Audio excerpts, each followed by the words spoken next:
Good morning and welcome to day number 4, the final day here of the Stand Up World Tour.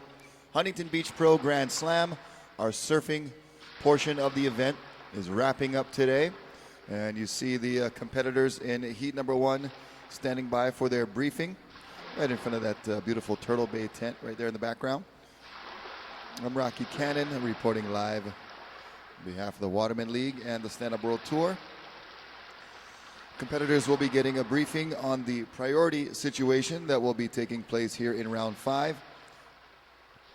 They will be going to man-on-man in the quarters. That'll be coming up later today. We also have our women quarterfinal that will be on tap for today as well. We're going to crown winners of the women and men's today here for the final day. Thank you for joining us on watermanleague.com, or if you're watching on youtube.com/the Waterman League. Thank you so much for tuning in. We appreciate your viewership the last few days, and today conditions, a little bit on the decline, but very contestable still. These are all professionals, and they know what they have to do to get those good scores from the judges. Everybody's got to surf the same conditions. So that being said, we will take you to the briefing in just a few minutes. But you're seeing Daniel Hughes on your screen right there. Looks like he's getting ready for a heavyweight boxing match. Keeping warm, keeping the body moving, the blood flowing. Local boy Daniel Hughes from right here in Huntington Beach up against Eric Miyakawa from Brazil, and up against multi-world surfing champion, stand-up paddle surfing champion Kai Lenny. So should be a good heat right off the bat. All of these heats in round 5 are going to be very, very stacked heats. All these guys could be in the final, as was in the last round, round 4. So the competition just gets thicker and thicker as each heat and each round goes on. A little bit hazy this morning. That's been the trend the last few mornings here. A little bit cloud cover, and then it usually clears up with some nice sunny skies for some great lighting for your viewing pleasure on the web. But we're going to just let you enjoy the sights of the Stand Up World Tour Huntington Beach Pro as we stand by for a briefing and the start of heat number 1.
right, so yes, another good morning to all of you tuning in on watermanleague.com and youtube.com/The Waterman League. We thank you for tuning in and for your viewership.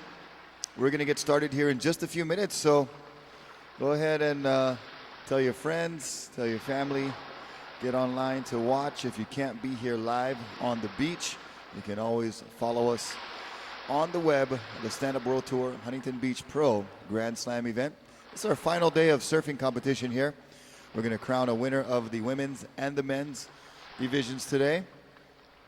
We've got some racing on tap for this weekend, so that is the reason for the Grand Slam title.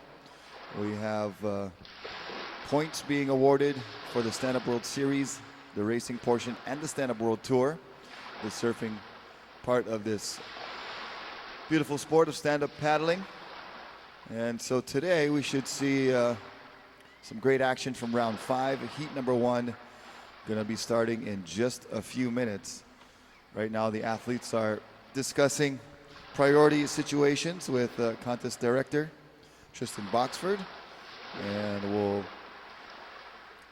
pass along that info to you when we are updated on how the priority situation will work and what will be expected of our competitors.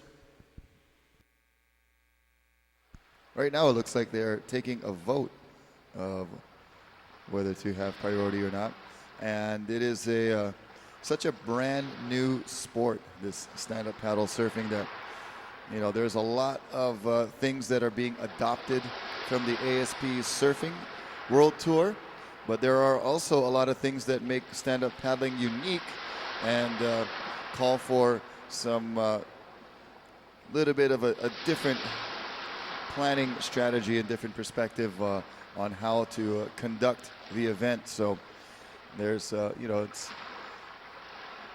still in its infant stages here. The Professional World Tour, only a few years old, and coming from the grassroots.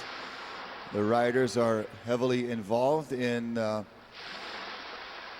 having their input taken as to how to conduct an event. So it is exciting to watch the sport grow and develop, not only in the athletes that are participating, but also with you guys and the viewers that are fans of the sport and of these great athletes. So exciting developments the last few years, and it's continuing to grow and progress. The athletes are the ones on the forefront of the progression in the way that they surf, and you're going to get a witness of that in just a few minutes as we start Heat 1 of round 5. And as the sport and the athletes progress, so does the entire sport as a whole, not only in the surfing but also in the racing. We were just in Chicago for a race on Lake Michigan. We were in San Francisco Bay a couple of weeks ago, and we have been to Germany, to Chile, all kinds of obscure places where you wouldn't think you would go for water or ocean or action sports. And of course, stand-up paddling can be done on any body of water, whether in flat water or in the waves. It is very versatile, so that's contributed to the exponential growth of stand-up paddling. And here we go. Heat number 1 is heading out into the water. We see a shot of our Huntington Beach lifeguards doing a great job down here, helping us out with clearing the water, keeping everybody safe, the buoy placements, all those good things.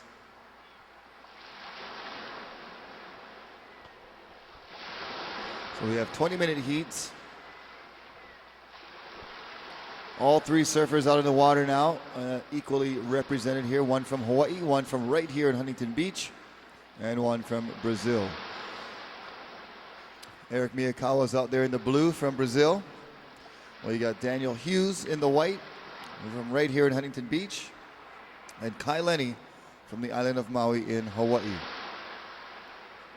We are just a couple of minutes from the start. Surfers, we are 1 minute to start, so hold your positions. Surfers, hold your position.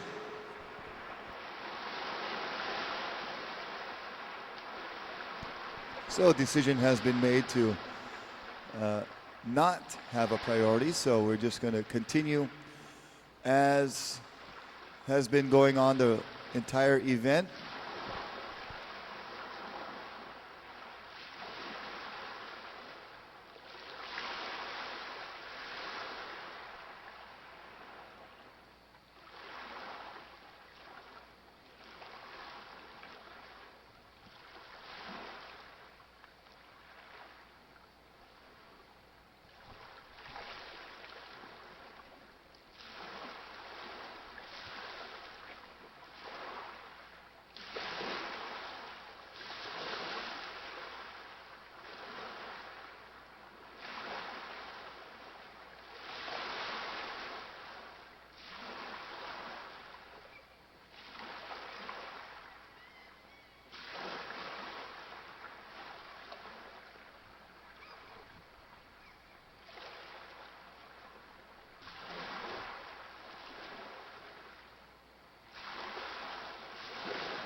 Do we have anybody on the beach that has an iPhone 5 cable?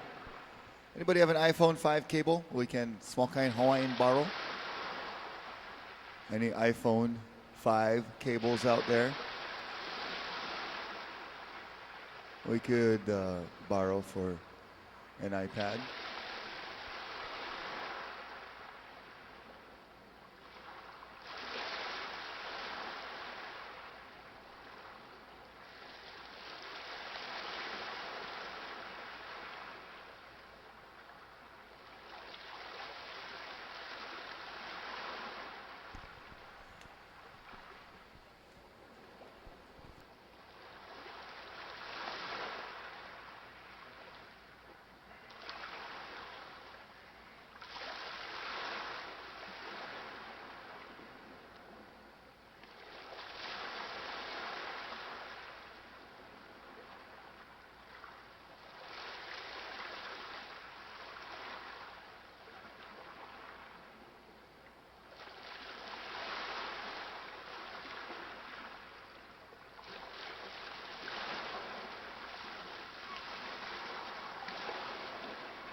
Longest minute of your lives, I know, guys.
Here we go.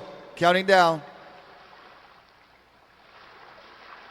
5, 4, 3, 2, 1.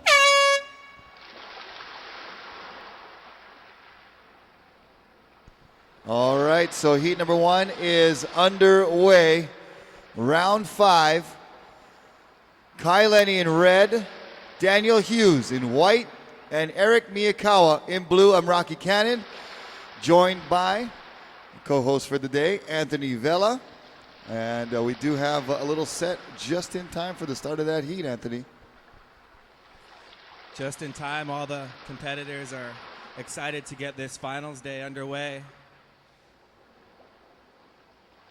As we see Daniel and Kai splitting the peak. Kai's on the right with the second top turn. And just back foot falling off on his third turn, but he got a couple of good ones. And Daniel still working towards the pier. Gonna shoot it, maybe. Oh, he's right up to it. Oh, he did. He went through. So showing some of the local boy Huntington Beach knowledge right there. Daniel Hughes in the white.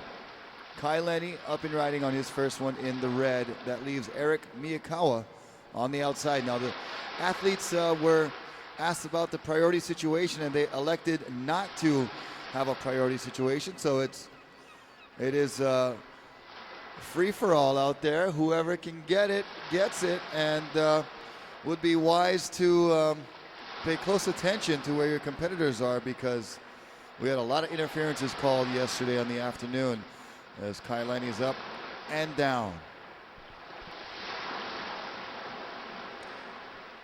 Yeah, speaking of interferences, I got to hear what happened in that last heat of the day, Rocky. Look, I was watching online but had to step away for a second, came back and saw that 2 of my favorites are out of the competition, so you can fill me in later. Well, basically, there was a lot of rail bumping that forced the judges to call a double interference at one point. And then there was a double drop-in. A surfer was going left, and 2 of those surfers that were eliminated both dropped in on that surfer. And once, just like the ASP rules, they follow here in the Stand-Up World Tour, once you incur 2 interferences in the heat, you are automatically done for that heat. So those 2 surfers got the 2 interference called, the 1 double, and then the 1 that they both dropped in on the other surfer in the heat. So it was, kind of, I don't want to say an easy call for the judges. I mean, you never want to hand out 2 interferences, but it was just, it was a pretty black and white call that, had to be made. So unfortunately for those 2 guys, they're out of the competition, but hopefully they put a little bit of, thinking on the minds of our surfers that are in the water today. As we see Eric up and riding with a couple of nice opening turns, looking for a big finish. Bam, throwing the fins with a nice looking wave. Well, one thing about these heats today, Anthony, is everybody is going to be going off round 5 action. I mean, we saw round 4, all those guys could be in the finals. So, of course, all these guys could be finalists in their own right, as Daniel Hughes, the local boy from HB, showing off his backhand skills here. Nice couple of linking turns as he works this one all the way to the beach. Staying very busy. Nothing super flashy, but very consistent and well-surfed wave. It's been great watching Daniel Hughes over the last couple of years. Before, he was pump, pump, pump air, and you can tell what he was going to do on every single wave. But just like some of the World Tour shortboarders, they have to adapt their surfing. He's really, added some turns in and a little more style, and you can see he's making it through some heats. Yeah, I mean, he's here in round 5 on the brink of a quarterfinal appearance, which would be, I'm sure, very exciting for him. And yeah, you talk about the, growth and maturity of a young athlete as they progress and become more formidable competitors by adapting their style and growing with the conditions. as two-time former world champion Kai Lenny is setting up for a good one, coming off the bottom, off the top, with lots of speed, cutting back into the whitewater. Little paddle transfer, setting up for something different. And nothing super flashy from Kai, but getting a wave on under his belt and looking to get back out and look for something else.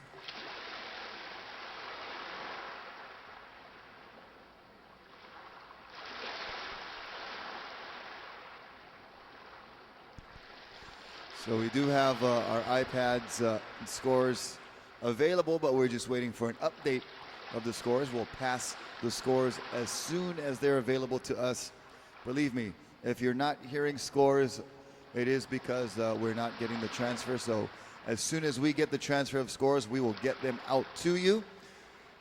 And we appreciate your patience, and we appreciate all your support for this Stand-Up World Tour Huntington Beach Pro Grand Slam event. As there are more sets out the back. A little bit of a drop in the swell, Anthony, but still very contestable. That is what Huntington Beach is known for, always having waves and always being able to host any kind of event that you have here. And we got some sets on the way. Biggest sets of the morning so far, looks like.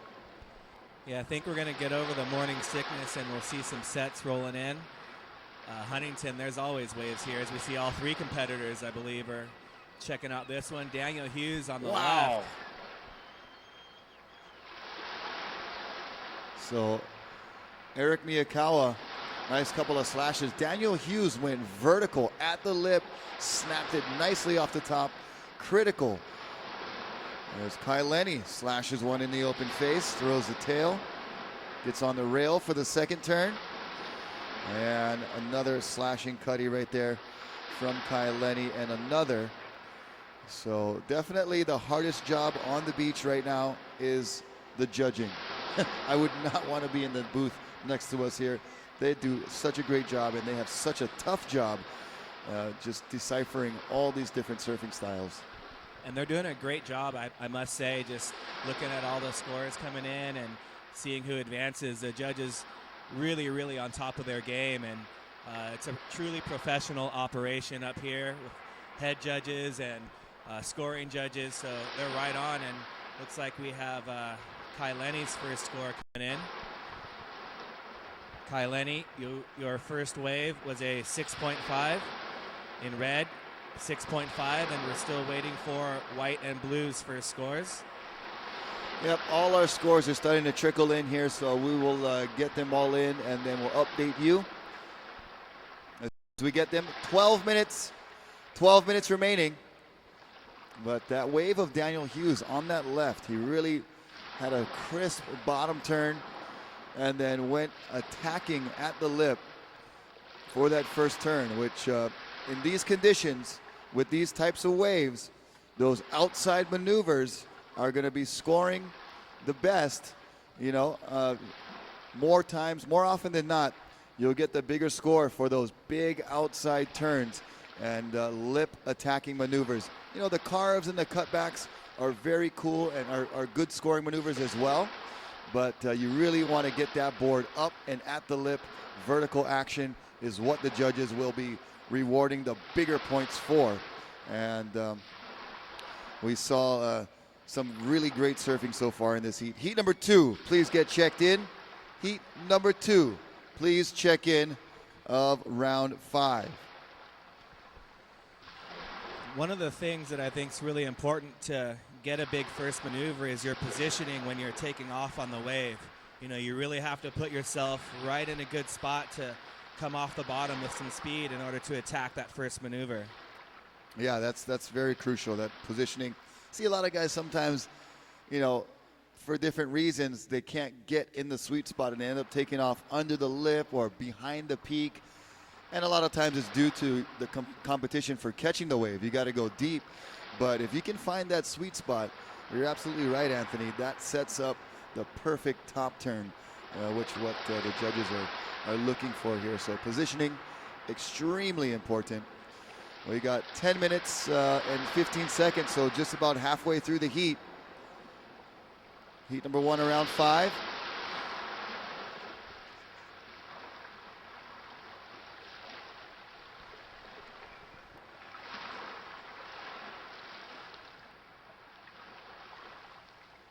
As we see all three of our competitors having a look at this one. You can see this one basically coming from nowhere. And lots of split in the peak. We'll follow Daniel Hughes on the left with a nice first turn coming unstuck. Kaileni still on the right. Throwing tail back into the whitewater, setting up for a finishing maneuver with lots of spray at the end. Another beautiful wave by Kaileni looking in form today. Well, you see how he keeps his center of gravity and his weight right over the middle of his board, even when he's doing those tail-whopping turns.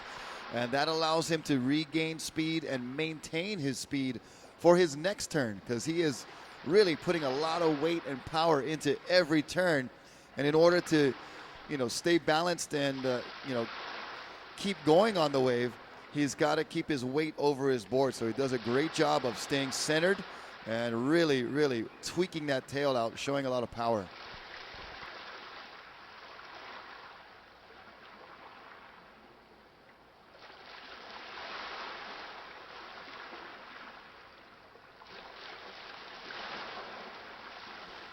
As we see Eric up and riding, throwing some spray on his first turn. Another beautiful snap, cutting back into the whitewater. Another finishing maneuver. Competitors, we are very close to giving you an update. Very close to giving you an update. As we see the conditions turning on, everyone's getting a number of rides. So maybe when we first turned up, it didn't look all that great, but this first heat, they're all getting scoring waves. Yeah, we've seen some of the bigger sets of the morning roll through right when we started the contest, so that was great timing there.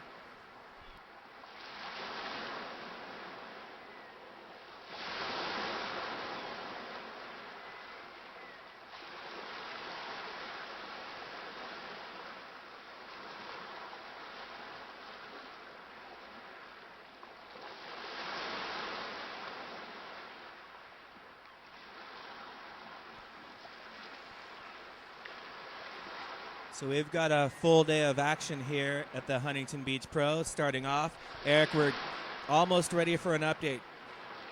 We're just waiting for one more judge's score to lock in, and we will give you a heat update. We're in round 5 of the men. We'll have 4 heats of 3, and then we'll be moving on to the one-on-one format for both the men and the women in the quarterfinals, semifinals, and finals. So these competitors will have the south side of Huntington Beach Pier with only one other stand-up paddle surfer out. Rocky, tell us what's going on. Here we go. We have red in first. Red, your last wave in 8.0. Your first wave of 6.5. Blue, you're in second of 6.2 and a 5.23. White, you're in third with a 6.7 and a 4.17. White, you need a 4.73. White, you need a 4.73, 6 minutes and 25 seconds remaining. So the two-time world champion Kaileni out in front with a couple of good scores. Eric Miyakawa pretty close behind there with a 6.2 and a 5.23. Daniel Hughes got a 6.7 on that nice ride where he went left and attacked the lip, and got a 4.17 on his first wave. So he now needs a 4.73 if he wants to advance into the quarterfinals with just under 6 minutes remaining.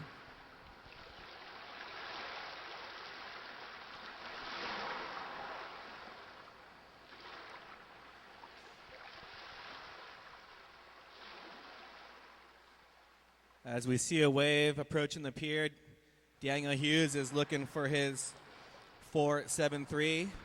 He's going to be going left, attacking the pier with the first turn, pumping down the line, slashing maneuver, coming off the bottom, again throwing the tail close to the pier and looking to shoot the pier. He got right up to the pylons right there, but did not go through, but he finished that wave strong. We'll see if that's a 4.73 or not. That is going to be left to the judges. I'm not going to touch that one with a 10-foot pole. And that leaves Kai Lenny and Eric Miyakawa out in the lineup. And Kai Lenny just kind of possibly trying to bait Eric into going on that little inside wave. 4 minutes and 35 seconds. Daniel Hughes in white, we're standing by for your last score. Stand by.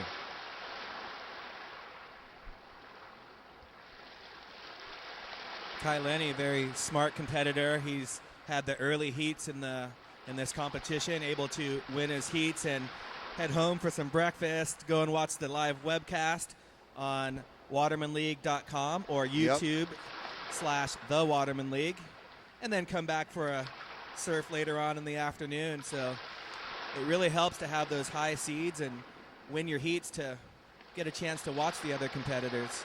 Yeah, a lot of observing done by Kai Lenny, and of course he's had the very first heat of the day the last 4 days, or actually 3 days.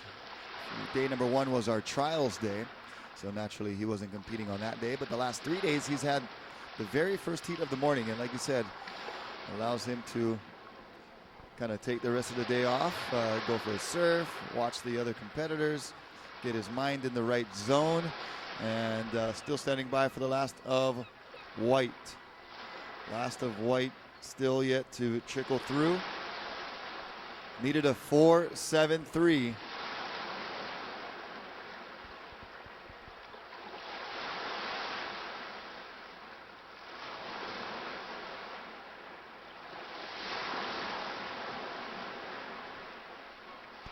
It's going to be close, I can tell you that much. Going to be very close.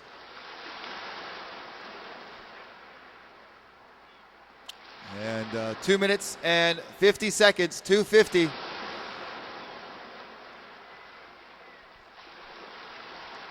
Strategy coming into play here. What is Daniel Hughes going to do? I know what Eric Miyakawa is going to do. He's going to make sure that he is not far from Daniel to protect his second place position.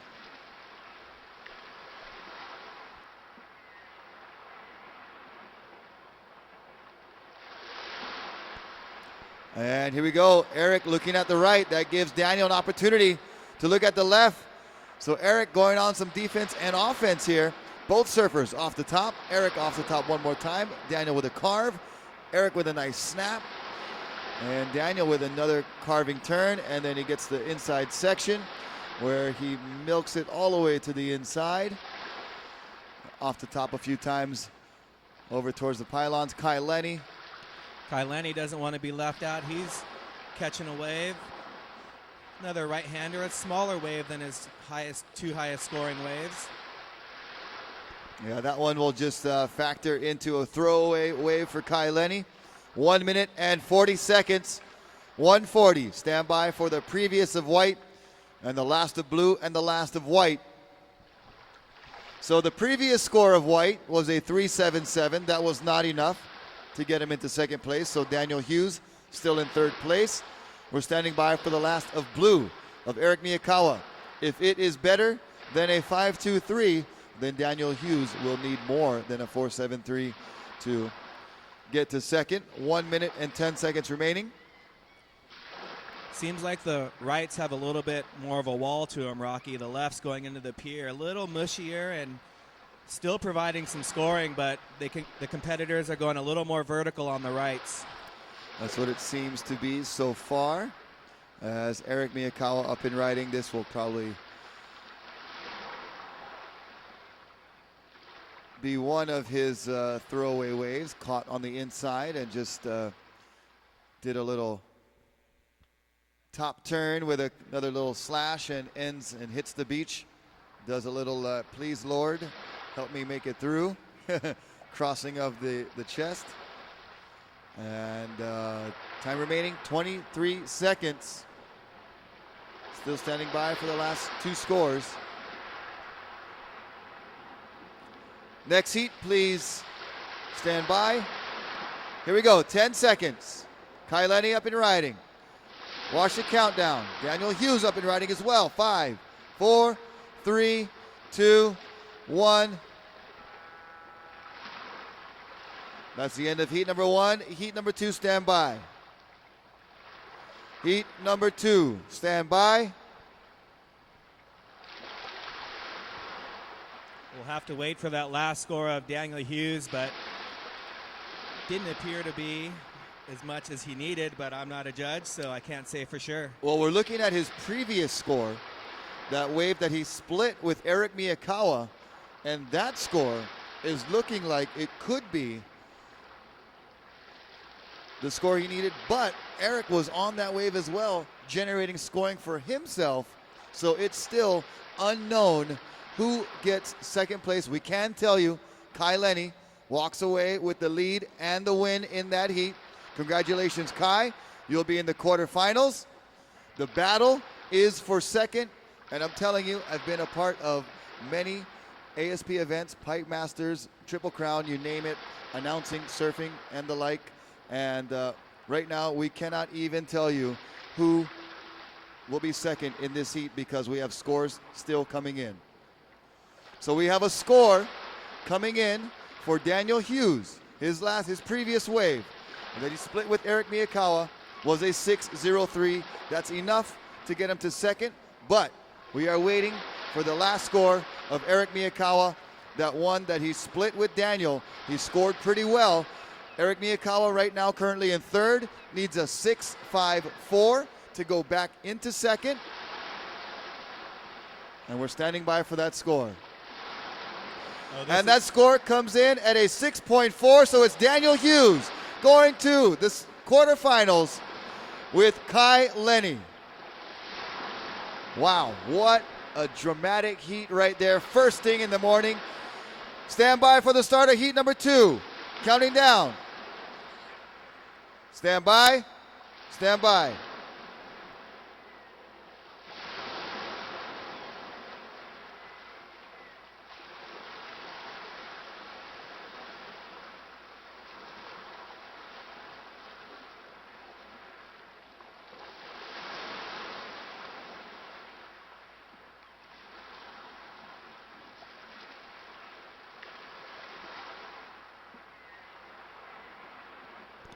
Surfers, stand by.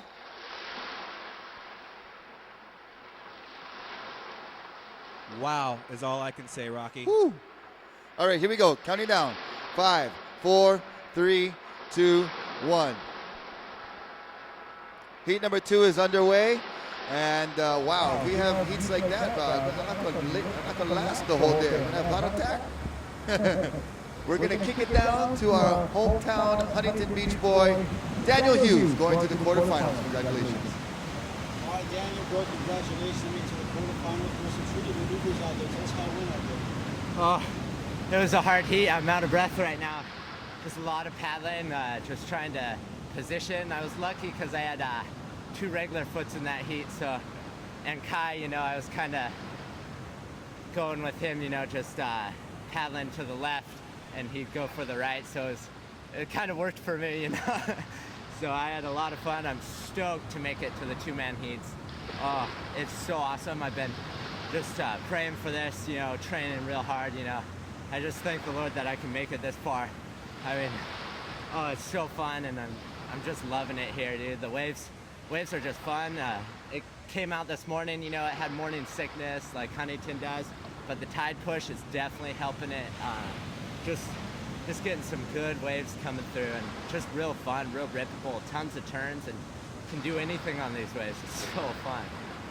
Congratulations, bro. Good luck on the next one. Thanks, man. All right, Daniel Hughes, congratulations. Good job. We'll see you in the quarterfinals. And congratulations also to Eric Miyakawa. Great showing here at the Stand-Up World Tour Huntington Beach Pro.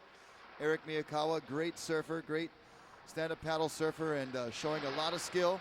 Just edged out right there by the local boy. Let's get on to heat number 2 action here. This is Jan Vaj.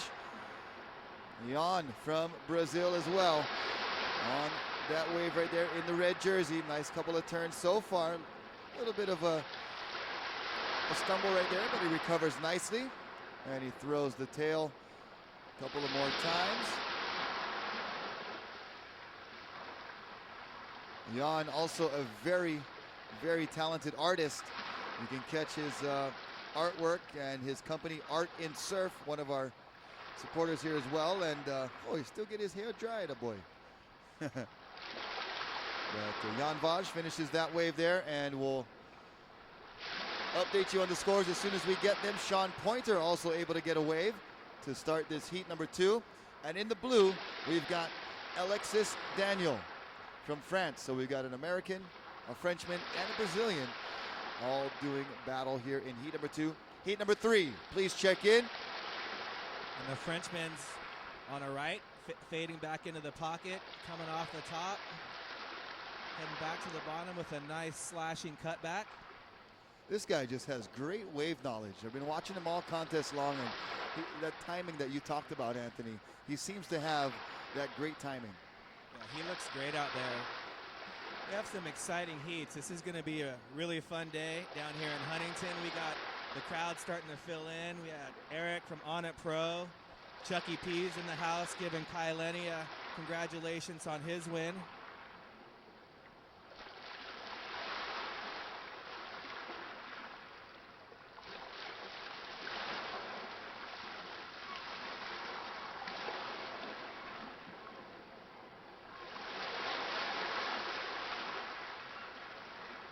Sean Pointer up and riding, slashing his way to the inside. Nice carving turn right there, throwing the tail for Sean Pointer in white.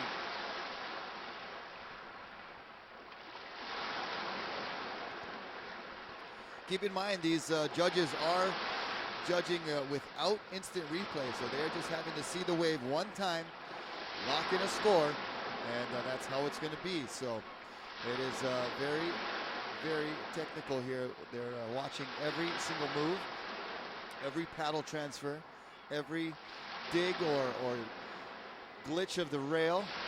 So it is much like judging gymnastics here. We're watching everything very technically. That's Jan Vaj. He catches the rail and goes down. Had one little nice top turn for the first maneuver, but you can see the help on the beach here, letting him know that, hey, we want you to catch a bigger one. I saw the hand motions from his brother Kyle Vaj. Kyle will be coming up as well. These Vaj boys, very, very talented surfers. I heard they on TV too over there in Brazil sometimes. And, it's got to be a whole lot of fun to travel the world with your brother and surf some of the best waves around and just cheer for each other and have a good time. Yeah, I'm sure that really helps in your performance when you got, somebody who is always on your team, always on your side. It's interesting when they do get in heats together, but, that moral support when you just get out of the water or before you're going in, that real hype up of having your brother there must be really cool.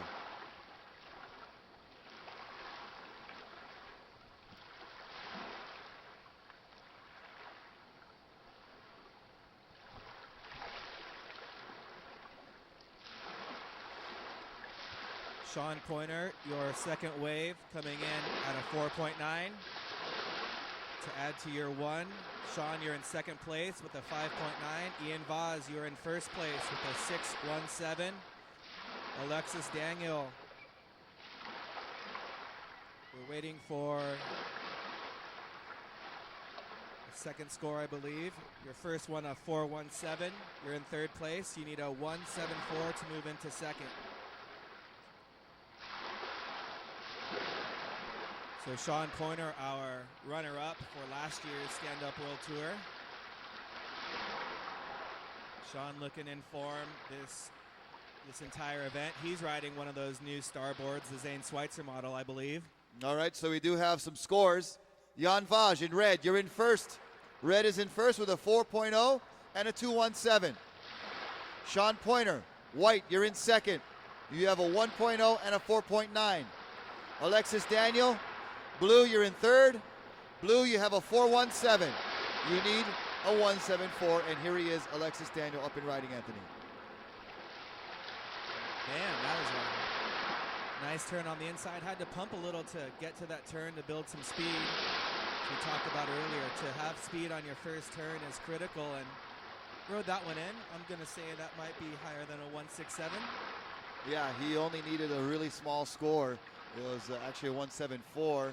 And you're right, though, Anthony. It was definitely better than the 1-point scale. Here we go. Sean Pointer battling right back.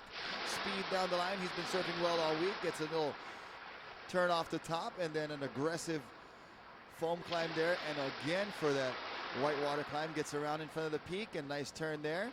And gets one last section to throw tail. And he does. Kind of looks like he and Zane Schweitzer have very similar styles. One going goofy, one going regular. And Sean Pointer heading back out after wave number 2.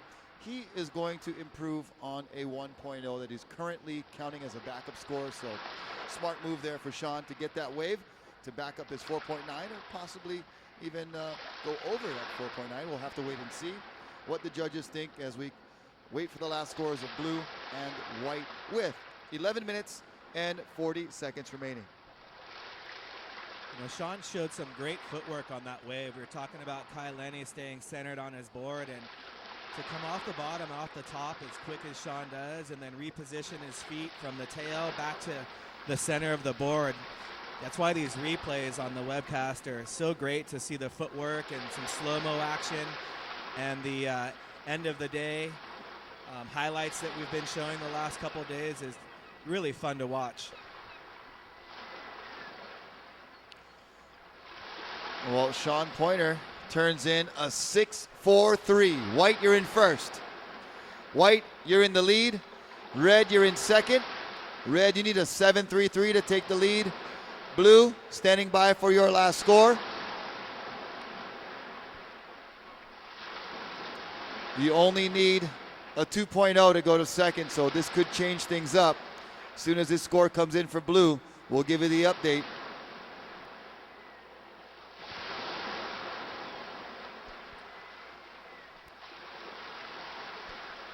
So it looks like blue, your score will be right around a 3. Waiting for one more judge to input. But blue, you are in second. Red, you are now in third. Stand by to see what you need. Red, you just need a small score.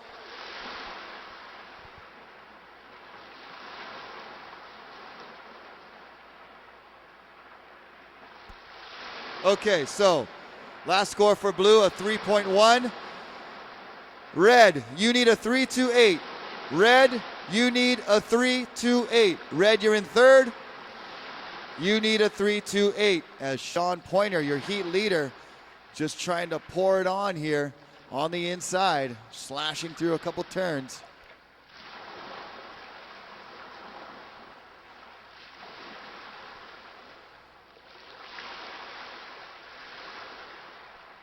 So Anthony, Alexis Daniel able to get that 3.1 and put Jan Vaj in the hot seat here.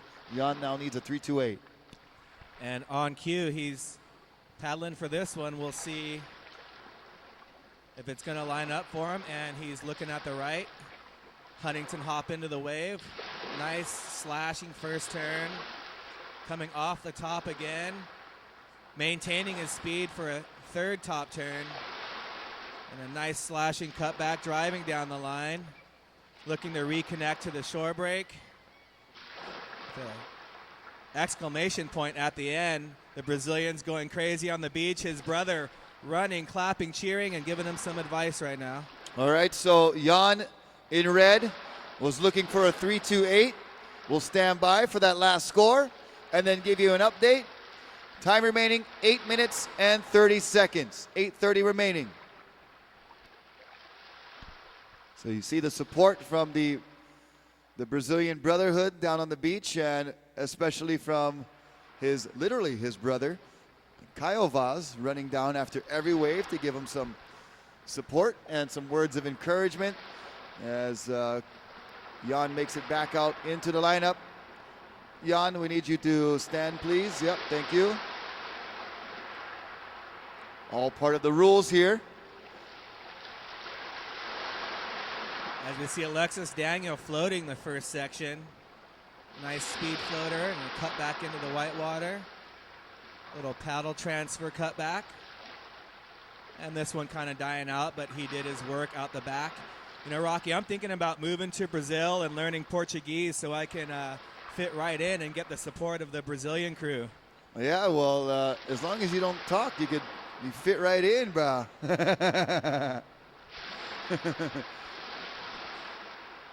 just put on a soccer jersey and walk around in Brazil and just wave and smile.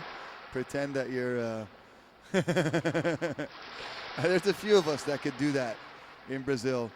Just like the Brazilians that come to Hawaii. Yeah, I know who you are, guys, that don't talk and pretend you're local. But it's all good.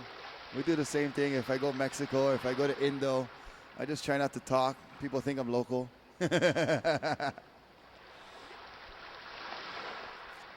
Standing by for last scores. Last score of red, 5-7. Red, you are now in second. Blue, you're in third. Standing by for your last score. You need a 5-1-1. Blue, you need a 5-1-1 to go to second. White is in the lead. Red is in second. Blue is in third. Standing by for your last score. Time remaining 6 minutes and 25 seconds. Thanks to the Huntington Beach lifeguards out here setting the buoys. Just caught a nice wave on the rescue board getting barreled. We saw you down the beach over there. Well done, Huntington Beach lifeguard crew. Yeah, thank you for all of your support all week long. We do appreciate it very much. And thank you for the job that you do, not only helping us out here, but the job you do every day of the year, keeping the community safe. We appreciate that very much. Last score coming in for Alexis Daniel, a 3-3-7, not enough. Blue, you still need a 5-1-1. Blue, you need a 5-1-1. Red, you're in second. Red, you need a 6-0-7 to take the lead. White, you are in first. You're trying to improve upon a low wave of a 4.9. Time remaining 5 minutes and 30 seconds. Ian Vaz having a look at this one. He's going to wait for this one to kind of wall up, get some speed, throwing lots of spray on that one. This one's lining up good on the inside as we see Sean Pointer out the back. Rocky. Sean, just through the tail. Meanwhile, a little 360 from Jan on the inside, but Sean Pointer had the wave all set up and just went for a big hacking gouge and unfortunately caught the rail. So that'll be a throwaway wave for Sean Pointer.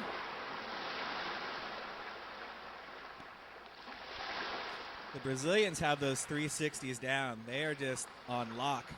Yep. So we've got heat number 3 getting ready on the beach. Time remaining 4 minutes and 30 seconds. 4:30 remaining. And the pressure now on the Frenchman, Alexis Daniel, currently in third place, looking for a 5.11. A very attainable score for him. He just needs the wave, as he's been proven he's got the skill. Here he goes on the inside.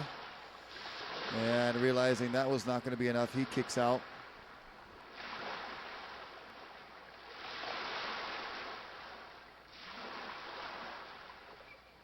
And just a reminder to all of our competitors, we are still holding on with the 8-wave maximum. 8-wave maximum. So all surfers right now, 3 waves or more away from 8 waves. So still plenty of room for those guys, but they got to start getting selective, Anthony. Here we go. This is blue. Alexis Daniel, nice foam climb there for turn number 1. On the rail for that nice, beautiful cutback, and then slashes off the top for one more on that inside section. Red up and down real quick. So blue, we'll see if that's a 5-1-1, Anthony. We will see. Judges locking in their scores, and Ian Vaz separating himself from the other 2 competitors, looking for something down the beach. Huntington Beach known for its peaky peaks, and they'll be trying to find a wave that will give them higher than a score that they need, obviously. Yeah, it's a pretty large playing field here from the pier to our orange buoy, the starboard buoy that is furthest south. We've got about, I'd say 200 yards or so.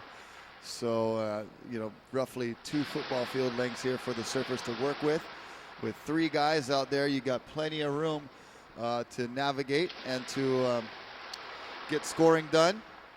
So Kyle Vaz, your previous wave, a 3.7, not one of your top 2. Red, you're still in second. Red is in second. Blue. Zane Schweitzer, please go to the south end, please. Thank you. And surfers near the pier, please go closer to the pier. Thank you. Please give the heat in front of you plenty of room to operate. The judges are requesting that we stay very clear of the surfing area until the end of the heat. Last score for blue, a 3.03. Not enough. You still need a 5.11. 1 minute, 35 seconds. So white in first, red in second. Blue, you're in third, needing a 5.11. So crunch time, Anthony. Will we see what we saw in heat number 1? Daniel Hughes climbing out of third place, getting the necessary score. It is Alexis Daniel now in that position, needing a 5.11. That's what makes this so exciting, is really anything can happen, as you saw in that first heat, and the competitors are, well able to achieve the scores. It's just a matter of if the wave comes, if there's nobody in line to take the wave from them, which you'll see a lot of them playing defense. So Alexis Daniel moving to the south to try and separate himself from Ian Vaz, but Ian is a smart competitor following him. Well, and he's leaving a big distance, bigger than what I would be comfortable with if I was sitting there in second. But now he's able to catch up to him. We'll see. This could be the last exchange right here. 30 seconds remaining. As surfer in blue, stroking into this one. Setting up the first turn. Nice lip climb there. Sean Pointer also up and riding. Kind of an inconsequential wave for the heat leader, so we'll keep our eyes on blue. As blue carving to the inside. We're watching the clock as well. And off the top for that final maneuver, Alexis Daniel giving it his best. Round of applause for these guys. 5, 4, 3, 2, 1. Heat number 3, stand by. Heat 3, stand by. So once again, we are leaving it in the hands of the judges. They got to put down a score for Alexis Daniel. What is it? What was it? A 5.11, or was it not? That is the question. So, great job, Alexis. Nice job, Sean Pointer. Also, Jan Vaz. But we can tell you, Sean Pointer going to the final, to the quarters, the next round. And now just waiting for that final score of Alexis Daniel to see if it is going to be the Frenchman or the Brazilian heading to the quarters. And Sean Pointer got a nice wave to end that heat, just getting himself ready for the next round. He knew he was in the lead and nonetheless ripped that one, but we'll see if Alexis Daniel's wave will be a 5.1 or higher. We had to see in the waiting game for that first heat. Now we're playing the waiting game again to see. This is tough on the competitors and all the fans watching in France on the live webcast. Woo! It's going to be close. Surfers in heat 3, stand by.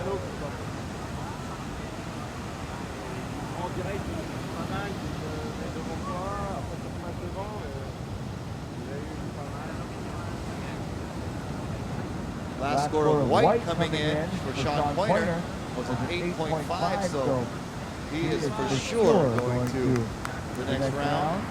Stand by for scores trickling in. Looks like not going to be enough. We got a 4-5 average for the last wave of blue. So it is Jan Vaz in second place behind Sean Pointer. We're going to start this heat Stand by.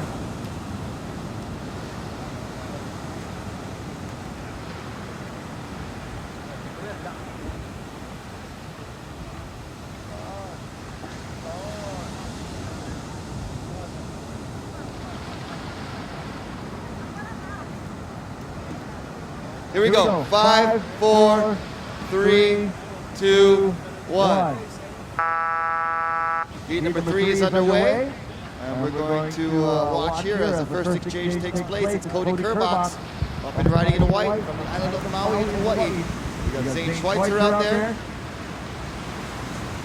as well as current world champion Leko Salazar. We're going to toss it down to the winner of our last heat. Put the exclamation point on that heat, Mr. Sean Pointer with the 8.5. Congratulations. Sean, that's the next heat. You did good out there. Tell us how you feel about going to the man-on-man, and what you plan on doing in the next round? Yeah, I'm really excited moving on man-on-man. That's fun. We haven't had that probably since last year. So, you know, moving into man-on-man, I think it's just going to be you got to get really selective with your waves, and just the whole thing of you know, choosing the right wave and making the most of your priorities. So that's going to be you know, pivotal and moving forward, and I think in these next few weeks with man-on-man. So I'm just going to make sure to be selective and kind of just keep doing what I'm doing. I'm feeling good. My board's working well, and yeah, just got to keep kind of putting the energy out there. It's not much energy in the water, but you just got to make up for that in the riding ability. So stoked to make it through, and yeah, I'm looking forward to the next one. Hey, congratulations, Sean. Thank you, bro. Thank you. Yeah, buddy. What's up, bro? Good stuff.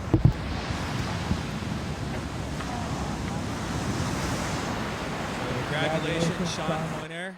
Great surfing. He's got his FCS fins in there. As Leko Salazar, our current world champions, going on the right. Zane pulling off. Leko with a nice first turn. Leko, one of the best backside surfers on tour, as he going vertical on the inside. And he's just getting his campaign going, taking this one all the way to the beach. He'll jump back on and paddle back out. As we've seen Cody and Leko riding waves, we're still waiting for Zane Schweitzer to get his heat going, but looks like we've got a couple of bumps on the horizon. Conditions looking really fun today for these riders, as Zane and Cody are paddling for this next wave.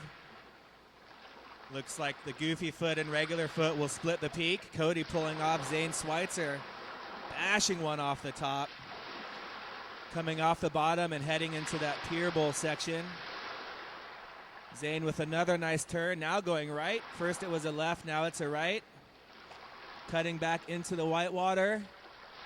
And one more little turn on the inside, pulling off the wave, still standing. Zane getting his first wave going. He had a nail-biting heat last night and was able to advance through that four-person heat. Leko on his way back out, turning and paddling. Nice off-the-top re-entry.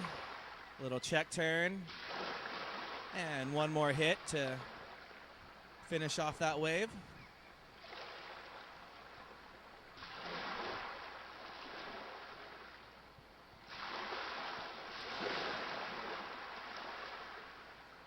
Leko, your first wave was a 3.5. Red, your first wave, 3.5. As Cody Kerbox racing down the line, paddle transfer, cut back off the whitewater. Going straight up again on that one. Another beautiful aggressive turn and able to fit in one more maneuver, but not sure if the judges will call that an incomplete maneuver. Kind of fell off the back of the wave. Cody, your first wave was a 2.5. Cody, your first one was a 2.5.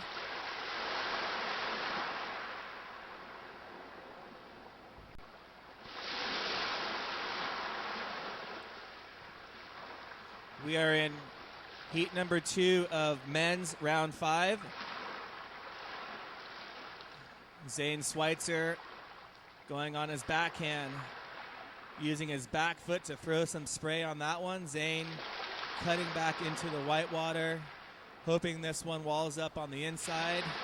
Now he'll race his way down the inside section, look for something big at the end. This one's walling up nice for Zane. Yeah, Zane throwing some tail on that last turn. Zane covered a lot of ground on that wave.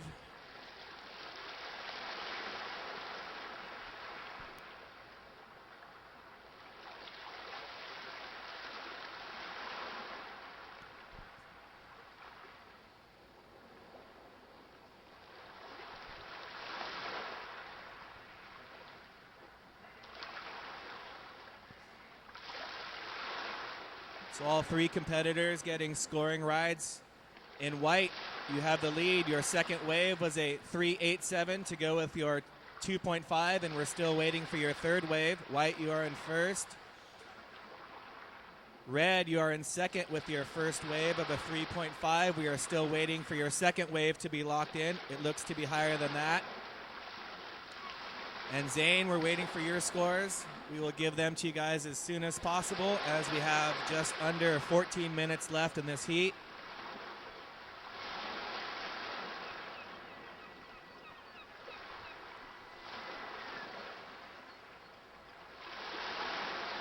We have 2 more heats of the men after this second heat, and then we'll be moving on to the quarterfinals for the women. There'll be one-on-one heats for the women for the first time in the Stand-Up World Tour, and the men will also be going to one-on-one heats starting in the quarterfinals.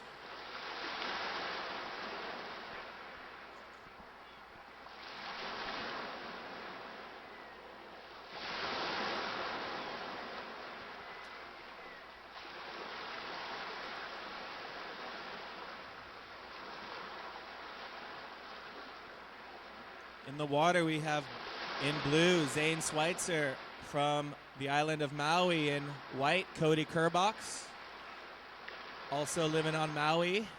And in red, we have Leco Salazar, current world champion from Brazil.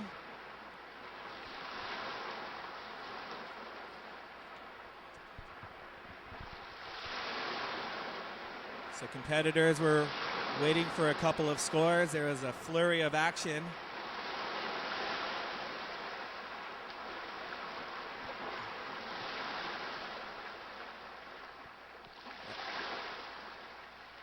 As we see Judy Vivian down on the beach from Stand Up for the Cure. She's out here supporting Zane Schweitzer and the whole Schweitzer family. So thanks to Judy and her husband coming out to check out the Stand Up World Tour action. And of course, the Stand Up World Tour, Stand Up for the Cure ambassador, Zane Schweitzer, who holds the Guinness Book of World Records for giving a stand-up paddle lesson to the most amount of people ever in the history of the world.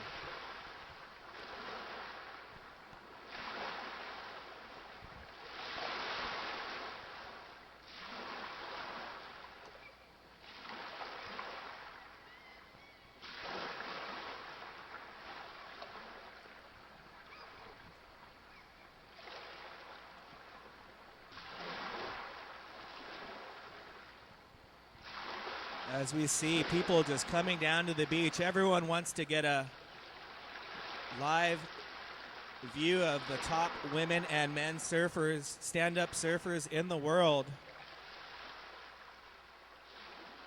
We've got competitors from Mexico, Brazil, France, Hawaii, California.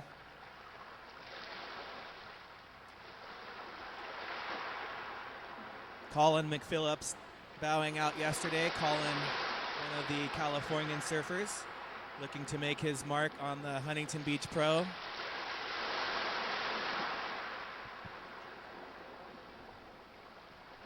It is the first event ever that Colin has not made a final. And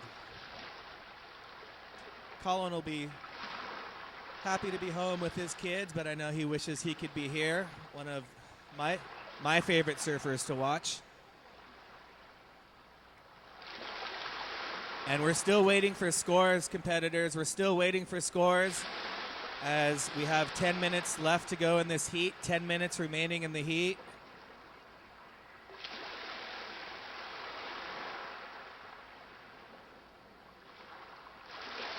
So we've had a little bit of a lull in the action, but current world champion Leko Salazar looking at this little bump coming in, and this one looks pretty nice, Rocky.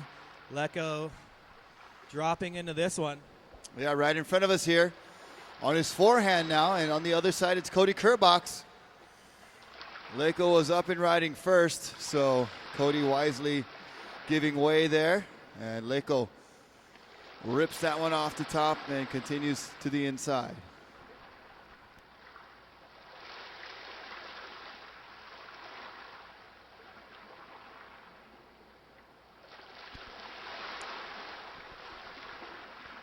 So we do have scores. Blue, you're in first. Blue in first with a 6.17 and a 3.73. Red, you're in second. Red has a 3.5 and a 4.1. White, you're in third with a 2.5 and a 4.37. We're standing by for the last of red. That comes in at a 5.07. So red, you're still in second. White, you're in third. White, you need a 4.81. White, you need a 4.81 to go to second place. Time remaining, 8 minutes and 25 seconds.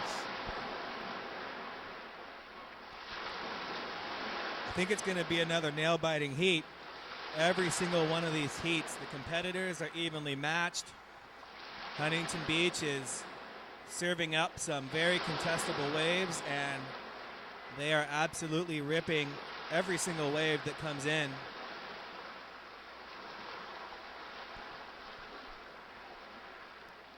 As Leko looked at the left and then decided to go right.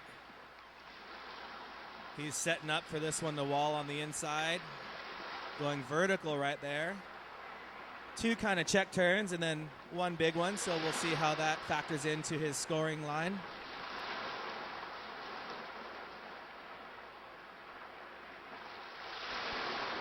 Leko going with a 3-fin thruster setup. I always like seeing what sort of fins these guys are using, and quad or thruster. What's your choice? I've always been a very, I was born in '79, so I grew up in the '80s, so I've been very conventional, and really biased towards the thruster, just growing up on it. And when the quads came around, I've tried them and, had fun on them, but I think overall I'm more comfortable on a thruster, I guess you could say. So I usually opt for the thruster setup, but you see many accomplished athletes in both stand-up paddle surfing and conventional surfing that excel on the quads. So I think it's just a matter of personal preference at some point. And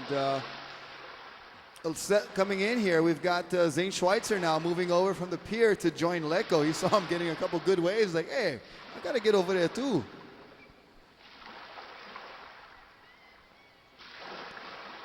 And Leko said, sure, go ahead and have this one, Zane. And so he'll take this right, fade back and turn it into a left. And Zane zipping down the line with two speed floaters. Zipping Zane. And look at him, just aggressively yanking his board, getting back to the outside, and his cheering section just pointing for him to get back out there. He's got quite the cheering contingency wherever he goes, just like a lot of our athletes here. And Zane trying to better a 3.73. We'll see if he's able to do that right there, not sure. Last score for Leko Salazar of 3.47, not one of your top two. Cody Kerbox in white, you still need a 4.81. Time remaining 5 minutes and 30 seconds. I'd like to thank all of you on the beach for joining us live here at Huntington Beach for the Stand Up World Tour Huntington Beach Pro. And the Grand Slam event here brought to you by the Waterman League, Turtle Bay Resort, and Starboard Innovation Quality, as well as Sup the Mag and a bunch of our other sponsors that we'll get to as soon as I can pull up my little app here that shows me who is. I know we have Art in Surf to thank.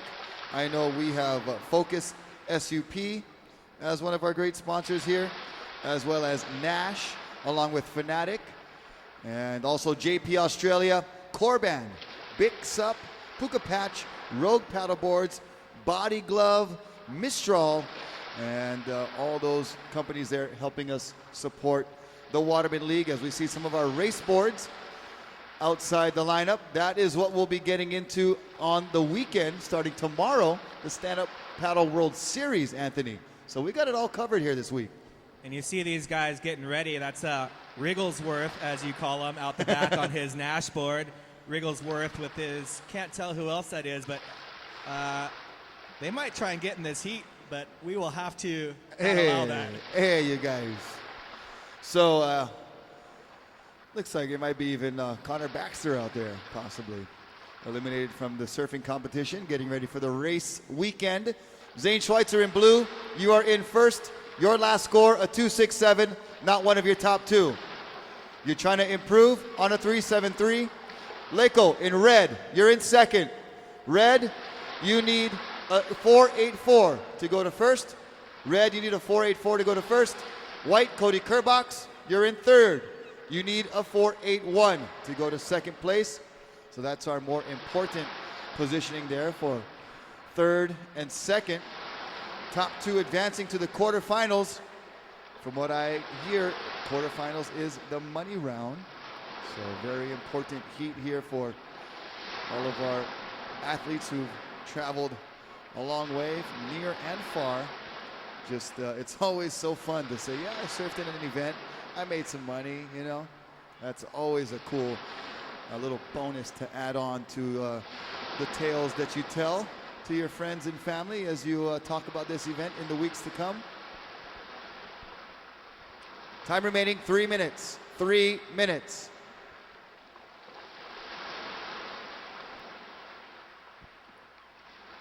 We are getting down to the wire, and Cody Kerbox, who is just out of the advancement position, he's scrambling around looking for something.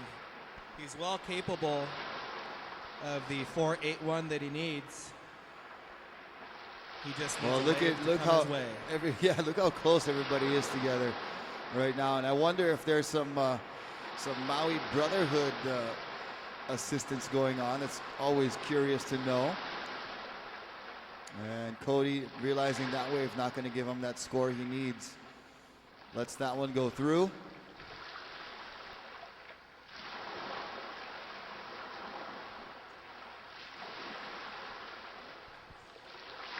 Hey, all you guys on the 12.6s, just a reminder that you're not in this competition, so please stay well out of the area. I think that's Brennan Rose coming in and Riggs. And is that Matt Becker out there? Yeah, that's Matt Becker, I believe. Sorry, guys, but the camera wants to show the surfers. You'll have your day in the sun tomorrow.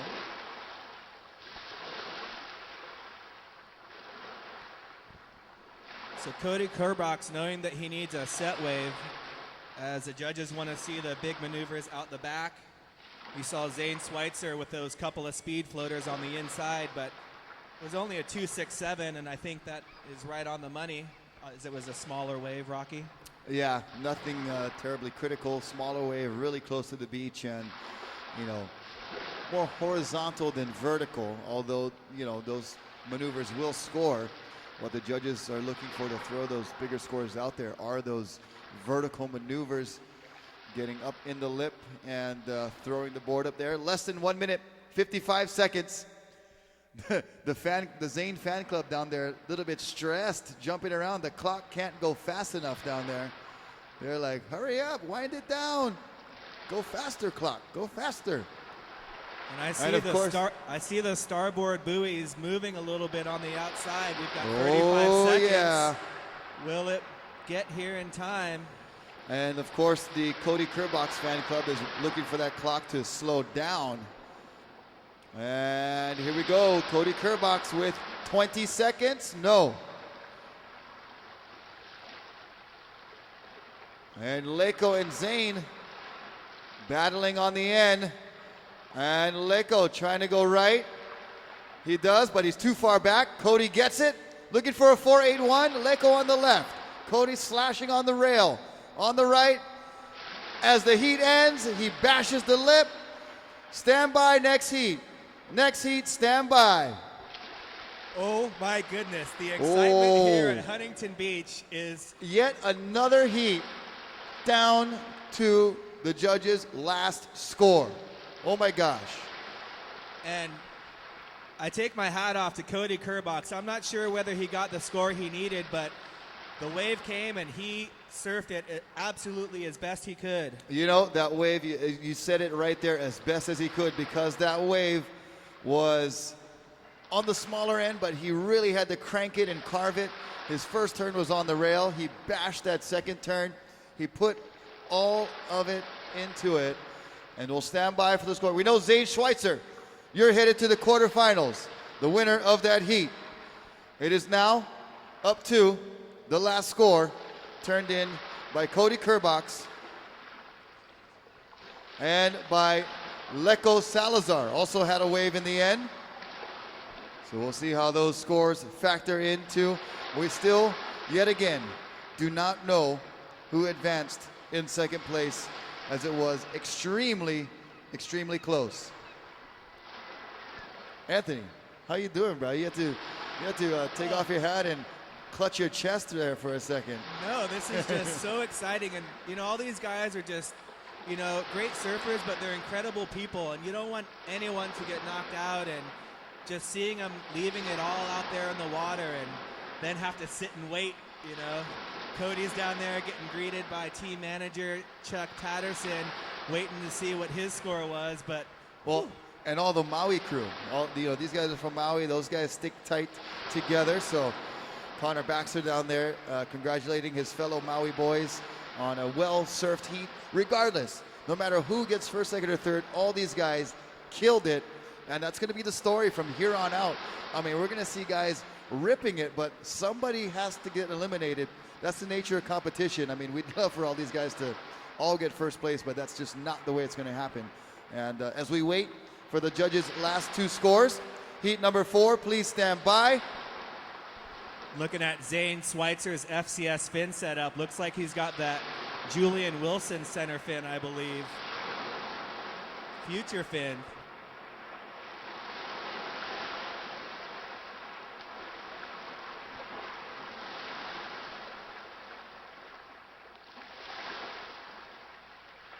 Oh yeah, those are FCS. I never know they make the...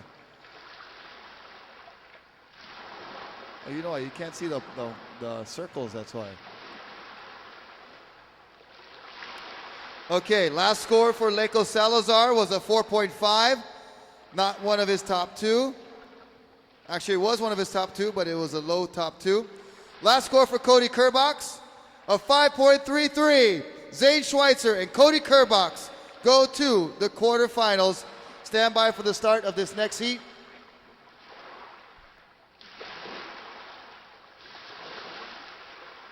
Stand by. Heat number 4. Stand by.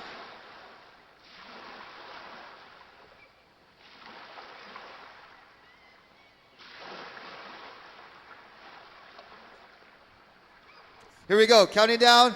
5, 4, 3, 2, 1. So that last wave of Cody Kerbox,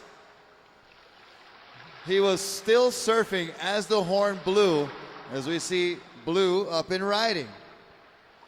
That is Guillermo Cadena from Mexico. Nice crossbow cut back there for Guillermo.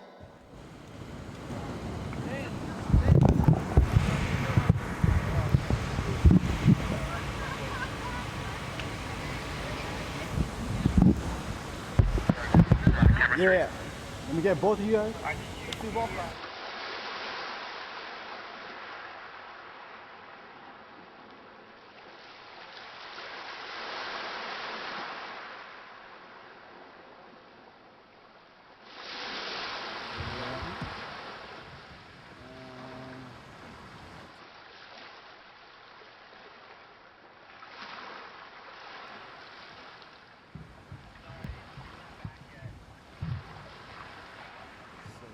Vaz gets on the board briefly with that left-handed that he just caught on his backhand.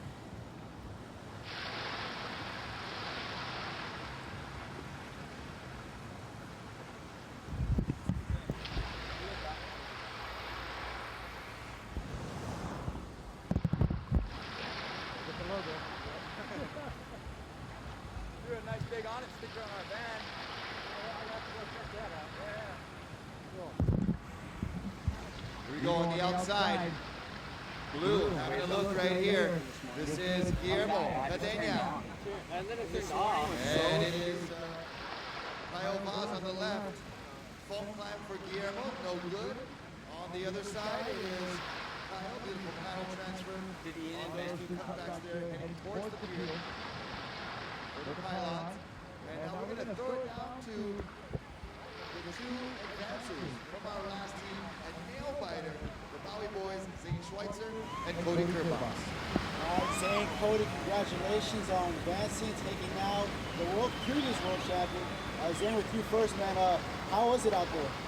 Oh, well, this morning we got out in the water before the contest, and it was really funky out there. The onshore wind and almost half this size, and so it seemed like right as the competition started, it turned on. So once again, we're blessed again. So Mahal's cool for bringing us some good waves, good conditions to finish the last day of the Stand Up World Tour. And man, thanks to everyone who came from all around the world to compete. It's too bad Leko Salazar, previous world champion, didn't make it. I know, and there's a lot of people back home that are devastated for that. And Leko's a good friend of ours, and this whole tour it's hard because everyone's so close, and it's not like any surfing event I grew up doing. So much aloha here. Everyone's friends. Everyone has a lot of camaraderie here in the Waterman League, and so but yeah, it's tough. It's tough when it comes to that kind of stuff. But no matter what, we're always gonna be tight, and stoked to be advancing through with the Maui boys, and we're gonna bring them all on the podium again. Cody, did you think you got the score on that last wave there, bro? Oh man, I don't know. I was looking for a wave for the last seemed like 10 minutes. I couldn't find one, and then these guys, we were all super tight. Everyone wanted that last wave to come through, and I took off, and there was like 9 seconds left, and I was just going no matter what, and had a couple turns. It was right on the edge. I wasn't sure, but just so stoked to make it through, and yeah, just really looking forward to the next one. Hopefully get some more waves. Congratulations, guys, on advancing. Good luck. Thank you. All right, aloha. And well done, Cody and Zane, both advancing into the quarters, and they will face each other on a man-on-man heat in the next round. Cody Kerbach catching the best wave of his heat at the closing seconds in order to advance. Talk about surfing under pressure. Well done to Nash rider Cody Kerbach.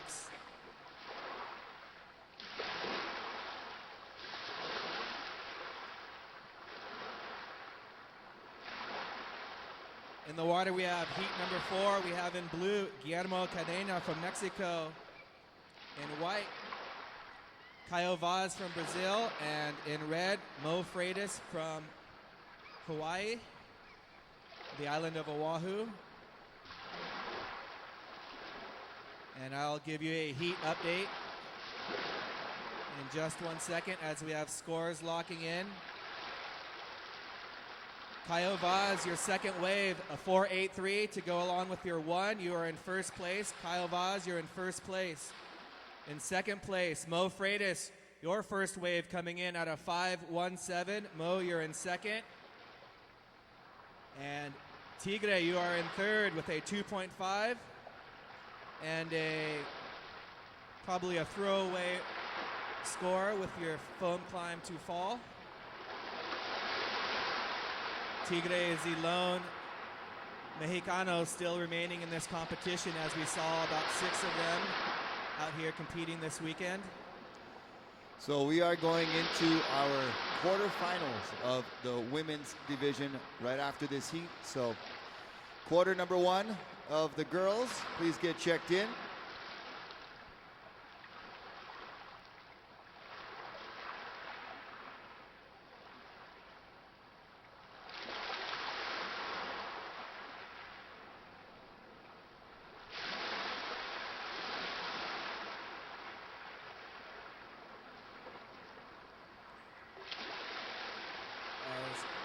Guillermo in blue having a look at this one, but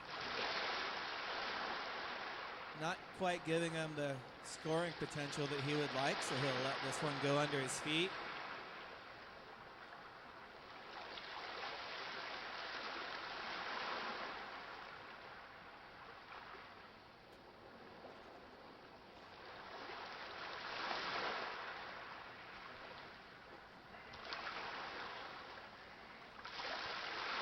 So we're on our last heat of round 5 for the men. We'll be going into one-on-one heats from here on out, quarters, semis, and finals. First heat of women will have Nicole Pacelli from Brazil and Caroline Angebou from France.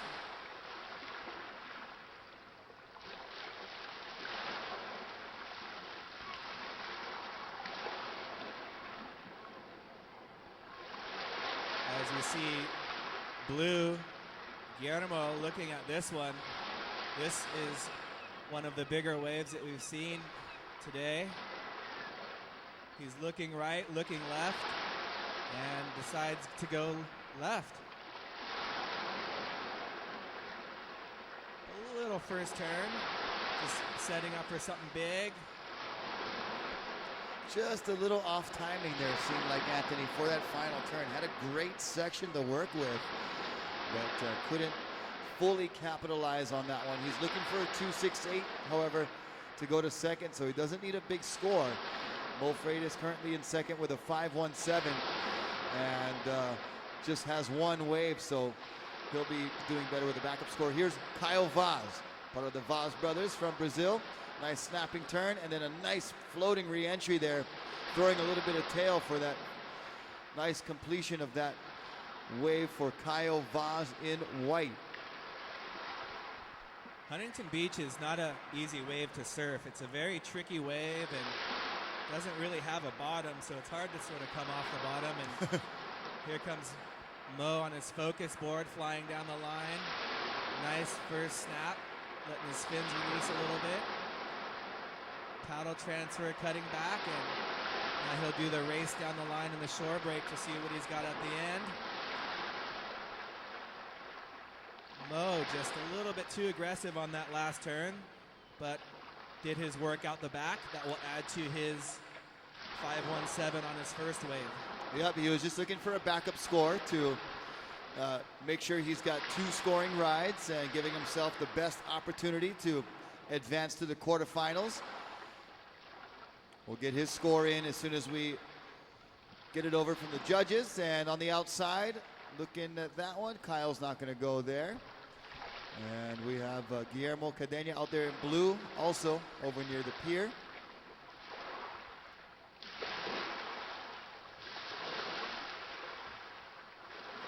Guillermo having a look at this one. On his forehand, slashing back into the white water. Going a little bit behind the section, but he'll make his way back for a couple of maneuvers on the inside. Yeah, it looks like he got a little bit stuck on that first roundhouse all the way to the white water. And the tail kind of gave out a little bit, so he lost just a fraction of speed. But here we go, Kyle Vaz on a good-looking wave on the outside. Big bottom turn, slashing off the top, throwing lots of spray. Spraying the cameraman. And now setting the fins for another speed turn down the line and gets the fins free. Nice wave right there for Kyle Vaz. That wave was very well ridden, one of the longer waves we've seen in this heat, and had some really good maneuvers in the pocket with speed, very aggressive. Yeah, his first turn was more kind of a setup turn for that second gaff that he sprayed the camera with, and then reset his fins, got the speed down the line, and really put all of his power into that final maneuver, throwing the tail, matching power with power against the wave, and bashing that lip very nicely. So Kyle Vaz, probably I would say one of the better scores of the heat that we've seen so far, in the way of it was kind of a set wave, and he really surfed it well, had variety in there, mixed it up all the way through, and completed the ride. Yeah, that's the big thing the judges want to see, is completing the maneuvers. and he looked like he was going to come off his board, but managed to stay on and ride it all the way, and we'll see what the judges give him.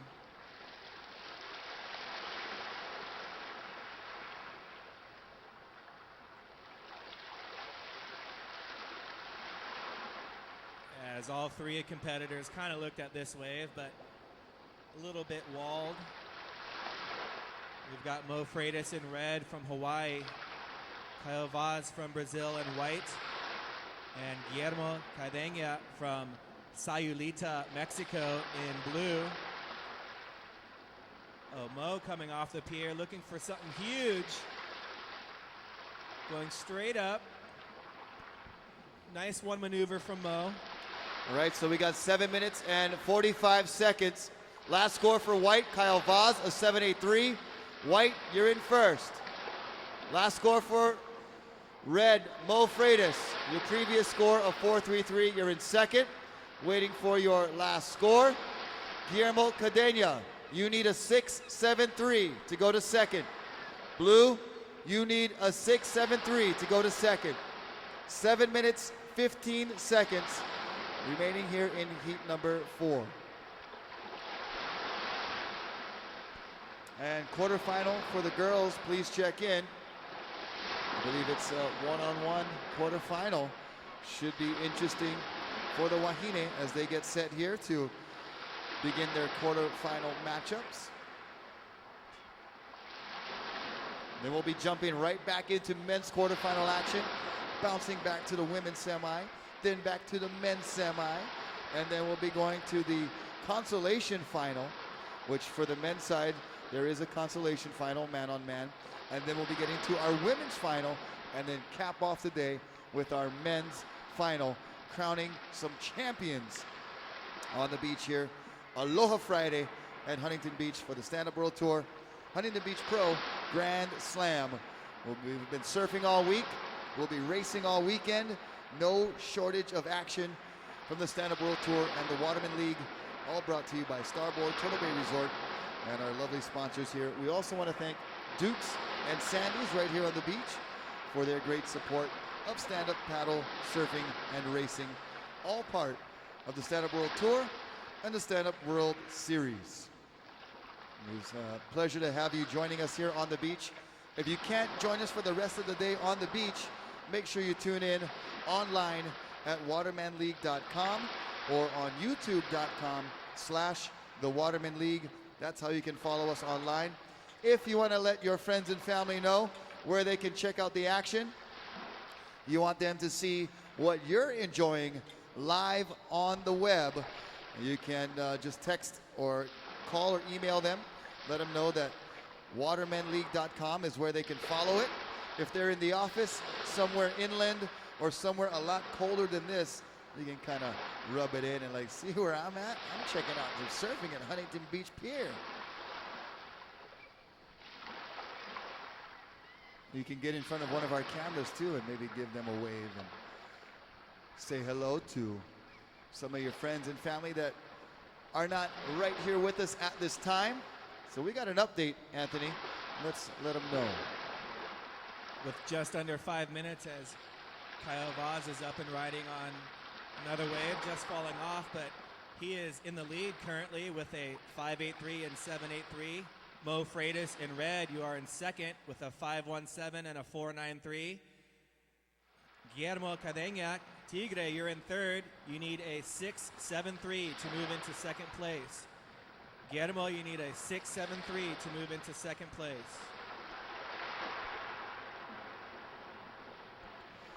And here we go, blue, Guillermo Cardeña, nice layback turn there. Can he get back into it? No, just a shade off balance on that top turn and cannot continue.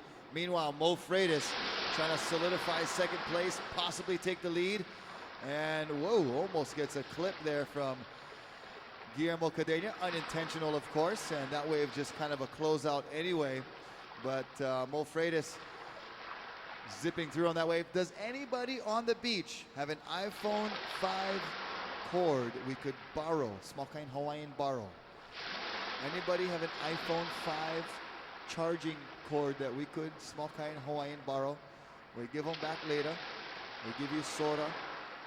I'll give you some of my French fries later on for lunch.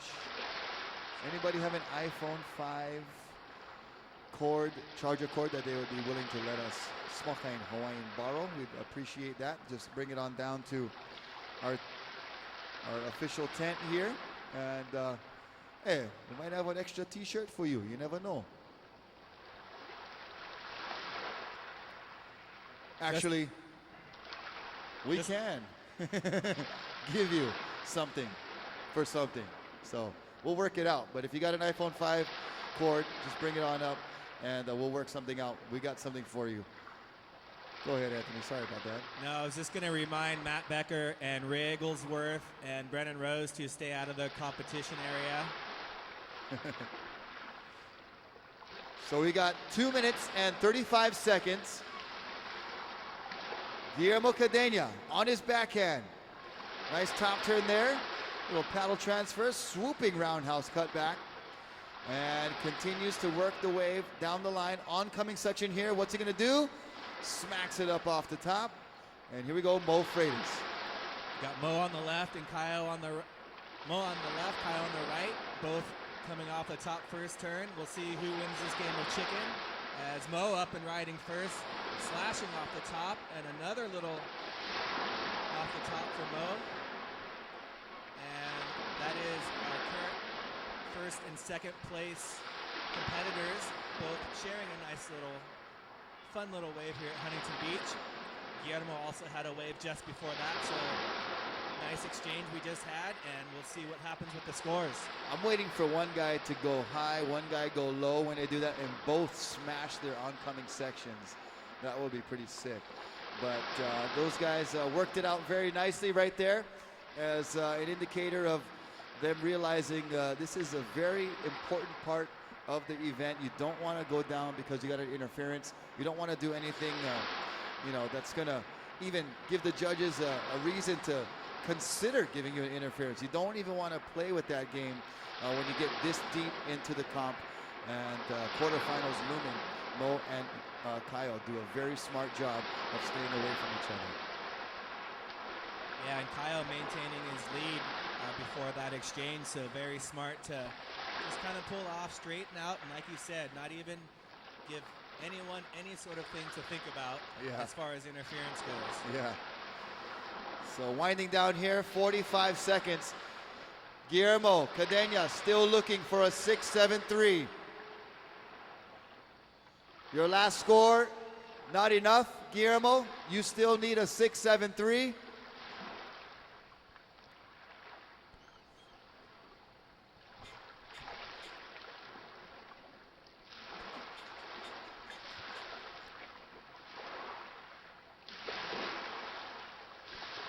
Mo Freitas staying very close to Guillermo. Kyle Vaz up and riding, 15 seconds remaining. Kyle with a nice tail gliding first turn there, and another. And counting down, 5, 4, 3, 2, 1. Whew, finally we have a heat where we can just relax after the heat and no pressure, but unfortunately for Guillermo Cadena, great showing for the Mexican El Tigre from Puerto Sayulita, and he unfortunately has to bow out here. Great showing for Guillermo and Mo Freitas and Kyle Vaz moving on. Stand by, heat number 1, quarterfinals of the girls, stand by.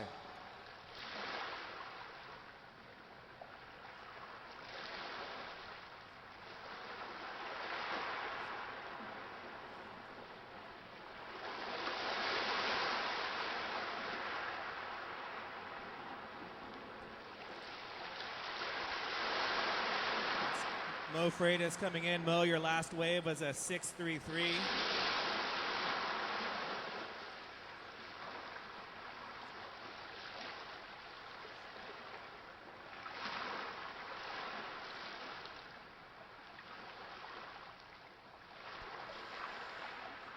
Here we go. Standing by for the start of the quarterfinal for the girls. Stand by.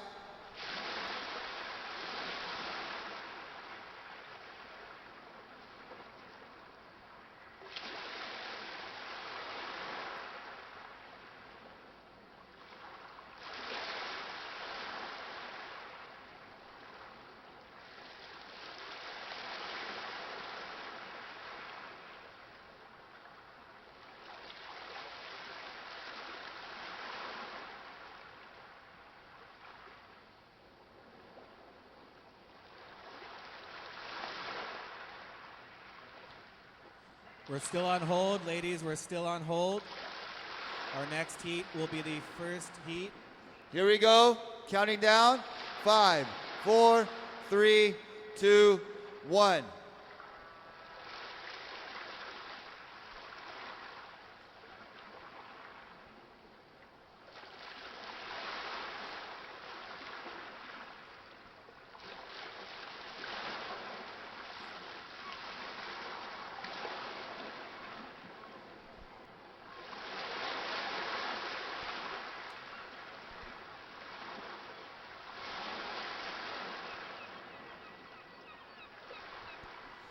So we do have priority situations in these one-on-one heats here.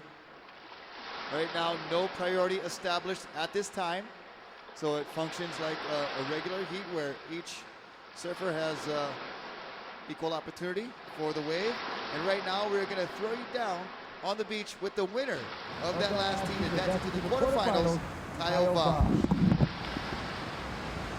Alright, Kyle, you won this heat, now advance to the next round. How you feeling? So excited.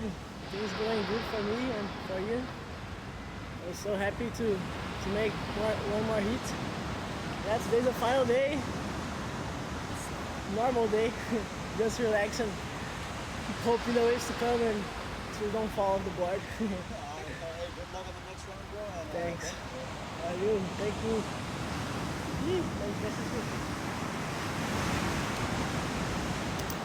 Camera 1.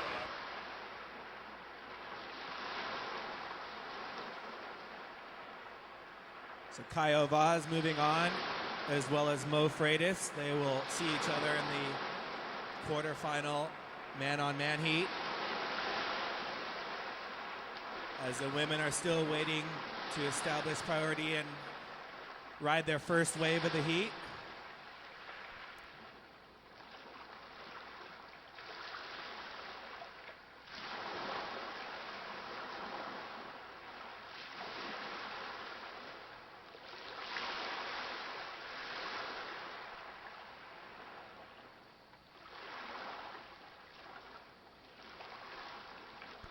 Hey, Maddie Schweitzer, you just won a raffle from the Turtle Bay tent.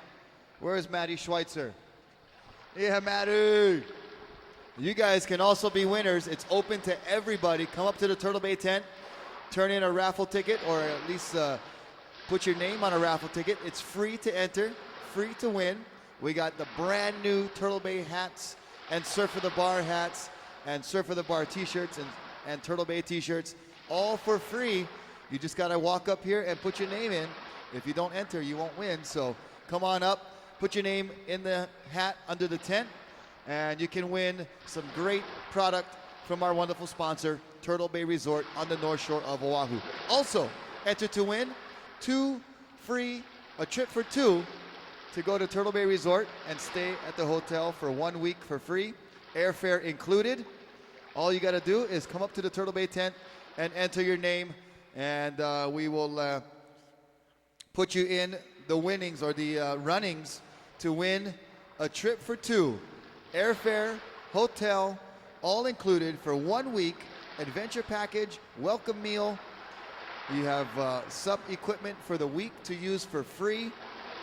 So that's all part of Turtle Bay Resort's promotion and support of stand-up paddle racing and surfing, and just in general, they want to support this great sport of stand-up paddle. So get on over to the Turtle Bay tent and inquire about all the great offers that we have.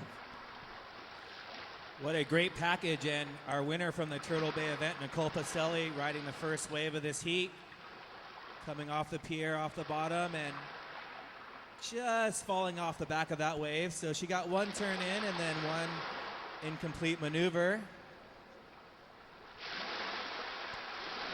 All right, so red, you have priority. Caroline Angibault with priority. And here she goes, up and riding. This is Caroline from France, our last French competitor remaining in the event. Nice roundhouse cutty, nice top turn right there for Caroline. And then finishes with a nice floater off the top for that final maneuver.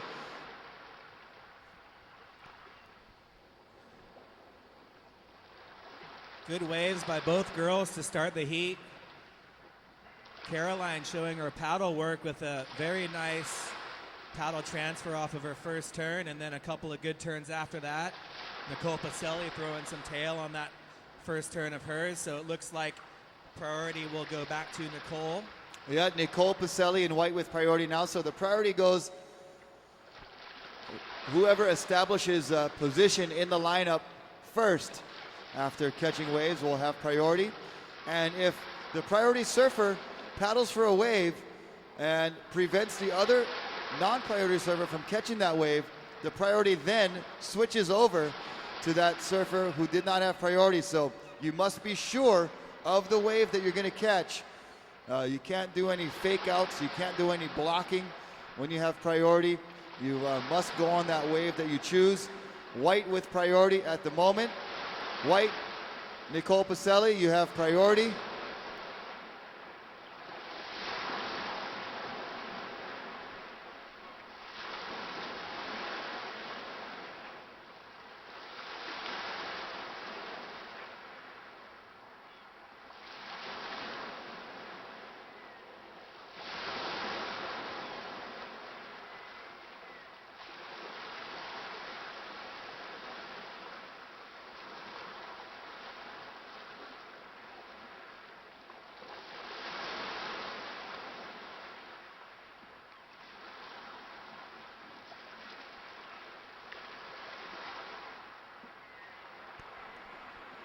So here we go without priority because Nicole Pacelli did not want that wave. Caroline Angibou is entitled to catch the wave.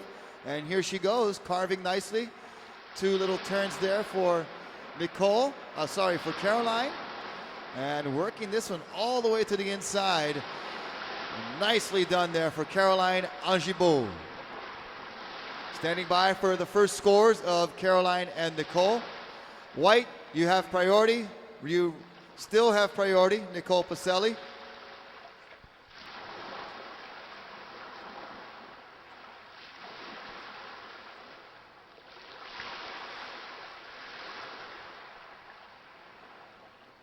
So Caroline getting her second scoring wave. She's won her previous heats, and she'll be looking to try and win again to advance into the semifinals. Nicole Pacelli is not going to bow out easily. She's going to try and catch two high-scoring waves in order to advance to the semifinals. We'll give you an update, girls, as soon as we have the scores locked in.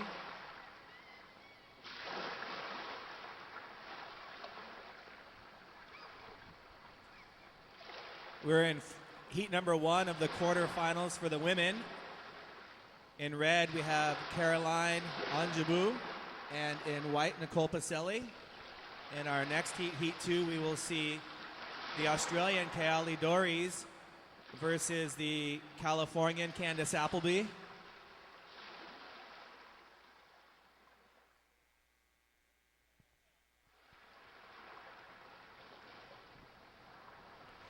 So we're seeing the one-on-one, man-on-man, woman-on-woman format here for the remainder of the rounds, which is great for these surfers to have plenty of opportunities to score points and advance into the finals. So we have 11 minutes and 15 seconds remaining. Still going to update you on scores. Hold on. But white, Nicole Pacelli, you have priority. White has priority.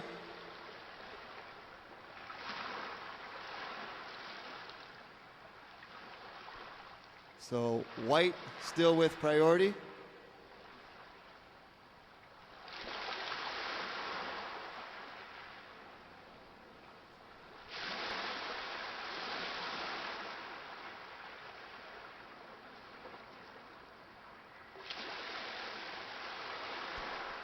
First score for white, Nicole Pacelli, was a 3:17. Nicole, you're in second. White, you need an 8.5 to go to first. First scores of Caroline Angibou, a 7.0 and a 4.67. So, Nicole, you need an 8.5 to go to first. you have priority. 10 minutes, 10 seconds, so just about halfway through. So we saw Caroline Angibault capitalizing on those first two waves, getting, a really good score with a 7, and then getting a nice backup score with a 4.67, staying busy on the board, really flowing, fluid, consistent maneuvers. Nice surfing from Caroline. Yeah, that first wave that she got her 7 was a very well-ridden wave. She showed very nice paddle work. She was on rail and in the pocket, and the judges rewarding her. Nicole Pacelli with priority will be waiting for a set wave to try and impress the judges as well. Hey, we got a special shout out to give to one of our viewers online watching on watermanleague.com or on youtube.com/thewatermanleague. We have Mr. Odie Diaz watching online. His son O'Neill, part of the production crew here at the Waterman League and Stand Up World Tour. So thank you, Uncle Odie, for tuning in. We appreciate it. Your boy does great work for us here, and so glad you could join in and watch some of what he does, and the production that's happening is awesome, going around the world. Thousands of viewers tuning in throughout the last few days, so we do appreciate the viewers online at watermanleague.com and youtube.com/thewatermanleague. Time remaining right now, 8 minutes and 35 seconds. And also thanks to you guys watching live on the beach here. The best way to enjoy the action, I believe, is always on the beach. You get to watch the athletes up close and get to, even talk story with them, maybe chit chat, get an autograph. Of course, if you can't be here, then it's always fun to watch on the web or on TV. Really great to see all the family support down here on the beach as well. I've seen Daniel Hughes' dad. I've seen Cody Kerbach's mom and dad. Candace Appleby's father is here. And a great support even from the international contingency that's coming and supporting their countrymen and countrywomen. Here we go. Nicole Pacelli with priority. She takes that wave on her backhand, and that wave kind of going to shut down anyway on the left. So not much happening there. Red, you have priority. Caroline Angibault, you have priority, and you have the lead. Time remaining, 7 minutes and 25 seconds. So exactly where you want to be, in the lead and with priority. It's a long 7 minutes to go for Caroline, who's trying to advance over our current World Tour standings leader. Nicole with a first place in Turtle Bay and a second place in Brazil. She is our current leader of the women's stand-up World Tour. Yep, and she was the winner of our first event number 1, held back in February at Turtle Bay on the North Shore. As you know, Turtle Bay Resort, we have such beautiful waves right at the footsteps of the resort.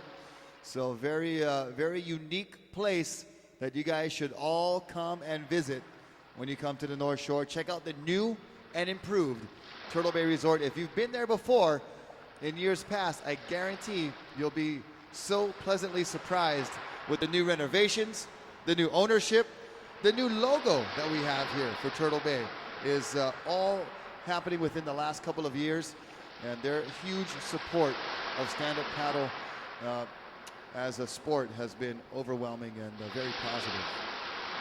And it was my first time to Turtle Bay, Rocky, and what a great place to watch an event. The action is right there in front of you. If you're a hotel guest, you can sit at the pool, sip a Mai Tai, and watch ripping right out in front of you. And both the Nakamakai youth event and the women's competed at Turtle Bay, and just a magnificent event that we had earlier in the year. And thanks to Turtle Bay for supporting the Waterman League and the Stand Up World Tour. We're very lucky to have them, and I look forward to going back very soon.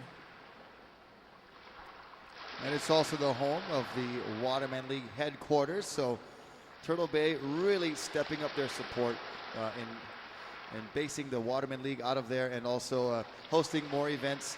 Next month we'll be there for the Stand Up World Series final.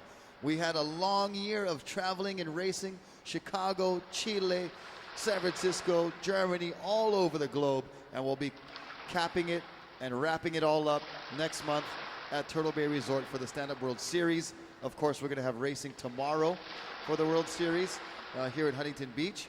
So a great venue there at Turtle Bay for us to wrap up the Stand-Up World Series. Meanwhile, right now we are below the 5-minute mark, 4 minutes and 45 seconds remaining. Caroline Angibu with the lead. Last score of Nicole Pacelli, a 1.33. Not going to help her. She needs an 8.5 to go to first. And 4 minutes, 30 seconds. Anthony, how's it going? What are you thinking she needs to do here? Well, unfortunately for the girls, this is the first heat that we've seen that it's been a little bit lully. We've had a number of waves written in all the previous heats, and I know I can say Nicole's probably out there just hoping for something to come in for her to ride, and within the 8.5 that she needs, she might need 2 lower scoring waves to try and catch up to our heat leader, Caroline, who's got a 7 and a 4.67 in her scoreline. Well, and also the other factor that's going to come into play is the time factor.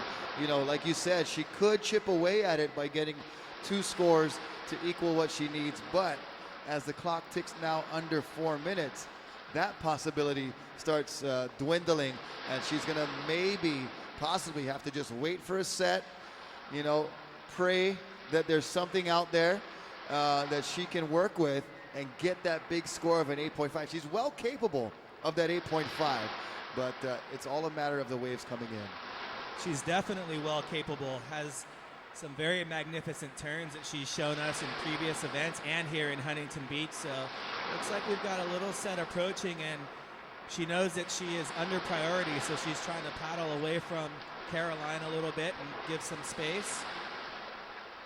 But it looks like they're both looking at this one. Well, and Caroline's going to give way, so Nicole Pacelli will have a chance. You know, with the beach break, she can get back out for another wave. Nicole getting a nice wave here, top turn. Going to get around the section if she can, and doesn't quite make it around. We talked about it earlier. You mentioned it. First off, the timing, the positioning in your takeoff area, very important. Looks like she might have been just a couple of feet out of position there. And it's just so hard to judge what the wave's going to do. We've seen a number of competitors trying to go big on that first turn, which you have to do to get a big score, but then just fall a little bit behind the section, and it's really tough to catch up as these waves are kind of draining in the shore break. So really good first turn for Nicole, and I would say it would add to her 3.17, maybe to replace her 1.33. I'm not sure if it's going to be the 8.5 that she needs, though. Yeah, she will hopefully try to build and maybe need a lesser score with that last wave she caught. If it is better than a 3.17, like you say, she might need something a little less, take a little bit of pressure off of her. But Caroline Angibu still with priority. But Nicole has free reign to go for this wave if she wants, and she does. And she does, choosing to go on her backside and just coming unstuck on that turn, trying to be aggressive, which she should. I'll tell you what, if I'm Caroline right now, I am sitting right next to Nicole, making sure she doesn't catch any more waves with approaching 1 minute to go, and Caroline's still with priority. Well, we have an update. The last score for Nicole Pacelli, her previous wave, that right-hander, scored a 3.5. So Nicole, you now need an 8.17. White, you need an 8.17. 1 minute remaining. Red, you have priority. Angibu, you have priority. So it did help her out a little bit. She needs an 8.17. Still a big score, however. And we'll see what this wave does here. You watch the water. I'm going to watch the clock, Anthony. We got 40 seconds. And Nicole trying to paddle away from Caroline a little bit, trying to get some space, but you see Caroline right now trying to get as close as possible to keep her off of any waves with scoring potential. And Caroline knowing that this wave is just on the inside as we're approaching 15 seconds left. It's looking really good for the competitor from France as we've got 10, 9, 8, 7, 6, 5. 3, 2, and 1.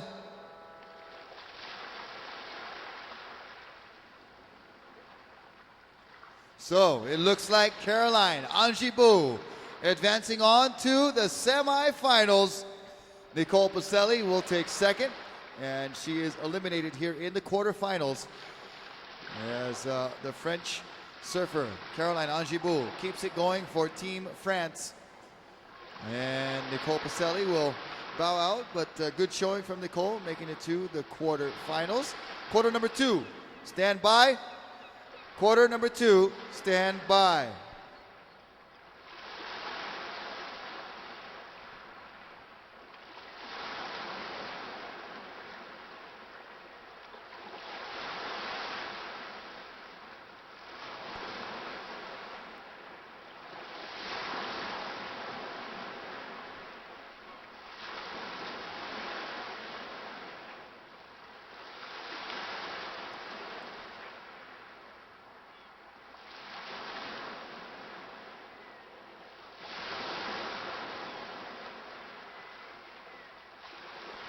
As we're waiting.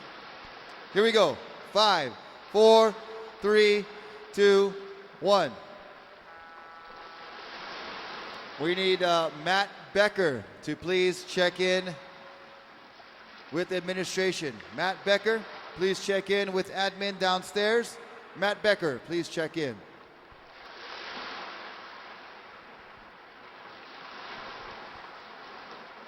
You know, we've all been there as competitors, Rocky, just waiting for the ocean to send you something, and that's the fun part about surfing and surfing contest is as we see Keale, the Australian, up and riding the first wave of this heat, going off the top, and just a small insider, but she'll do the best she can, and a nice little top turn.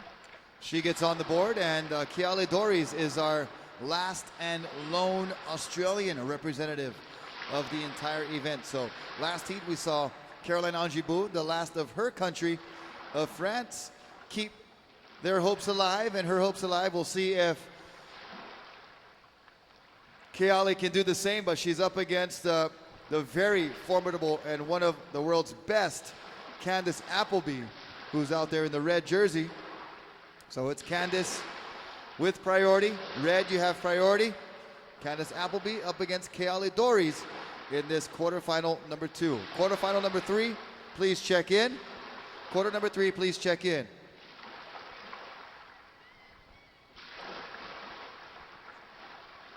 As we see Candace Appleby in red, looking at this right-hand pier bowl coming in, and she opts out of it.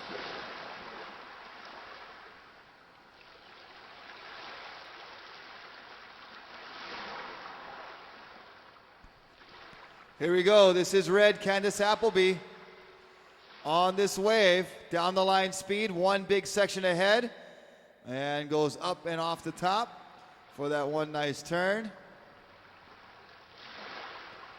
So both girls with one maneuver waves. Candace looks a little bit bigger of a set wave and definitely went off the top with some aggression. So both girls in this heat are opening their accounts, and we'll wait to see what the judges lock in. But Rocky, we've got for the first time a priority happening for the man-on-man or one-on-one heats here in the Women's Stand-Up World Tour. Yep, and much like on the ASP World Tour, the priority situation is to just kind of regulate the lineup a little bit and have a little bit of order to the wave catching. And here at Huntington Beach, we have kind of a big playing field to work with. So it's going to be interesting to see how that affects the rounds as we go forward. But right now, white with priority. White, Keale Doris, you have priority.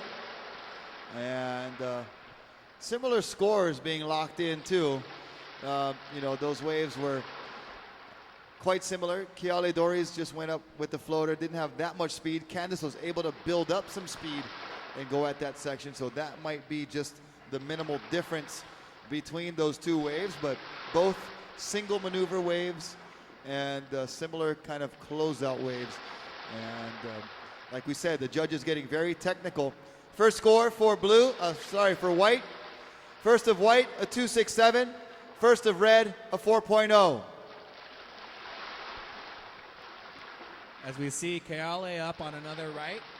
She's pumping down the line, kind of a little under the lip turn. And like many of the competitors, just getting stuck behind this wave, using her paddle to catch back up to try one more maneuver on the inside, but falls off, and she'll have a second scoring wave to add to her 2.67 as Candice Appleby in red is out the back with priority. Yep, red, you have priority. Red, Candice with priority. And she's going to use it wisely, waiting for something significant to form up and give her a scoring platform that she can try to blow up on with 15 minutes, 20 seconds.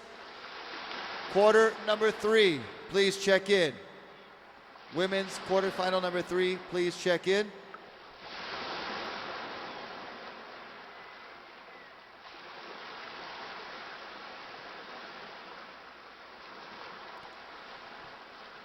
Quarterfinal 3, we'll see Ibaya Moreno from Spain matched up against Izzy Gomez. That will be an all-starboard lineup. Both competitors surfing very well. Ibaya, one of the most aggressive off the top, and Izzy Gomez posting some of the higher scores of this women's event. Well, and Izzy is just a young one too, so she's got a bright future ahead, and you know, not wasting any time, even when she's young, already in the quarterfinals, doing well. So that'll be an exciting heat. Meanwhile, looks like our starboard buoys are moving. You see the swells as they hit the pylons of the pier. You can see the water rising. Here goes red, Candice Appleby up and riding. Big bottom turn, slashing off the top one time for turn number 1, and then finds the section there for turn number 2 and holds on. And look at this set right here. Oh, the biggest set of the day so far. Chee-hoo! Keale having to dive off that one. I'll bet she wishes she was out a little bit further, as this is a real 3-wave set. Candice taking the first wave of that, which was very smart, looked like to be the best wave of that set. Keale taking a couple on the head. So very aggressive turns by Candice. It looked like she was going to... Yeah, and right now we're going to toss it down to the winner of that last quarterfinal on to the semis from France, Caroline Angibou. Alors, une belle performance, Caroline. Comment c'était cette dernière série pour toi? C'était super stressant, on n'a pas eu de vagues du tout les 5 premières minutes. Après, j'ai pris que 2 vagues dans toute ma série, donc d'attendre c'était hyper stressant. En plus, avec les priorités, c'était pas facile à gérer, mais voilà, super content. C'était l'objectif, donc non, c'est que du bonus. Et tu dois être content quand même parce que Nicole, elle est en tête pour le moment sur le classement mondial. Donc, Et ouais, puis jusqu'à présent, elle m'avait toujours battue, et là, voilà, je suis contente. Ouais. Et alors, ouais, ça tombe bien. Qu'est-ce que tu attends pour le prochain? Qu'il y ait un peu plus de vagues. C'est le truc qui me stresse le plus. Après, s'il y a des vagues, voilà, si on peut surfer, je ferai de mon mieux. Ok, génial, Caroline. Merci. Bien joué et à la prochaine. Merci. All right, Caroline, thank you very much. Congratulations. Go get ready for your semifinals. White with priority. White, you have priority?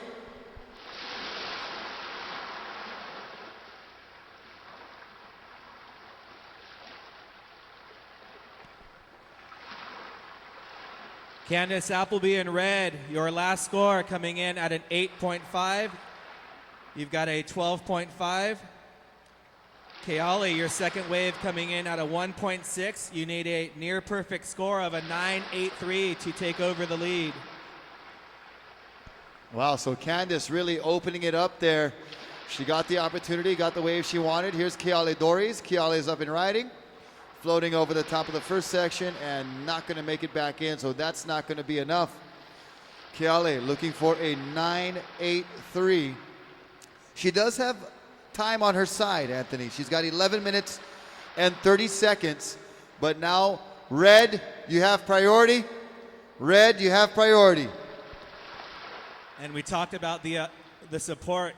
Keale, one of the youngsters from Australia, I believe at just 15 years of age, and all of the men that have been knocked out just arrived to cheer her on. We've got Bo Nixon down the beach, and Keahe and Jackson Close down there. They're all coming to support their Australian counterpart, hoping that she can take out Candace Appleby. Keale, your last wave coming in at a 1.2, not bettering your score line. You still need a 9.83 to take over the lead.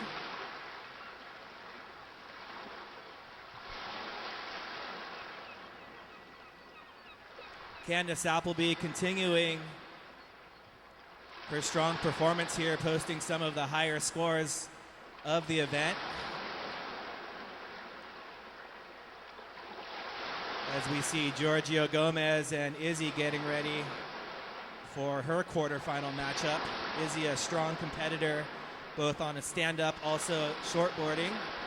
Yep, good to see the family support, the Ohana support right there on full display, with Izzy escorted by her older brother Giorgio, who had a great contest. He finished in the round 4 of the event, which was not an easy task. There were a lot of good competitors, as we see Candace Appleby up and riding here, looking to back up that 8.5 with something significant. Nice off the top there for Candace, pushing the limit of women's stand-up paddle surfing. She is on the forefront. Equipment always changing, getting smaller, and just her skill always on the threshold of women's stand-up paddle surfing. Yeah, Candace has been performing very nice in this event and showed a little variety with her first turn. A little paddle transfer cut back.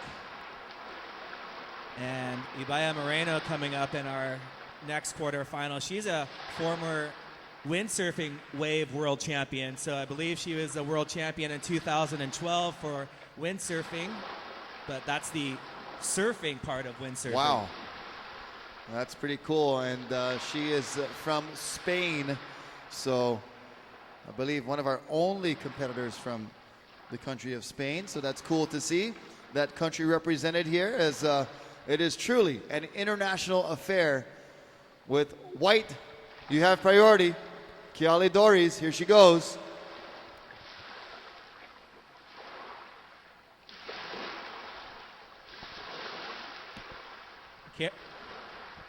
Keale not able to catch that wave. And priority switches over to Candace Appleby.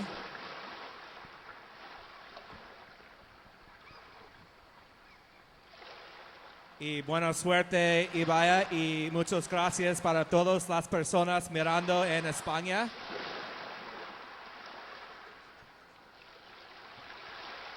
We see Candace paddling. She's looking right, looking left. What will she decide? She couldn't decide and decides to pull out on that one. White, you now have priority. White, Keale Doris, you have priority.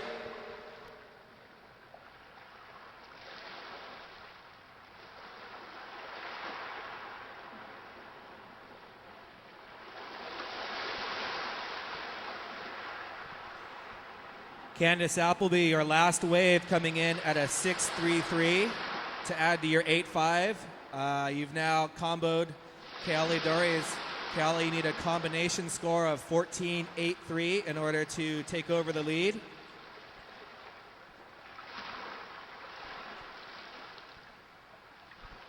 As we've got approaching on 7 minutes left in this heat. Really great to see competitors from Australia coming out for this event. And like I said, Keale, one of the youngsters out here, surfing very well in earlier rounds and surfing very well here in the quarterfinals. So she'll be looking for a nice set wave to better on her previous scores.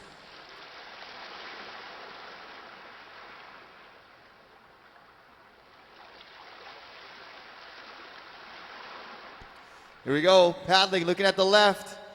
Up and riding without priority is Candace Appleby. So White, you are remaining with priority, and a nice couple of backhand snaps off the top for Candace Appleby. Just pouring it on here. I don't doubt that in a few minutes we're going to see a combo situation for Keale as Candace just really, really pouring it on with 6 minutes. 6 minutes remaining.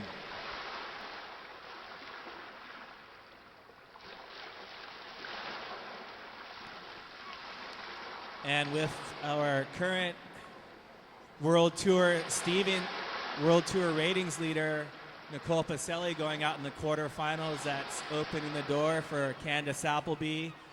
Also, Vanina Walsh, who made the finals at Turtle Bay but missed the Brazil event. And Izzy Gomez, who did very well at Turtle Bay, making the semifinals.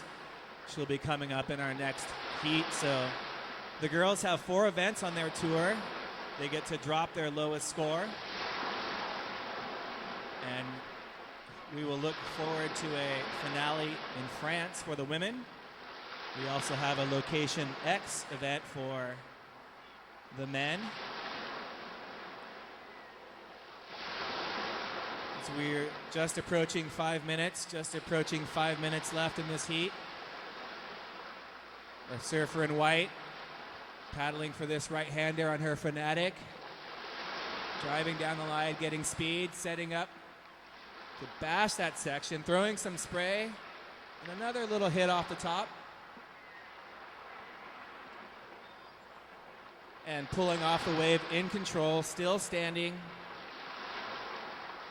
They make it look easy, but that's very difficult to do at the end of a wave on these small boards, to just pull off and remain standing on your board. And notice all the competitors on their board standing on the way out.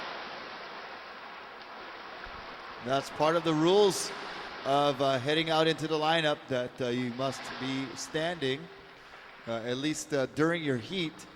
So Keale Doris following the rules there very nicely. 4 minutes remaining. 4 minutes to go here in quarterfinal number 2. Coming up next, quarterfinal number 3, and then quarter number 4, and then we'll be getting into the quarterfinals of the men. So a lot of exciting action here on the final day of the Stand-Up World Tour Huntington Beach Pro Grand Slam Surfing Event 2013, right here, south side of the pier. Very legendary location, iconic venue here at the Huntington Beach area with Dukes and Sandys right behind us. We got to thank them for their great support of this event, as well as the Waterman League, Starboard Innovation Quality, as well as Turtle Bay Resort. You can get your free Turtle Bay merchandise right up here at the tent. Maddie Schweitzer, what did you win? What did you pick up? Did you get a hat, or you got a Surf of the Bar hat that Alina is sporting right there. So you could be a winner too of some great Turtle Bay and Surf of the Bar merchandise. All you got to do is come up to the tent and write your name down, and you could win. It's not very hard. It just costs you a few steps in the sand. Our tent is right to the south side of our main scaffolding here. So just come on up, write your name down. If you don't want free stuff, then just stay where you are. It's all good.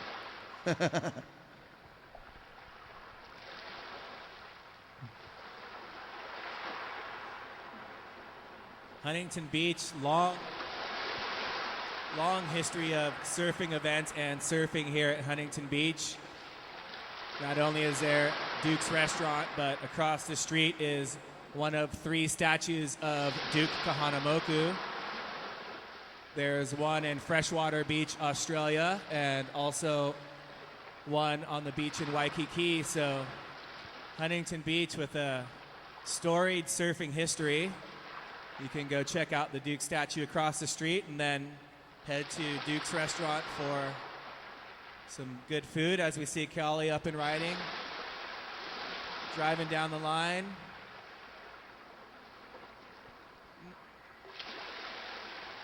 Trying to get some speed for a big maneuver. But as we have these high tide conditions approaching here, she'll make her way back out and hope for 2 huge barrels in 1 minute and 30 seconds in order to take over the lead. A huge barrel and a huge air possibly required here, but it is 1 minute 25 seconds remaining. No, Keale can get a big set and do something spectacular. She's got a shot here. Candace Appleby waiting over towards the pier for that same kind of set that she got earlier that will give her that big score.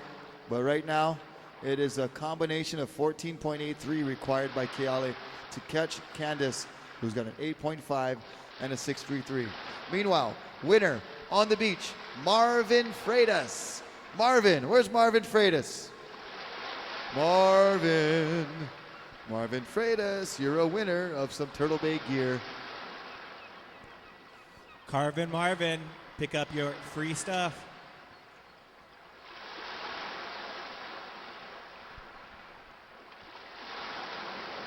"30 seconds. 30 seconds left in this heat.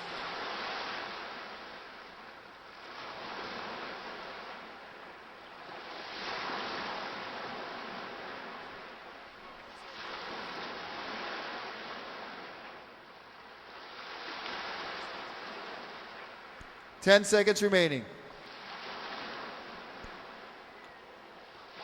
Keale Doris on the inside. 4, 3, 2, 1. So a valiant effort there from Keale Doris.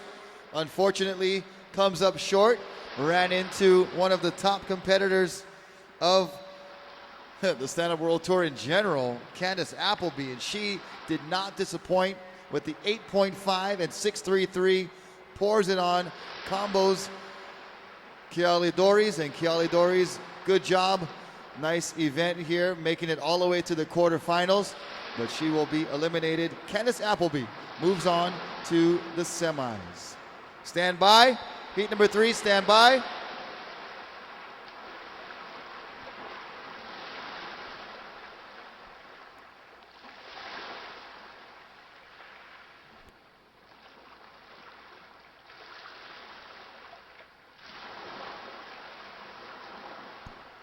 Here we go, counting down. 5, 4, 3, 2, 1. All right, so we are into quarterfinal heat number 3. We have Izzy Gomez in red and Ibaya Moreno in white. Izzy from the USA right here in California, and Ibaya all the way from across the globe from Spain in the Canary Islands.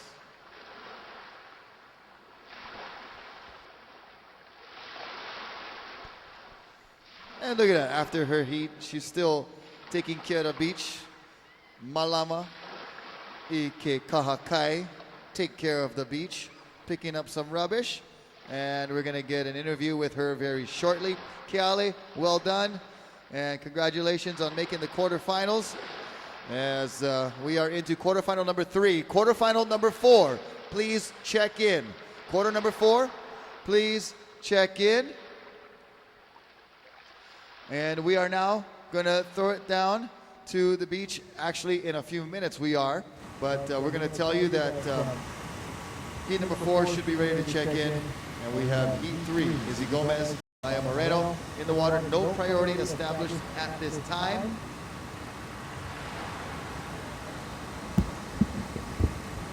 And now we're going to throw it down to the beach. The winner of the last heat, a big win, combination for Candace Appleby. Candace coming in first in this seed advances to the next round. Give us your thoughts about it. How'd it go? It was fun. There were some fun waves. It was, it was pretty slow though. There wasn't very many waves. You had to use your priority wisely and, just kind of be patient and just have faith that God was going to send me a good one, and He did. And I'm stoked and was able to pick up some trash while I was out there too and be ocean-minded. So it was a great heat. I had a lot of fun, and it was a pleasure to surf with Keale. I think, Australia's got some bright young stars coming up, so it was a pleasure surfing with her. Thank you.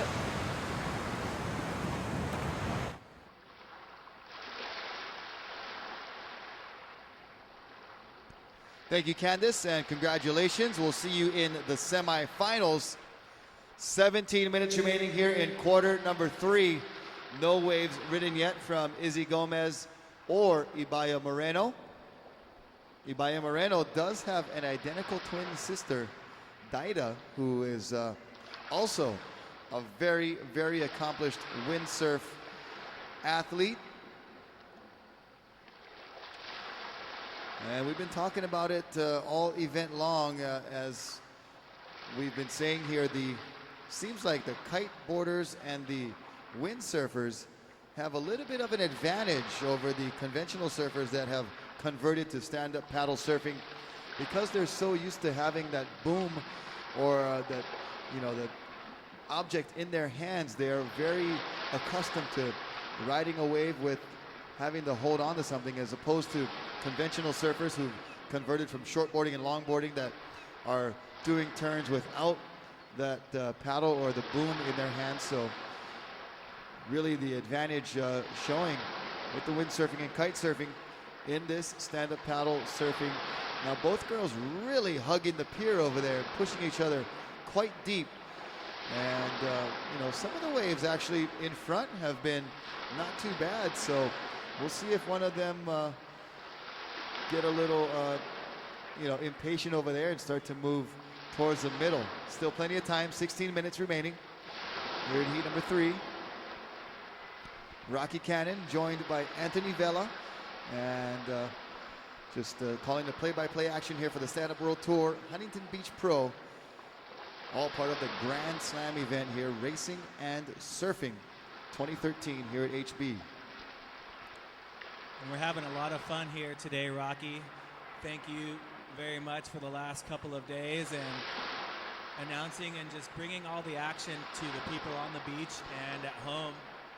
It's really good for our sport to have somebody with as much announcing experience as yourself to really give us all the information that we need and talk strategy and all sorts of good stuff. Well, thanks, Anthony. I appreciate that, and it's great having you up here to assist with a lot of the background information, a lot of the terminology that is part of stand-up paddle surfing. And being a competitor out there yourself, you surfed in the trials and had a fun event a few days ago here. So a lot of good things coming from the announcer booth up here. And White, you have priority.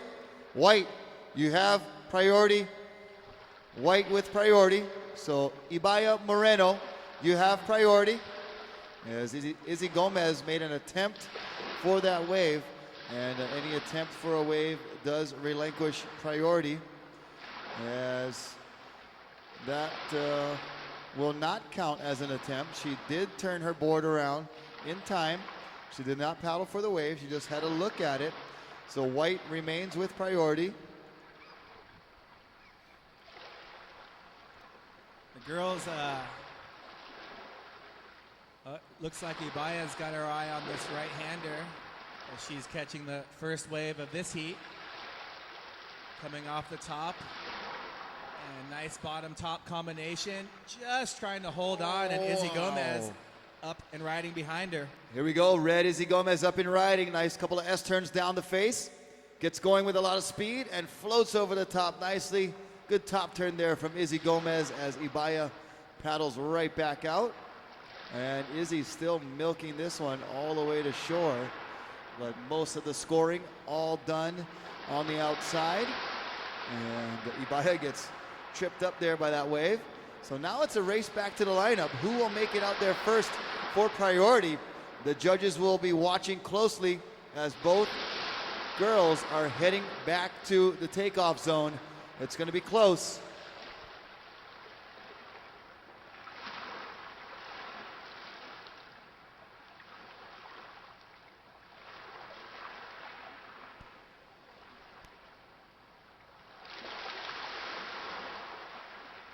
So White, you have priority.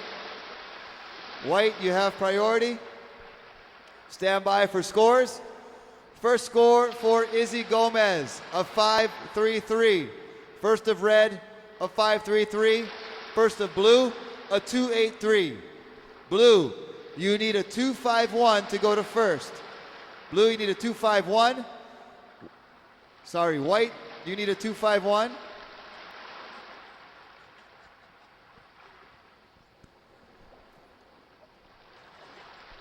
White, you have a 283. You need a 251. White, you need a 251. White, you have priority. Red, your first score, a 533. You know, Huntington is such a tough place to try and figure out where to sit, especially as the tide continues to change. The girls saw Candace getting a couple waves off the pier and sticking close to the pier, but like you said, Rocky, we've seen a number of waves break right in front of us, and we'll see what these girls choose to do as far as positioning. And Ibaya Moreno in white with priority, paddling for this one with a nice takeoff and positioning. Good slashing first turn. Able to hold on and getting a second turn in as well, and then coming unstuck.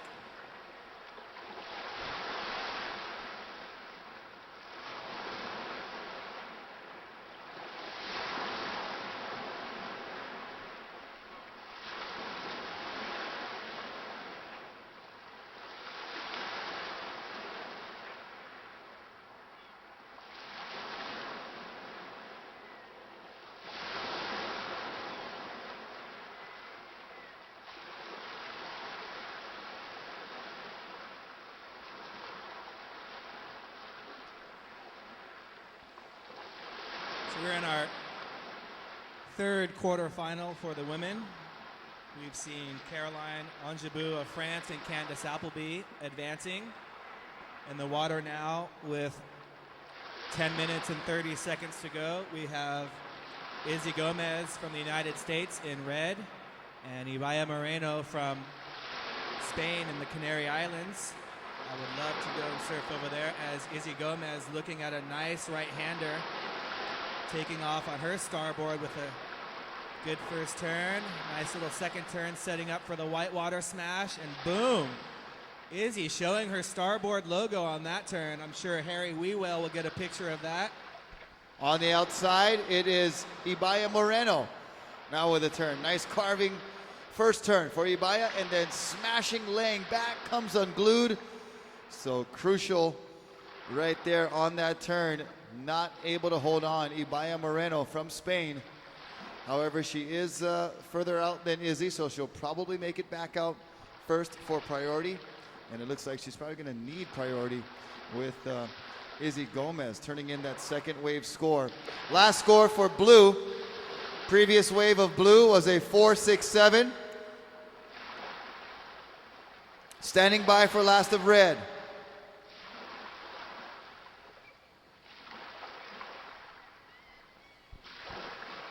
I'm really impressed with the surfing of all these girls. They're really attacking the lip. They're on rail and throwing the Larry laybacks, as you see Ibaya just coming unstuck on that one.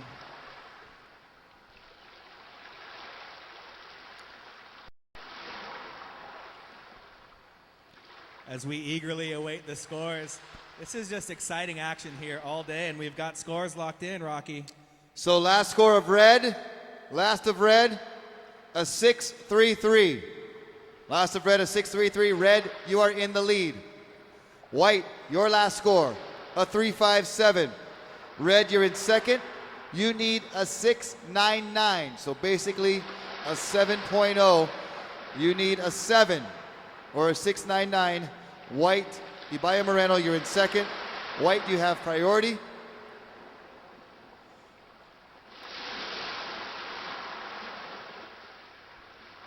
White, you have priority. You are in second. Your last score of 3.57. Red is in the lead.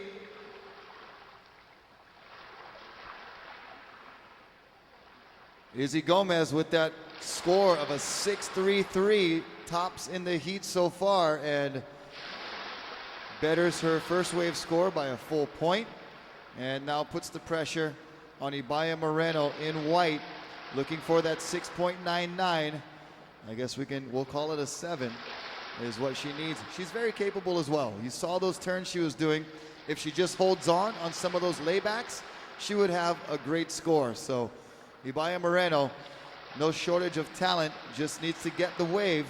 And she's got priority, so she'll have the choice. Time remaining, 7 minutes and 20 seconds. You know, we've talked about timing here today, Rocky, and Izzy Gomez just seems to be in tune out there, showing great timing with both of her waves, able to fit in numerous turns in a small amount of time. And Ibaya Moreno also fitting in some really nice turns. Yeah, I think looks like so far the difference is the completion of the maneuvers.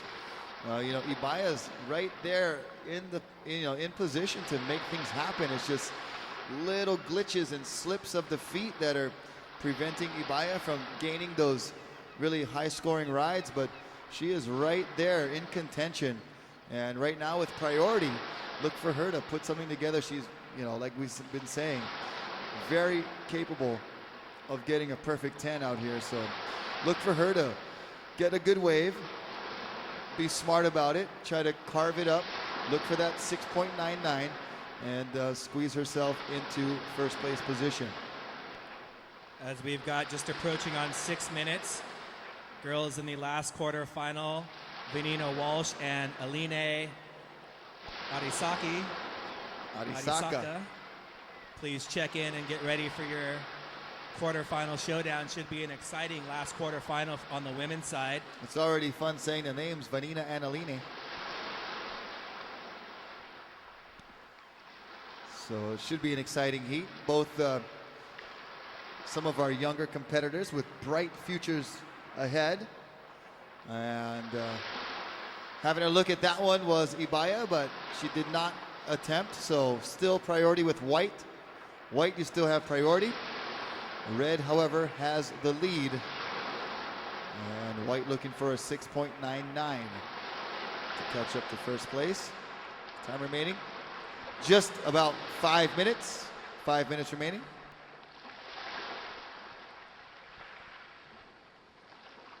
Both of these competitors in our next quarterfinal very much in the race for the world title. Vanina with a third place at our opening event in Turtle Bay.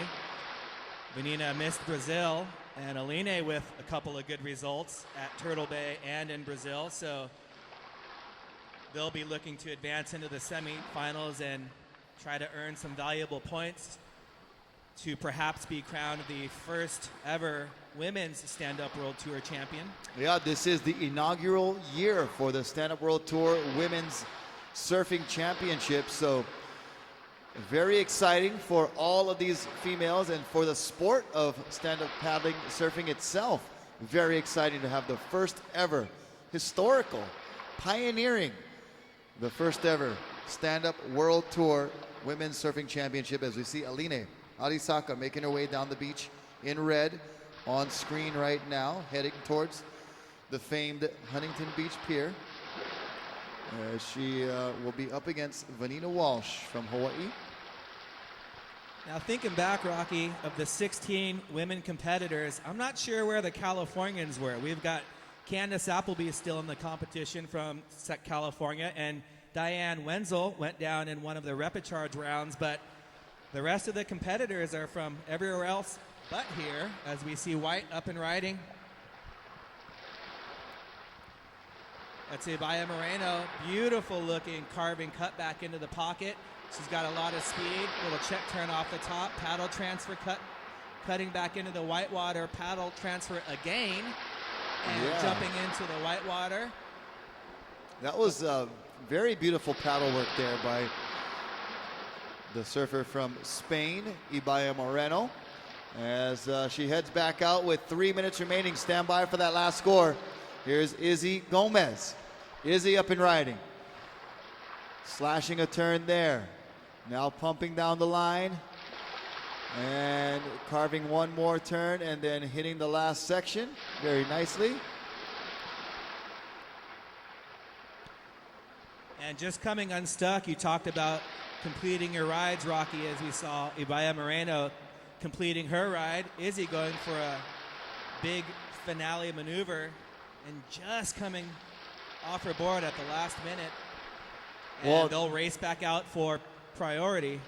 Yep, they are both right in the same spot. Izzy going around that wave. Ibaya has to bail off. So Izzy, even though she caught the second wave, going to catch a little bit of that outgoing current right up against the pier. And looks like Izzy Gomez is going to get priority. So red with priority. Stand by for the last score of white and red. That last wave of white might have looked like it was probably one of her better scoring rides. She needed a 6.99. Not sure if it was all that much, but we'll have to wait and see and give that up to the judges for them to decide. As Ibaya is still struggling with the paddle out there, gets caught by that second wave, and now heading more towards the pier, following Izzy's path up against the pier. Time remaining, 1 minute and 30 seconds. So last score of white, a 6.17. Not enough, but it's your best scoring ride. White, you now need a 5.5. White, you need a 5.5. Red, you have priority. 1 minute and 10 seconds remaining. This is where you love having priority with 1 minute to go and the lead for the youngster Izzy Gomez. She's going to try and hold off Ibaya on anything that's high scoring as she lets Ibaya go on this one, but a little bit of a rip current action preventing them from catching this wave with 45 seconds to go. Yeah, I think the tide has been turning and possibly on the way back out, and we see some of those outgoing rip currents kind of working against you. Here's the battle. Aline, please stay out of the competition area, thank you. So red attempts, white with priority. White, the last attempt here, 20 seconds, and she goes and not able to hold on.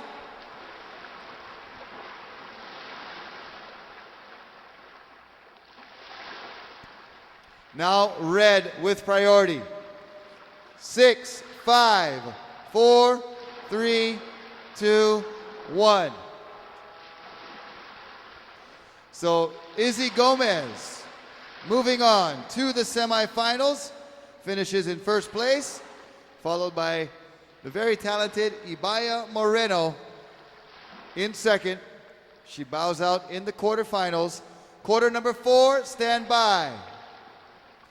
Here we go. Counting down. 5, 4, 3, 2, 1. So quarter number 4 underway. Vanina Walsh matched up against Aline Arisaka. Aline in the red, Vanina in the white. Check in quarter number 1 for the boys. Kai Lenny and Jan Vaj, please check in. Kai Lenny and Jan Vaj, check in.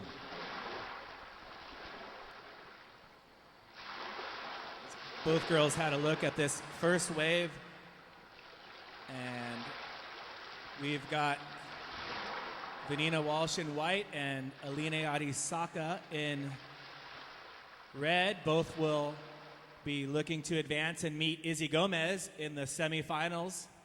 So we've got 3 of our competitors set for the semifinals and just waiting on this last quarterfinal heat. No priority at this time. No priority at this time.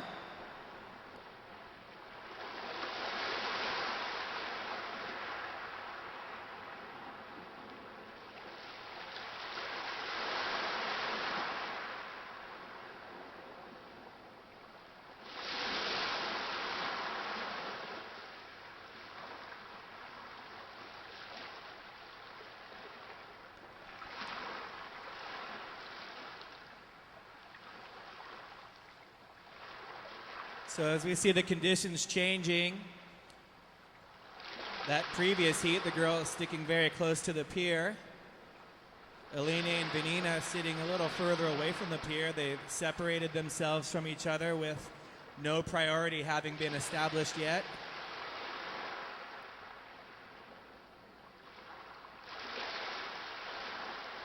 Yeah, the girls in the last heat were really just almost touching the pylons there on the Huntington Beach Pier. But these girls giving themselves some space. They got a lot of room to work with for one-on-one competition here, so no reason to bump rails or any of that sort.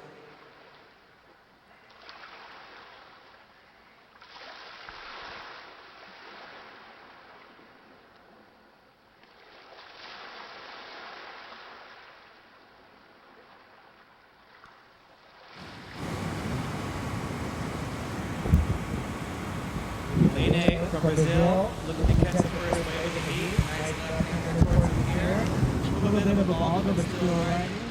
Nice check turn. Second copy back. Like right here. Yeah. Another little check turn. Shoot the pier like Daniel Hughes. Hey. First ride of the heat, Line.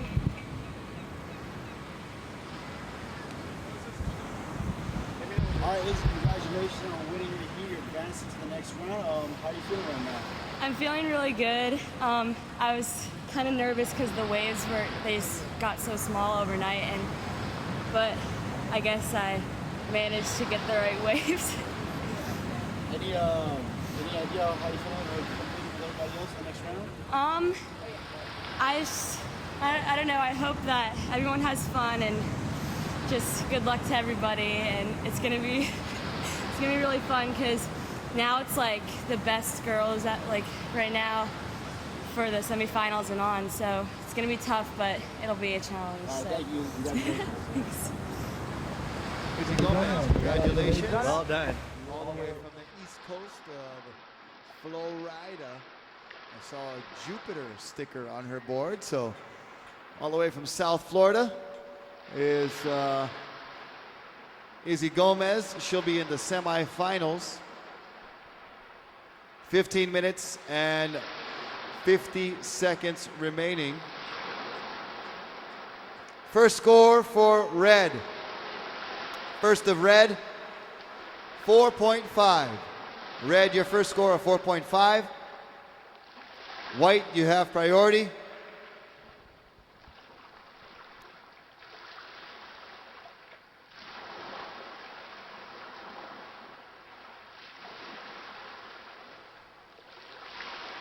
coming up in just 15 minutes, the quarterfinals of the men's side. Two-time world champion Kai Lenny up against the young and very, very talented Brazilian Jan Vaj. In quarter number 2, we're going to see Sean Pointer, the East Coast versus West Coast. Sean Pointer takes on Daniel Hughes. And then we'll see Maui versus Oahu. In heat number 3, Zane Schweitzer against Mo Freitas. And then Maui against Brazil, Cody Kerbox and Kyle Vaj on the last heat. Here we go, up and riding white. Vanina Walsh fading, nice top turn there. Another nice top turn, throwing spray for Vanina, pumping down the line, and hits that section nicely for a nice critical turn there for Vanina Walsh on the outside, Alina Arisaka. And Aline pumping down the line on a nice right-hander on her forehand. She's looking to come off the top. And will she ride out of it? She rides out of it with a little bit of a boggle. The judges will give her the complete maneuver, but I think Vanina got the better of that exchange as they'll race back out to see who has priority. Notice they jump back onto their boards and stand up as quick as they can.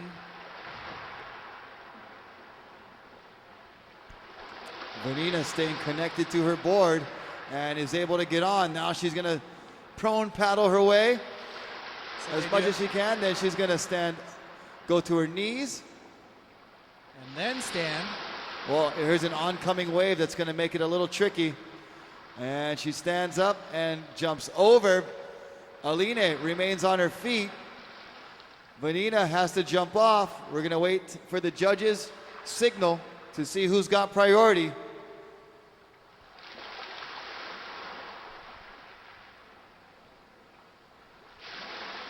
And it's going to be close. The current next to the pier running a little bit faster, but I can't judge this one.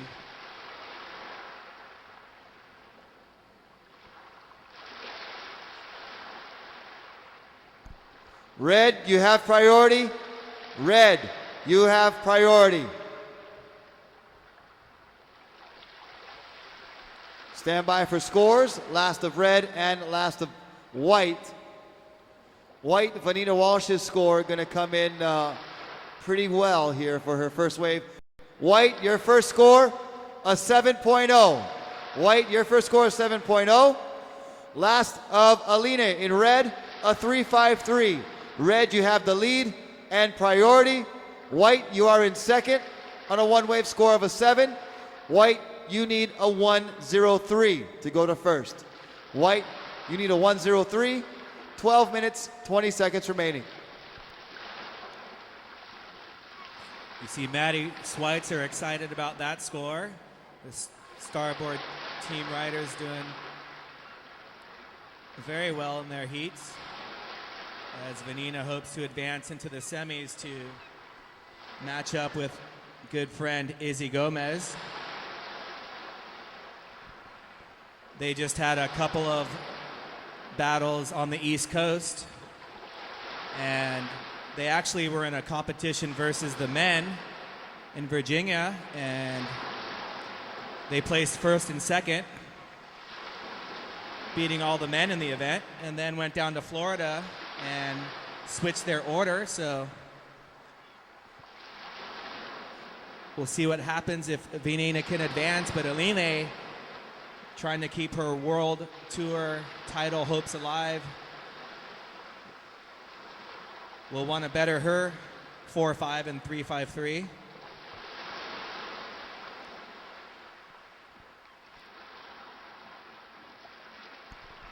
All right, so time ticking down, 11 minutes remaining. And Aline Arisaka with priority out there right now. As you see our priority flag right down in front here.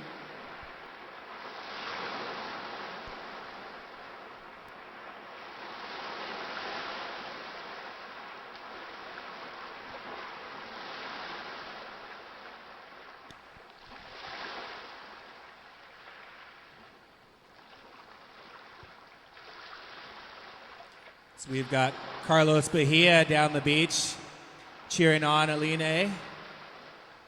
Carlos, one of our seasoned competitors who went down yesterday, but still here supporting his Brazilian counterparts.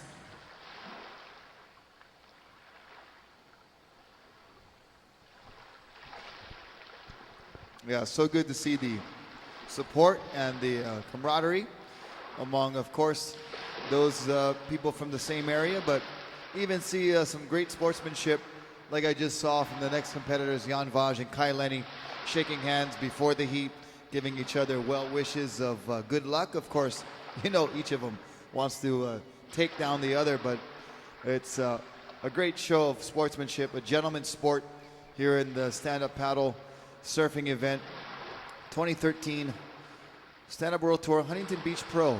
And look, the conditions have glassed off.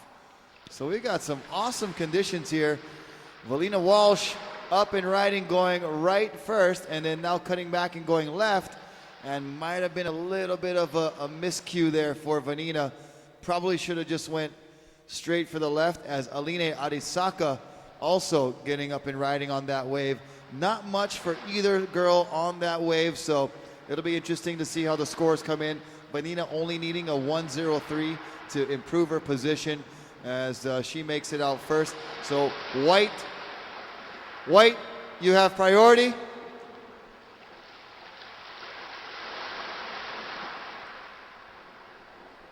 White, you have priority. You talked about the camaraderie. There's such a mutual level of mutual respect at this level of all the competitors, and especially when you're traveling to different events together. And you know, first was Sunset taking on the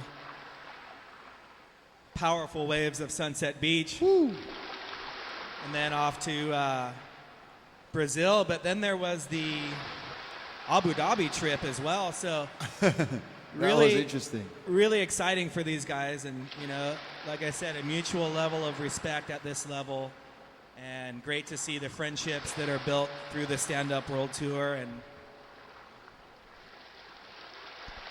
White with priority, Valina Walsh, and here she goes. No, she did not go. she was looking right again on that one, Rocky. And Red, you now have priority. Red with priority. White, your last score, a 3.1. White, you are in the lead. So White in first, Red in second. Red, you need a 5.61.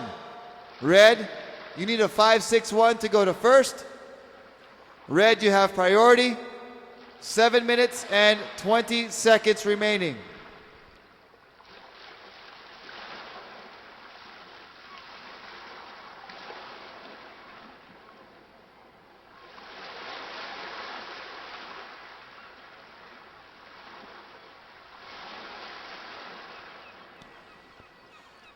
so both competitors with 2 scoring waves. So they'll be looking, Vanina is looking to better a 3-1.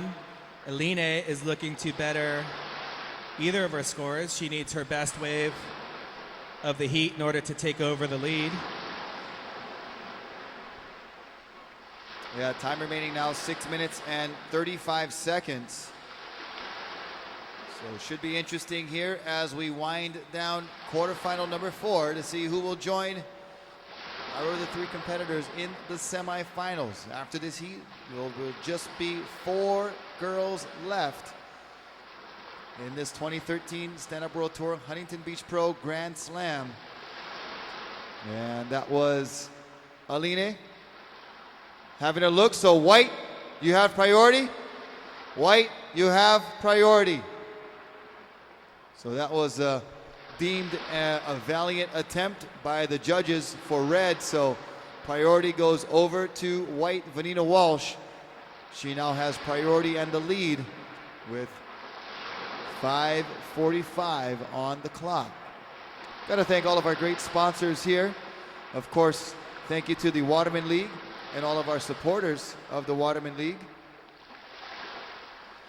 Waterman League sponsored by Art in Surf, Nash, Starboard, Mistral, JP Australia, Fanatic, Corban, Bic Sup, Puka Patch, Rogue Paddleboards, Body Glove, and Focus SUP. Mahalo to all of our great sponsors of the Stand-Up World Tour and the Waterman League.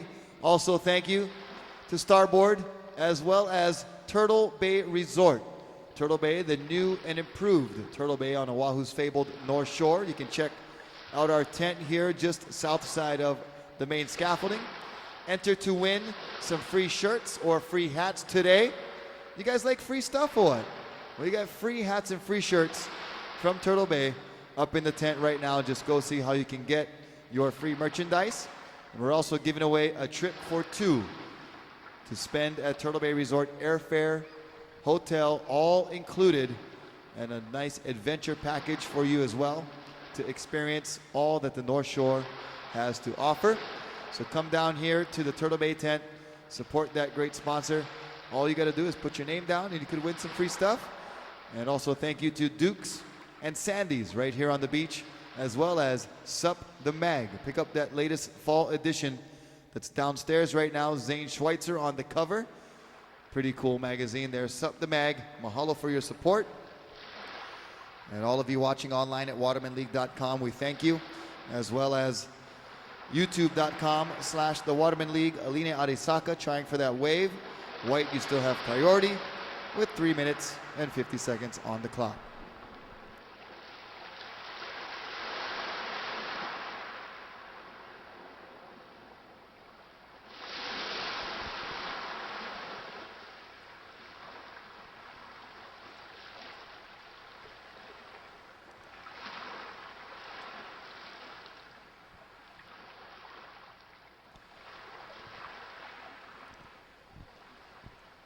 So we've got our last quarterfinal.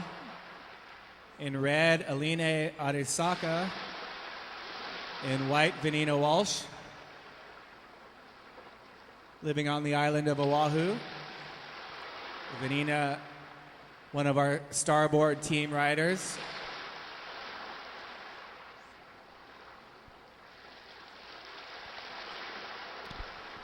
And John Sarmiento, come on over to the Turtle Bay tent for your free merchandise. You just won a really cool t-shirt.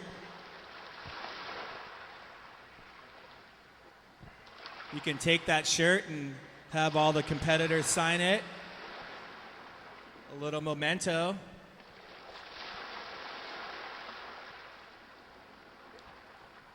As we are in the early days of our sport, so getting all these competitors' autographs in 10 years, it'll be exciting to see where we've gone with this sport. And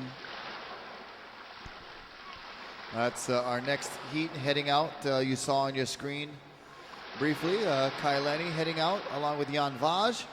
Kai and Jan, please stay clear of the competition area. Thank you.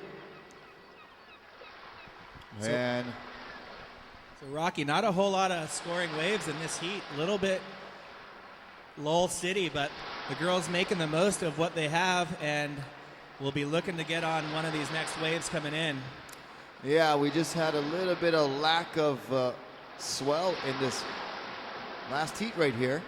With 1 minute 35 seconds, only about 5 waves ridden. Of course, it's very contestable, but conditions improving. So now all we need is the waves to start pumping, and we'll have ourselves a great final day here. But regardless, still going to be a great day. We got a lot of action on tap. We're going to get into the women's semi after the men's quarters. But the quarters coming up next should be exciting. Already a big heat on tap with two-time world champion Kai Lenny and Jan Vaj, always a force to be reckoned with. The Brazilian in the white jersey coming up next. 1 minute remaining. White still with priority, but Aline moving away from her to try to get this wave right here, Anthony. Oh, what's going to happen? It looks like they're both on this one. Aline wisely pulling off. Vanina with a little under the hook snap coming off, but perhaps playing a defensive role with just 30 seconds to go, leaving Aline with priority. Red, you have priority. 25 seconds. Here goes Red. First turn for Aline, and gets around the section for one more. On the inside, this wave was caught with 20 seconds remaining. Now we have 10 seconds. Inside wave, smaller wave. Here we go. 5, 4, 3, 2, 1. So another heat down to the wire. We're going to leave that in the hands of the judges as Vanina Walsh comes in. Aline Arisaka, great effort there. Was it the score that she needs? We'll have to wait and see. Heat number 1, quarters, boys, stand by.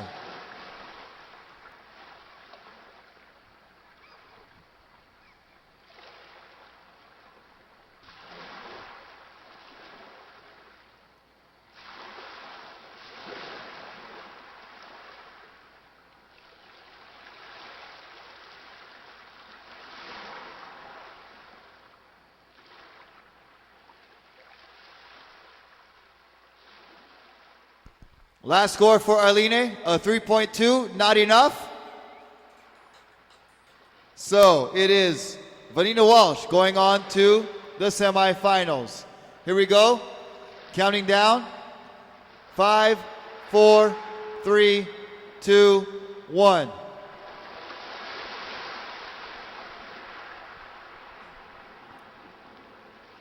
So heat number 1 of the quarterfinals for the guys is on. Kai Lenny in red, Jan Vaj in white.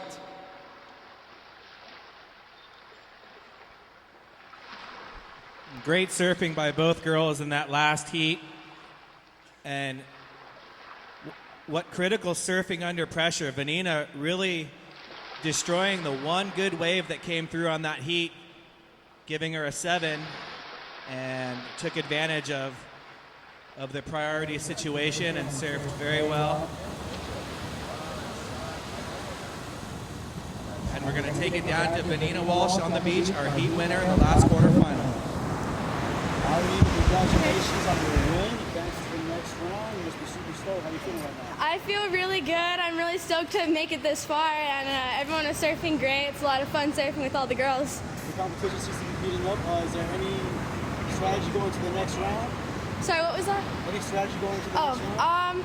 Yeah, well, the waves are a lot smaller, so definitely wave selection is going to be a big part of it. And the judges are scoring more on big maneuvers, not really how many maneuvers, but how big your maneuvers are going. So I'm going to be working on doing only like less maneuvers, but getting some big maneuvers in. Oh, well, congratulations and good luck. Yeah, thank you.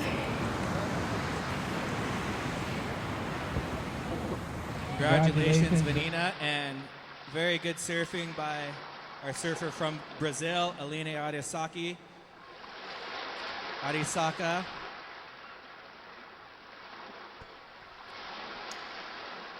Yeah, very, very good surfing indeed from Aline all week long, and just got edged out by Vanina. So we'll see Vanina in the semifinals.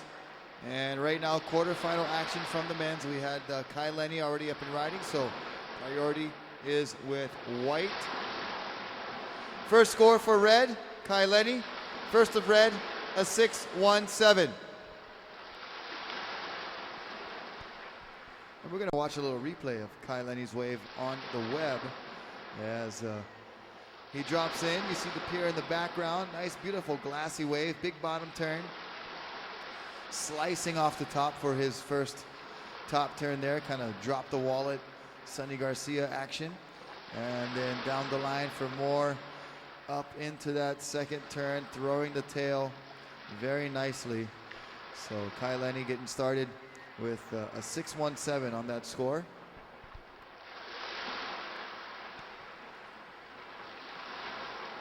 We've got Colin McPhillips down on the beach coming to check out the action.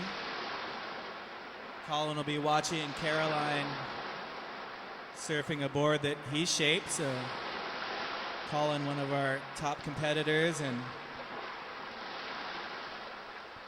also in the board shaping right now. Who will he be going for in the women's semifinals? Hobie team rider Caroline or local San Clemente and Candace Appleby? But right now we've got Kai Lenny in the water with a 6-1-7, and Ian Vaz from Brazil waiting for his first wave of the heat. Interesting setup here for the quarterfinals. I'm just looking from top to bottom.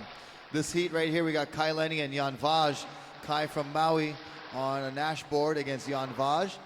And then at the bottom of the draw, you got Cody Kerbox from Maui on a Nash against his brother Kyle Vaj. And in the middle, we got Sean Pointer from Florida and Daniel Hughes from here in California, right here in Huntington Beach, in fact, kind of a American East versus West. And then in the middle heat, in Heat 3, we got Zane Schweitzer from Maui and Mo Freitas from Oahu, a Hawaii battle right there. So very interesting kind of symmetrical setup here we have from top to bottom for quarterfinals 1 through 4. And here's Kai Lenny up and riding on wave number 2, pumping down the line. Lots of speed, floats over the first section. Top turn, nice snap off the top, and gets one more in there. So Kai fits 3 maneuvers into that quick wave for another score. And Jan Vaj out the back waiting for a wave.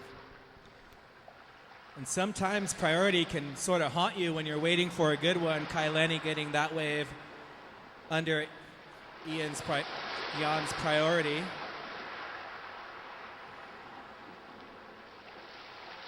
But our surfer in white having a look at this one.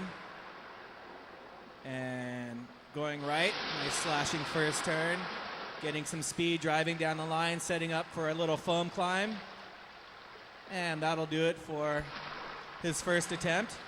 He was caught just behind it there a little bit. So Jan Vaj going to go out and look for something with a little bit more open face, hoping that he can, get that board up above the lip before the lip crashes down.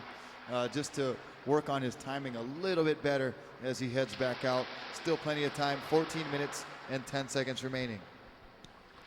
Yeah, Kai Lenny timed that last one really good, floating over that section, connecting to the inside. So waiting for his second score to drop in.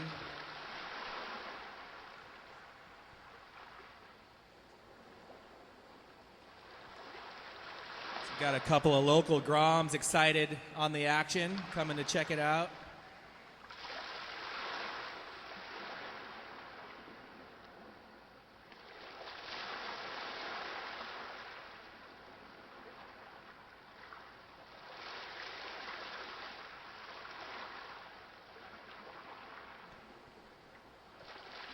What a great day of competition here at the Huntington Beach Pro. We've got people on the pier checking it out. A number of photographers came from all over. It's Aloha Friday, bro, in Huntington Beach.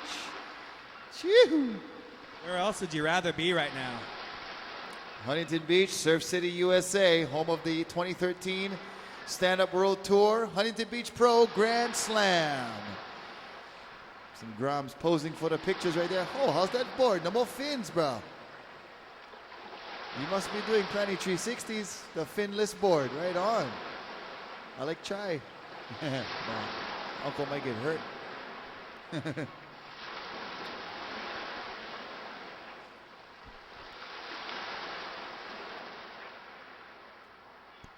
Red, you have priority. Red has priority. Red, your second score of 5.67. White, your first score of 3.33. Red with priority and the lead. White, you need a 8.51. White, you need an 8.51 to take the lead. So red not going. White taking this one. Jan Vaj pumping down the line, lots of speed. Top turn, gets hung up, catches a rail, and goes down. So red still with priority. Jan Vaj, that's not going to help him. He still needs an 8.51.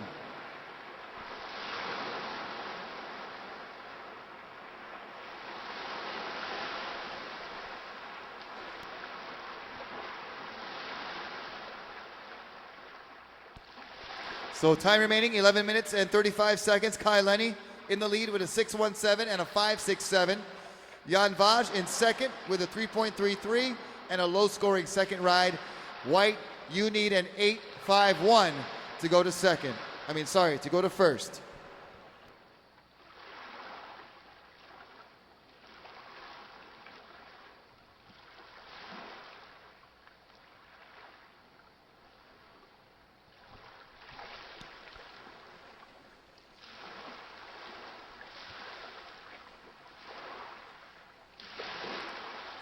Kai Lenny in this heat right now, also one of the top racers on the Stand-Up World Series of Racing.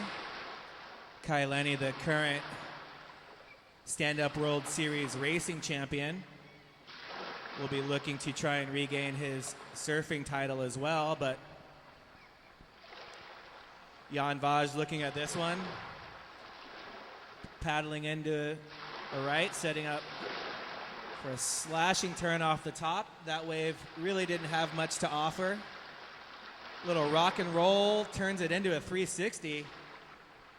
Little inside whitewater action. Great control right there with the...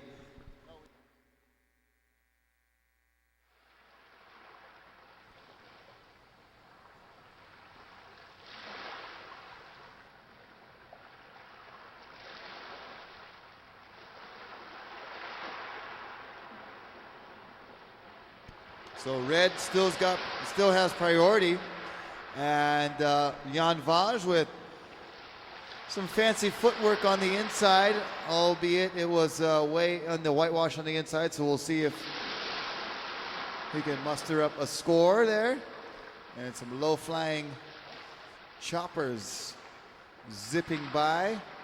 They look like they're on a mission.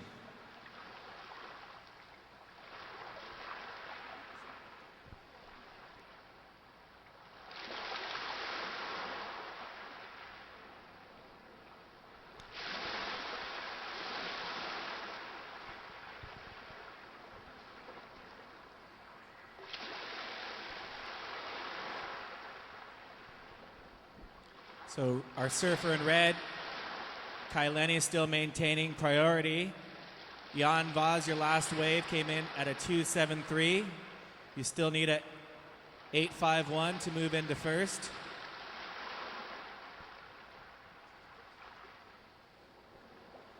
With 8 minutes and 50 seconds to go.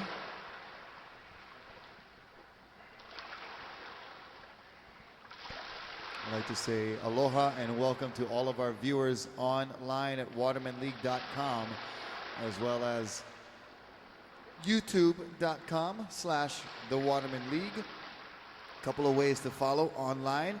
If you've got friends and family that are somewhere else and not here on the beach at Huntington, well, give them a call, send them a text message to check out those websites, thewatermanleague.com or YouTube/The Waterman League, and they can watch what you're enjoying live here on the beach at Huntington for the 2013 Stand-Up World Tour Huntington Beach Pro Grand Slam, also incorporating the Stand-Up World Series, our racing component that will be taking place tomorrow. We'll be using those starboard buoys outside that you see.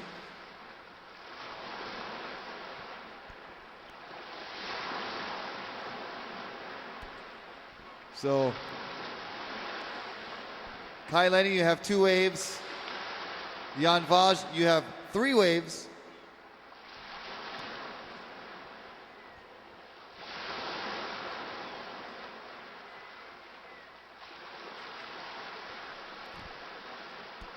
So, Kai Lenny out there with 2 waves of a 6.17 and a 5.67. Jan Vaz has 3 waves. Scores of 3.33 and a 2.73 for his 2 highest scoring rides. Still looking for that 8.51 with 7 minutes remaining. 7 minutes here. Looking like the tide filling in and possibly making the turn back out for the remainder of the day. But the cloud cover is keeping the winds at bay, hopefully. So glassy conditions here. Very beautiful Southern California weather here.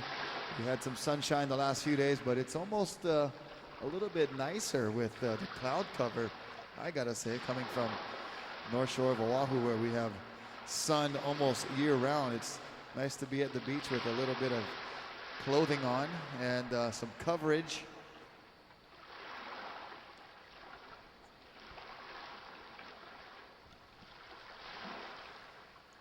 So we had a little bit of break in our action, but now we've got some waves rolling in. Jan Vaz throwing some spray on that one, driving down the line. A little foam climb that got the better of him, and Kai Lenny on this next one maybe. Here we go. Kai Lenny's gonna kick out. He's gonna prefer to hold priority instead of try to milk that little wave. With 5 minutes and 40 seconds, you see Kyle Vaz on the beach just hoping that his brother can get some kind of score here, and Jan doing the smart thing, I believe, by moving away from Kai Lenny and forcing Kai to come to him if he wants to stop him from catching a wave. Here comes something that Jan might be able to work with, but he's going to paddle over it. He wasn't right at the peak, and with Jan in the situation he is in now, he wants to get a wave from the outside and work it all the way through, and he wants to be in that optimal takeoff position like you were talking about, Anthony. So important where you take off here. To get that first big turn, you really need to come off the bottom with some speed and maintain that speed throughout the entire wave, as positioning plays a very important part. You see Kai Lenny putting it into high gear, seeing something coming and not going to let Ian take it easily. So Kai using his sprint stroke right there. Yep, you see some of the racing skill in effect right there, but he's going to have to let Ian have this wave. He can't get over there in time. So here goes Jan Vaz looking at the right. It's a long wall ahead. Fast down the line, big floater airdrop, lands it. And wondering if the left might have been better, but Jan with the fancy 360 So you can always count on Jan to get something going even in the whitewater, but that was a big floater, nice air drop, probably one of his best scoring waves so far. Jan, you have a fourth wave score of a 3.63. Stand by for your fifth wave score. Kai Lenny, you have 4 waves. You have priority.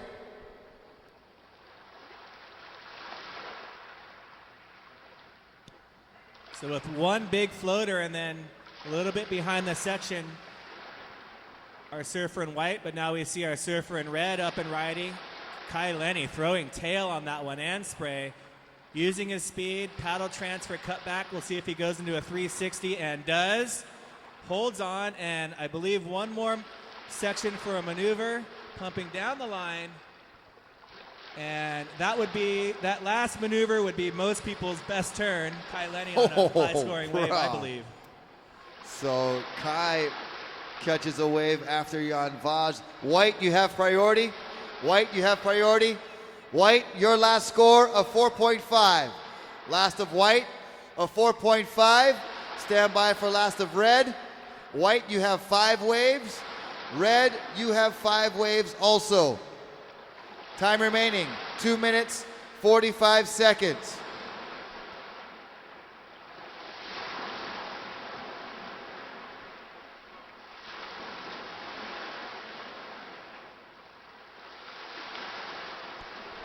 Kai, check that. You have 4 waves. Red, you have 4 waves. Your last score comes in around a 7.25 average. Red, you are in the lead. White, you are in second. Stand by for your required score. But you are going to need a big score. White, you're going to need a big score. White, you have priority.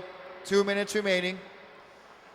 Kai's last score came in at about a 7.25.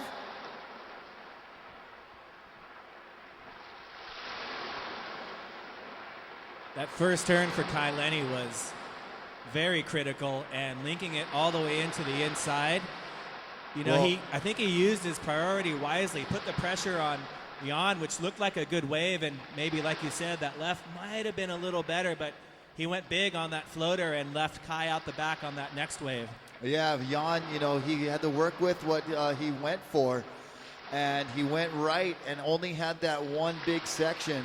So he did the big floater, came down with, you know, the air drop. It was a good turn. It was a good maneuver, but finished up with that 360 in the whitewater, and unfortunately couldn't get any more open face scoring.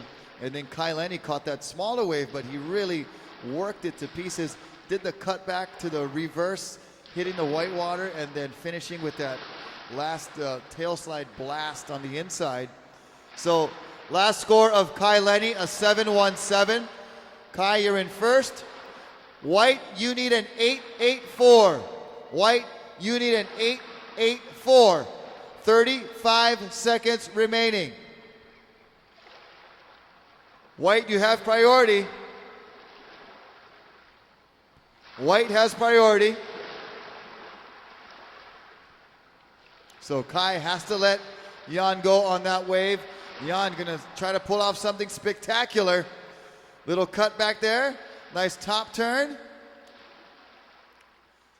Just really dicey if this wave has enough juice to provide the score. Counting down in 5, 4, 3, 2, 1.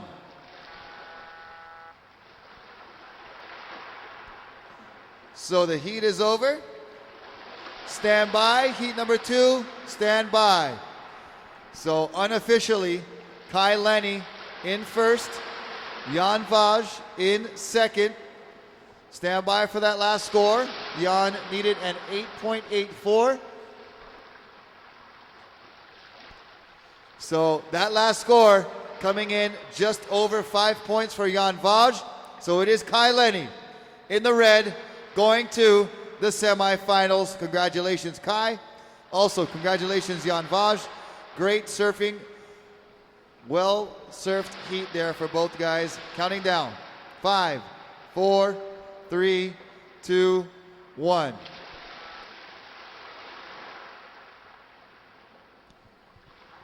The horn starts our second heat of the quarterfinals for the men. In red, we have Daniel Hughes in red and Sean Pointer in white. Both of them splitting the peak on this one. Sean Pointer with a nice slashing top turn, coming off the top again with a little float airdrop. Critical turns in the pocket and a finishing maneuver for Sean Pointer. Wow, I would be not jealous of the job that the judges have in the next booth over, because they both ripped that wave going left and going right. Like we've been saying earlier, the right might have been a little bit steeper when you're taking off at that peak near the pier. So Daniel Hughes opting for the left. Sean Pointer going on the right. It's east versus west here. Sean Pointer from the East Coast in Florida, and Daniel Hughes from right here in Huntington Beach, the local boy, doing well, making the quarterfinals. Calling up quarter number 3, please check in. Zane Schweitzer and Mo Freitas. Zane Schweitzer, Mo Freitas, please check in.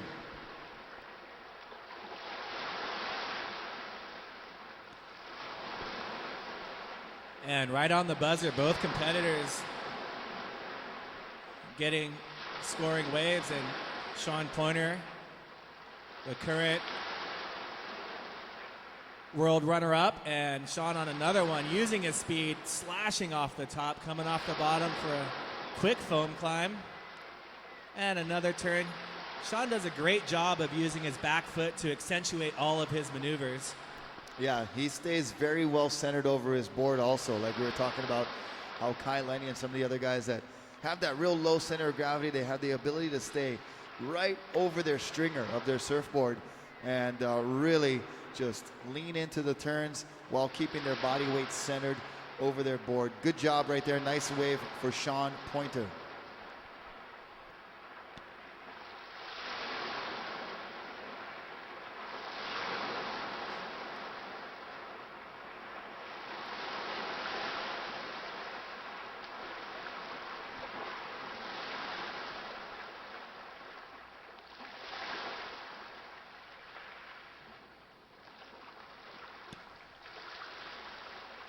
So our two remaining mainland USA competitors facing off in this second quarterfinal. Sean Pointer from Florida, Daniel Hughes from right here in Huntington Beach. Looks like they're going to split the peak again, and we'll follow Daniel Hughes driving down the line, bashing one off the lip. One maneuver, and Sean Pointer getting in multiple maneuvers. Wow. So both these Americans shredding the left, shredding the right. One big speed, high-risk maneuver from Daniel Hughes on the left. Sean Pointer with a few snaps on his forehand on the right. So we can't tell you. First score for Daniel Hughes in red. His first wave, a 4.67. First score for Sean Pointer in white, a 7.83. Second score for white was a 5.27. Stand by for the third of white. Stand by for the second of red. Red in second needs an 8.43. So we'll see how the last score factors in.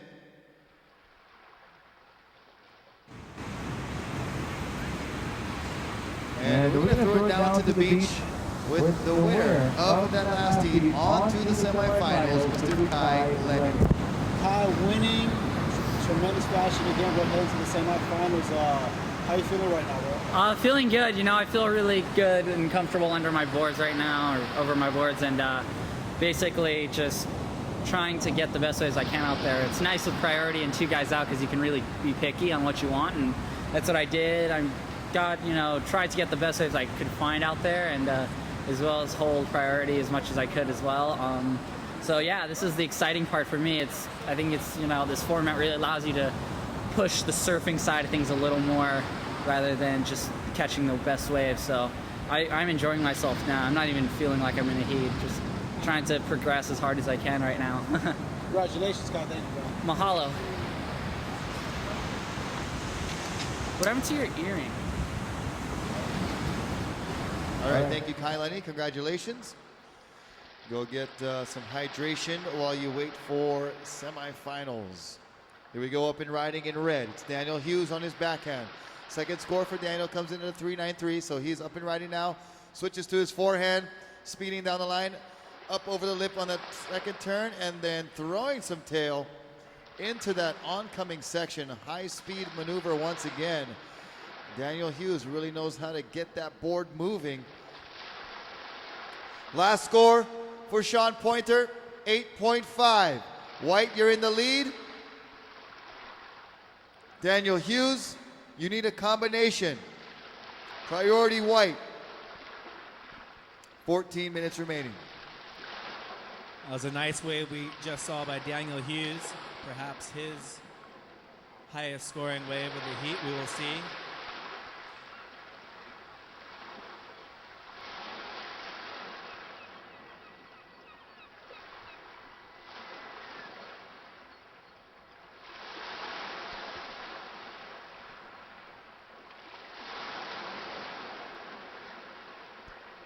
Watching a replay of Daniel Hughes' last wave online, live on the web. Pumping down the line, a lot of speed here. Gets this first turn off the top, throwing the tail just a little, and then into this oncoming section, really laying it down. Getting his tail free and the fins free for a moment. And then he's done with wave number 3. Daniel Hughes, your last score, a 5-1-7. You still need a combination. Hughes, Daniel in red, you need a combo of 16.33. White, you have priority. 12 minutes, 50 seconds remaining. Yeah, I think Daniel had a lot of speed going into his second turn and maybe should have went a little bigger, kind of did a check turn and then finished the wave off with a nice tail blow, but I think the judges wanted to see something big earlier in that wave. Kai Lenny advancing, winning his heat once again. You know how sometimes, Rocky, you have those dreams where they're really real? Well, I had a dream that I beat Kai Lenny in a heat and I was surfing really good and then woke up only to find that it was only a dream. Yeah, that's quite a dream, I must say, Anthony. I bet you were feeling super good when you're sleeping. I've had those before where you just you feel like you're on top of the world, and then you wake up in your bed and it's a little disappointing, to say the least.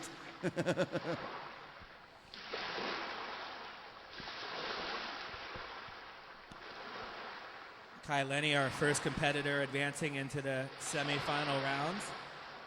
We've got our semifinals set for the women. There's 4 women left. We've got Caroline Anjabou, Candace Appleby, Izzy Gomez, and Vanina Walsh coming up in the semifinals after the men's quarterfinal round. So we will switch back and forth from the men's to the women's event.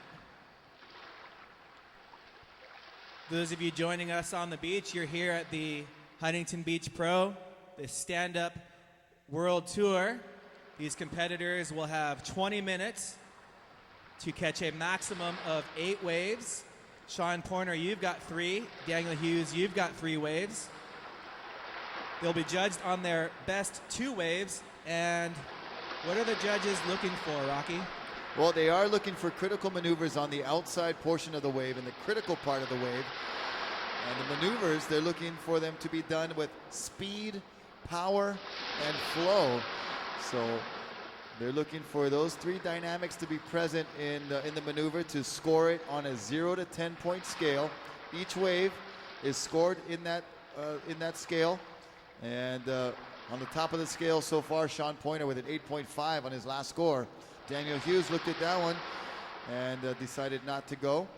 So 8.5 would be an excellent score as Daniel Hughes goes over another wave. White, Sean Pointer, towards the pier. Here he goes. Big bottom turn. Snapping up near the top of the wave there. Really tweaking the tail out. Showing his power stance right there. Sean Pointer.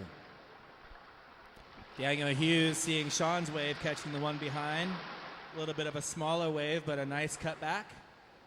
Little check turn setting up for a pseudo 360 attempt, but he knew that wasn't going to factor into his scoring line. Sean Pointer, very consistent. I remember last heat threw an 8.5 to end the heat, and he's got an 8.5 in this heat as well, so showing a lot of consistency, which is why he is the current World Tour runner-up from last year.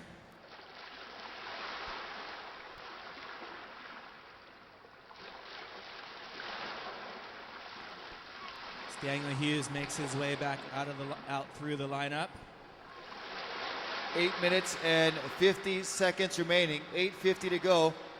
So it's our local hometown Huntington Beach boy currently in second, facing elimination against the East Coaster, Sean Pointer in white. It's East versus West in this quarterfinal. Coming up next quarterfinal, it's Maui versus Oahu. A Hawaiian showdown coming up for you in quarterfinal number 3. And then finally in quarterfinal number 4, we're back to the Maui versus Brazil with Cody Kerbox and Kyle Vaj. Exciting stuff. Sean Pointer riding one of those new Starboard in Zane boards, 7-1 by 24. No, Sean Pointer is on a 7-4, so Sean going a little bit bigger seems to be working very, very well for him. Thanks, Maddie, for the updates. I think all the fans out there watching on watermanleague.com and YouTube/The Waterman League, they like to know what these competitors are riding out there.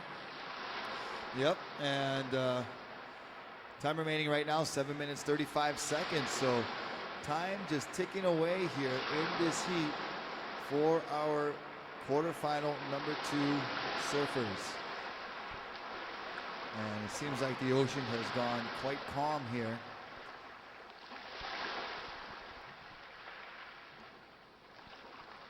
Got a little bit of a sprinkle happening as well. Everyone's covering up their cameras. I see lots of lenses out there. Don't forget to post your photos and mention the Stand Up World Tour.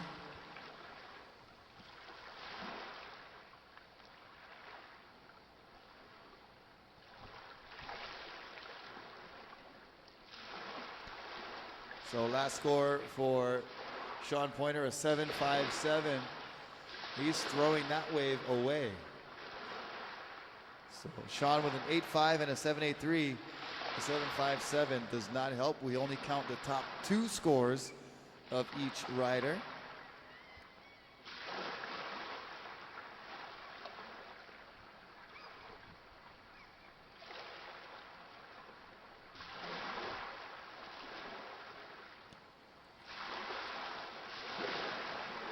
Sean Pointer from Florida, one of the biggest chargers out there. Sean spending a lot of time in Mexico and all over, looking for barrels, looking to get the barrel shots and gets them as well.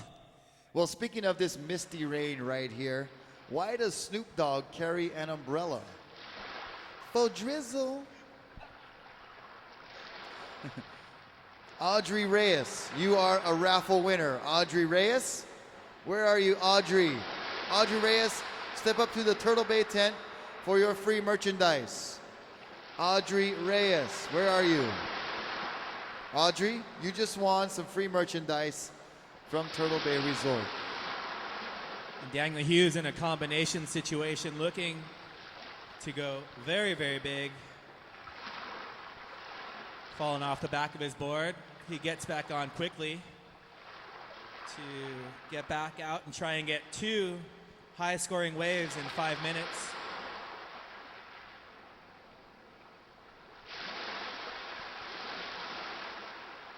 Sean Pointer just paddling around out there with priority.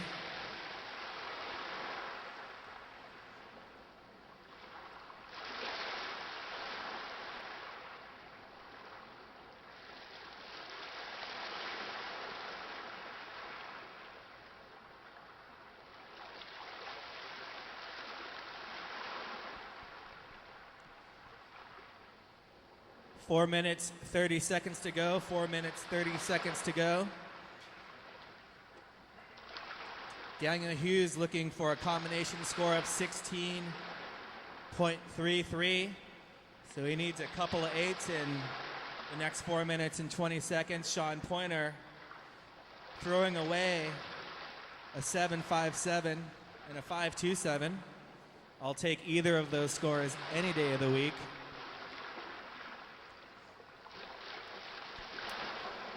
So time remaining just under 4 minutes, 3:55 remaining.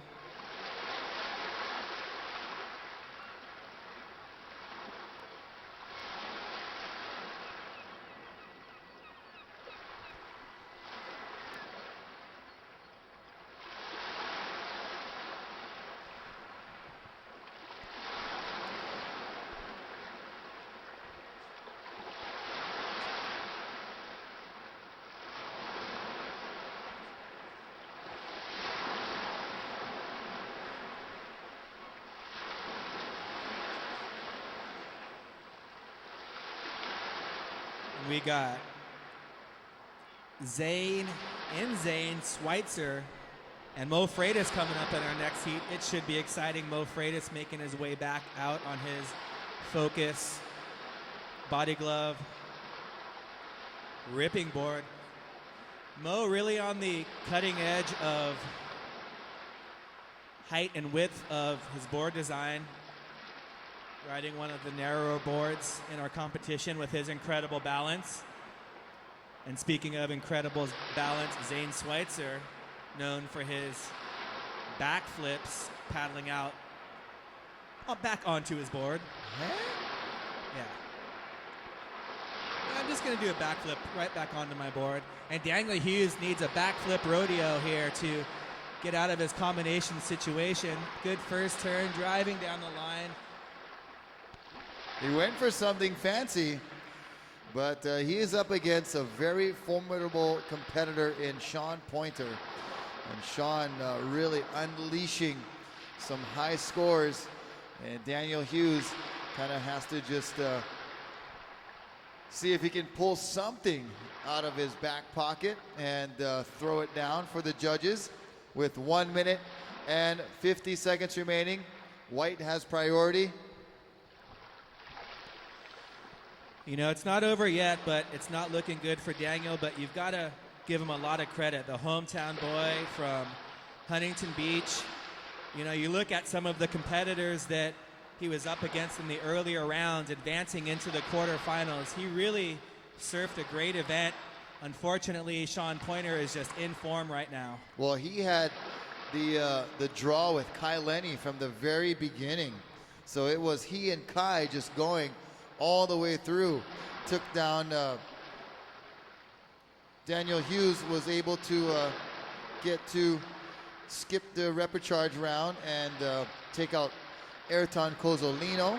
He took out Jackson Close and Robin Johnston, very tough competitors from Australia and from Hawaii, and took down Eric Miyakawa this morning, and now is facing elimination from Sean Pointer in 50 seconds. And Daniel needs a combination, so 2 waves would be required, and it's just going to be very, very tough to do so with only 40 seconds. I mean, we're at a beach break, and there are quick waves to be ridden out there, but he needs high scores. And so Daniel Hughes just having a little bit of a rough run-in. Heat number 3, please wait on the side. Heat number 3, wait on the side. Yeah, Mo Freitas, please move over. Here we go, counting down. 5, 4, 3, 2, 1. And this is for the fans right here. Daniel's going to show us something big. He's bowing out in the quarterfinals, but let's see what he has. Come on, Dan. Boost. Very nice. Nice turn there for Daniel Hughes, the hometown Huntington Beach boy. Sean Pointer advances to the semifinals with a total heat score of a lot. Threw away a 7.57. He had an 8.5 and a 7.83, so over 16 points for a total score over Daniel Hughes. And here we go, counting down in 5, 4, 3, 2, 1. So heat number 3 is underway. Zane Schweitzer in red, Mo Freitas in white. And here we go. They're going to get started right off the bat, Anthony. And they both looked at it and just opted out of it. You know, these competitors know they need, you know, sevens and high-scoring waves to advance into the semifinals. As Zane's looking at this next one. First looks left, it looks right, goes left. Off the bottom with some speed, throwing spray, connecting it with a little air. And will Zane ride out of this one? He does ride out of that one with some acrobatics. Whew, but he had to engage the abs on that one. All those core muscles having to engage to pull him out of that layback situation, and he comes out clean and continues riding. So that is a completed maneuver, Anthony.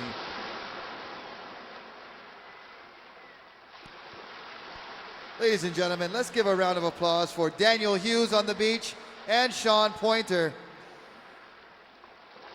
Quarterfinal number 2 action. And Daniel just ran into a very in-form Sean Pointer.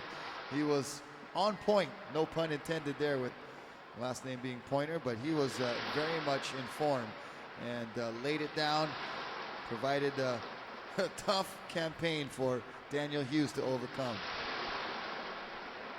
And great job, Daniel, and just what a good guy. He's on the beach smiling, talking to his fellow competitors, saying, man, if I would have got a set wave, I would have tore it apart.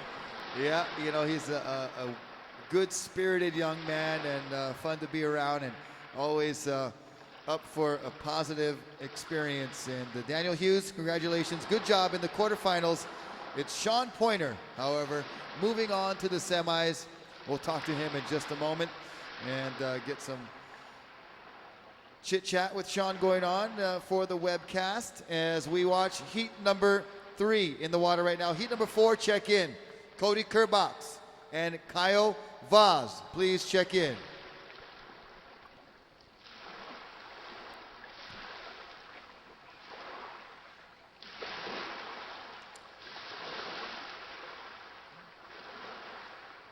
Sean Pointer looked good out in the water and looking good on the beach. I think he went and got his hair done real quick for the interview.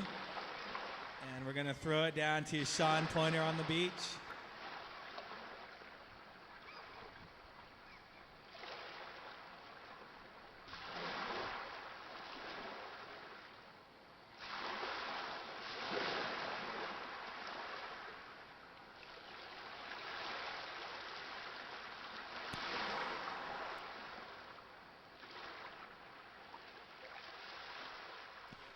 As we saw Mo Freitas up, Zane up behind him, Mo on a good scoring wave. Zane's flying down the line, attacking the lip, going into a reverse, coming unstuck. We'll get you some updates in a second, guys. Mo Freitas paddling fast out the back, making sure that he gains priority over Zane.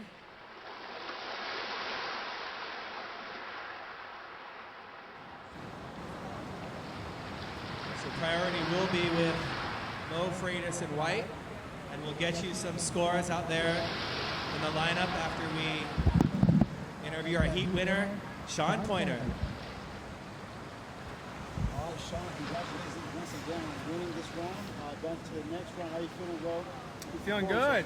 Yeah, feeling good. You know, I had a heat with Daniel Hughes, you know, local champ here, so it was fun. I know everybody's rooting for him, and but yeah, he put on a good showing all week, you know, and So kudos to Daniel, and good surfing with him. But yeah, I'm feeling good. You know, I think just heat by heat, I feeling a bit better. You know, with the board under my feet, and the waves are actually really fun right now. So I don't know if it's this rain kind of gloom that's keeping the wind off. I don't want to jinx it yet, but it's a lot of fun out there, and you know, I'm psyched I'm through, and I can't wait to get back out. Really. Once again, congratulations, man. Good luck in the next round. Thank you.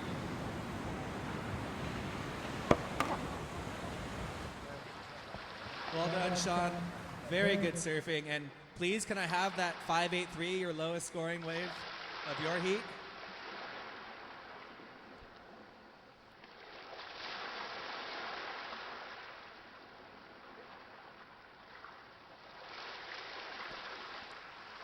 And we've got Mo Freitas in white looking at the right, Zane looking at the left. Mo just a little behind the section, slashing off the top. Zane boosting in air. Mo's got some more section to work with, coming off the bottom with speed, throwing his tail. And looks like Zane's gonna make his way back out for priority after that one huge maneuver. So we'll wait till these guys make it out the back and give you an update.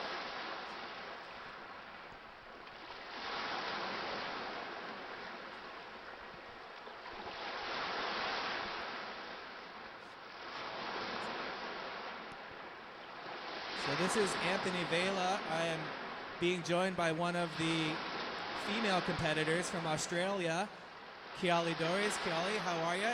How old are you and where are you from? Hi, I'm 15. I'm from Gold Coast, Queensland, Australia.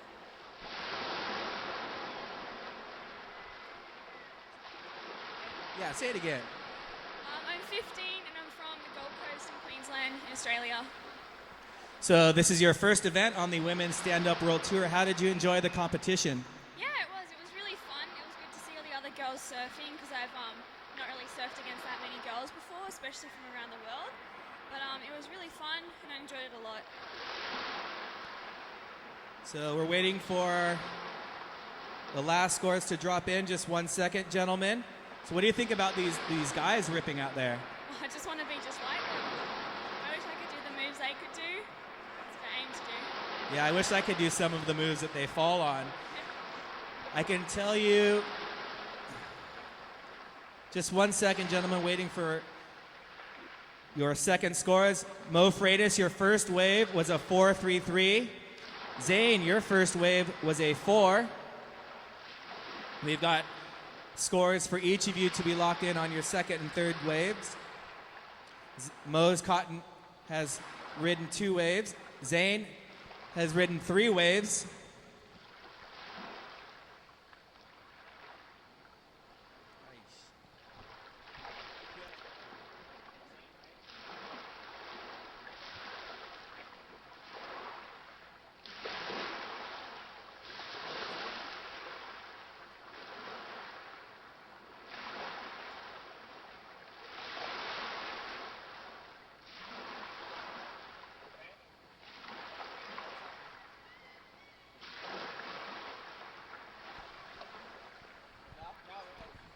As Mo Freitas up and riding, slashing one off the top, just catching his inside rail, giving Zane Schweitzer priority out the back. And so Kiali with 4 girls left. Oh, we've got scores coming in. 4 girls left and no Australians out there. Who are you looking for to, who's your favorite? Candace definitely is my favorite. She's my idol at the moment, or has been for a while now. But it was really fun to surf against her and see what she can do. So I aim to be like her. Well, thanks for joining us up here, and make sure you have all your friends tune in to the semis and finals action, and enjoy the rest of your day. I will, thank you.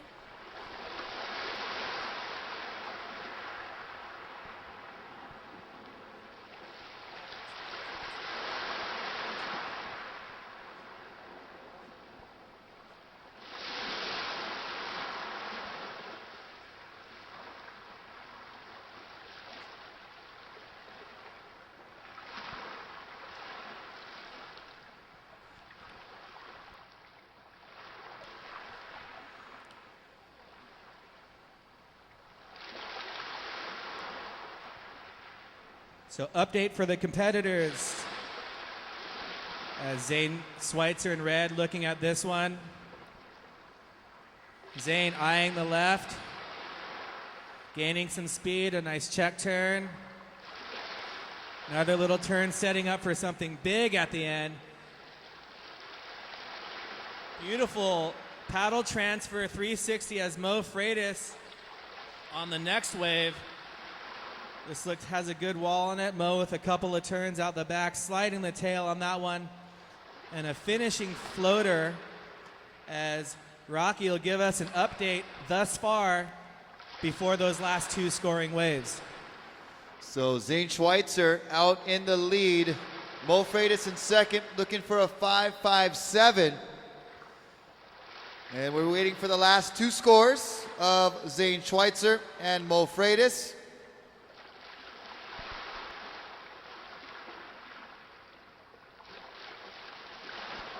Nine minutes and 40 seconds. And Zane Schweitzer with a good-looking left. Mo Freitas was on that last right.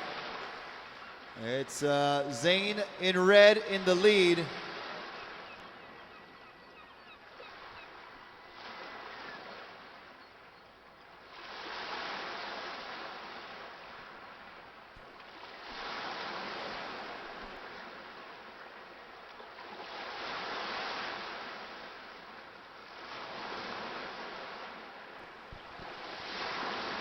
We've got some fast surfing going out with all these, with Mo and Zane out there.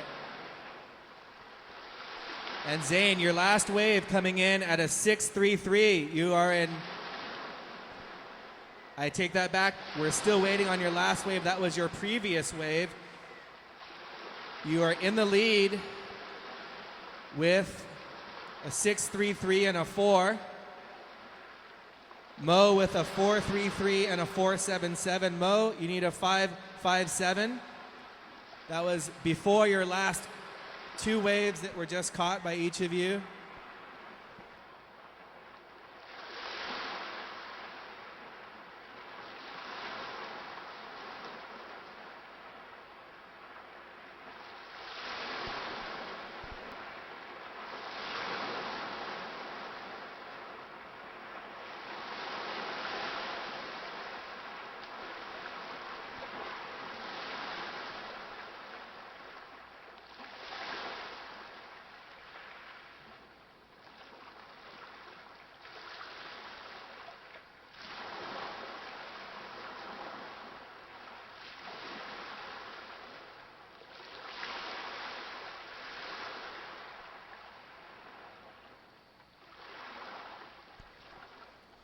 Last score for Mo Freitas was a 6.1.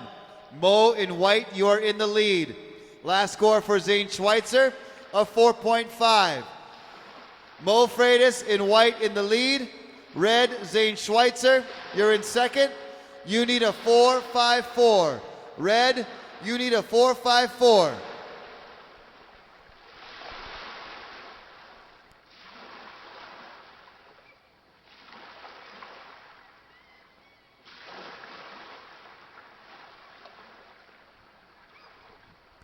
Red, you have priority.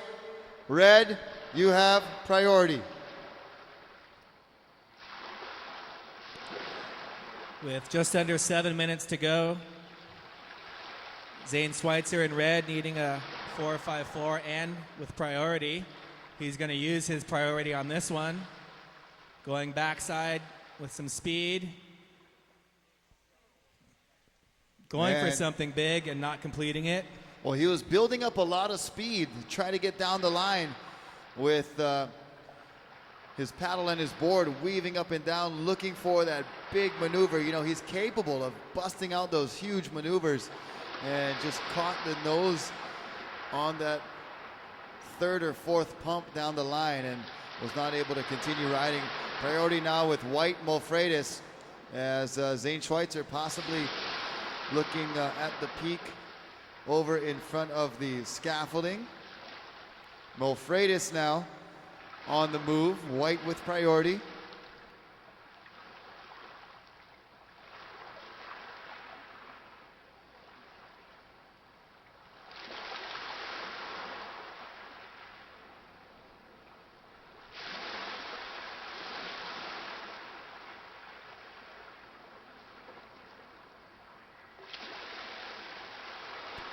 So Zane Schweitzer with 5 waves, Mo Freitas with 4 waves, and Mo Freitas with the lead. Zane Schweitzer needs a 4.54. Zane Schweitzer in the red, and Mo Freitas in the white. Mo Freitas with priority currently.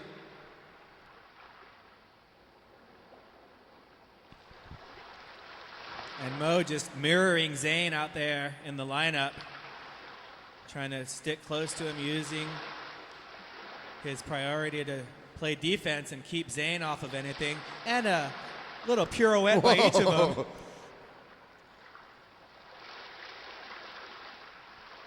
We got some synchronized stand-up paddling going on out there. Yeah, for sure. That was like a dance move.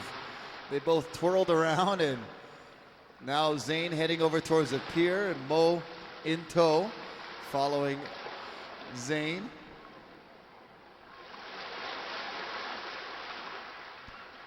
Four minutes, 30 seconds.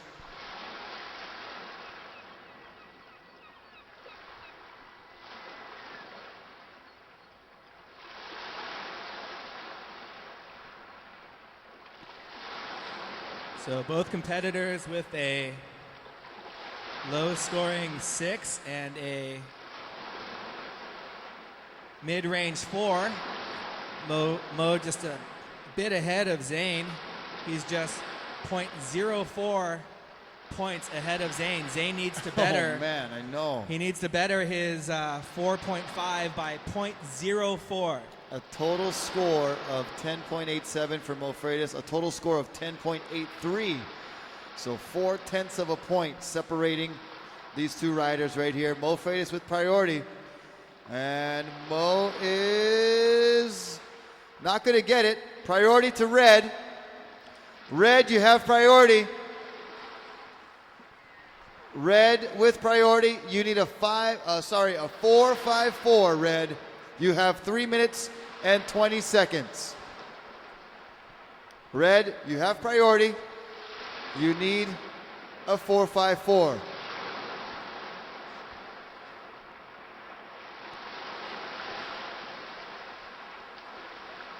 So Zane Schweitzer with 3 minutes to go, hoping that something comes his way.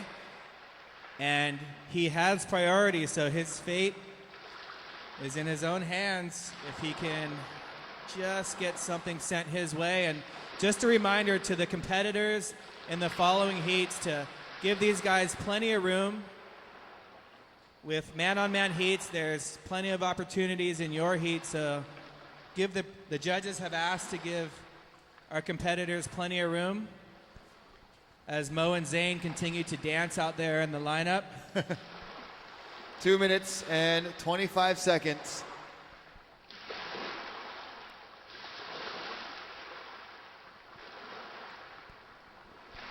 This is just great competition. They're not friends out there.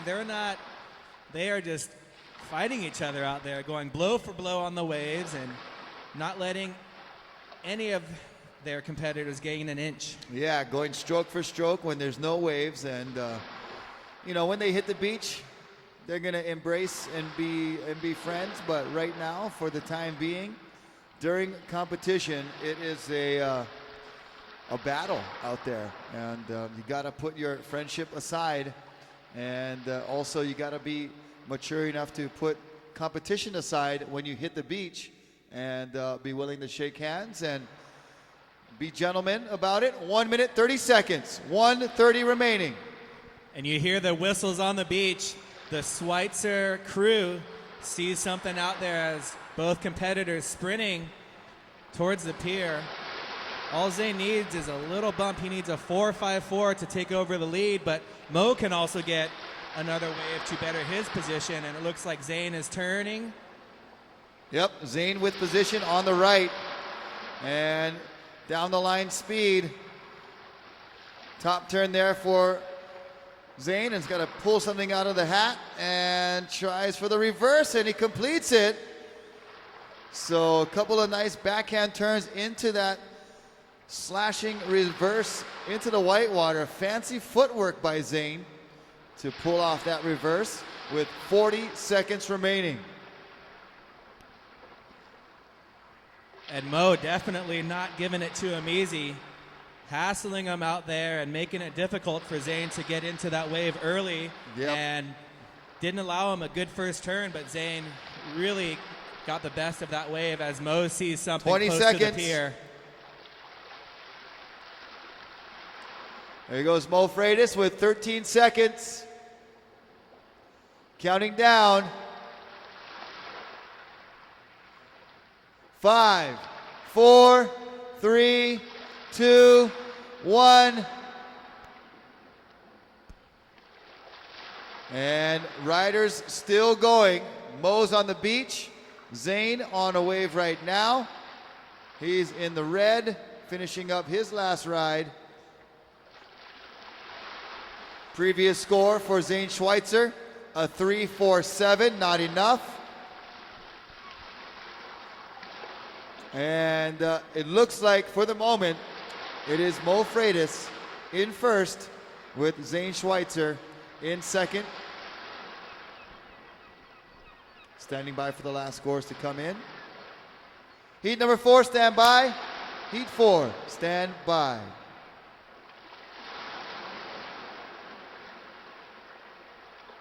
And you see, now that the horn has sounded, it is all friendship now that the heat is over. But during the heat, it is a battle.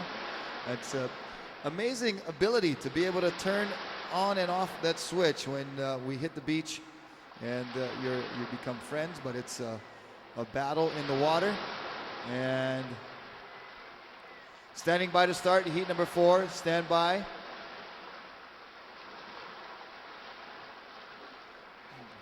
So it looks like it is official. Mo Freitas in first, Zane Schweitzer in second. Mo going on to the semifinals.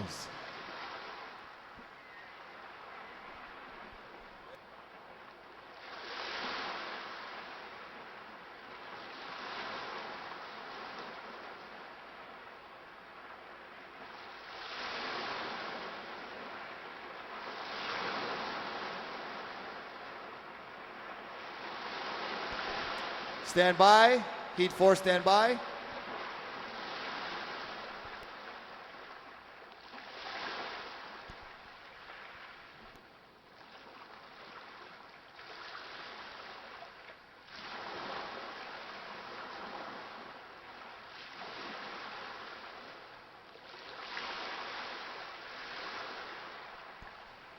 Stand by. Heat 4, stand by.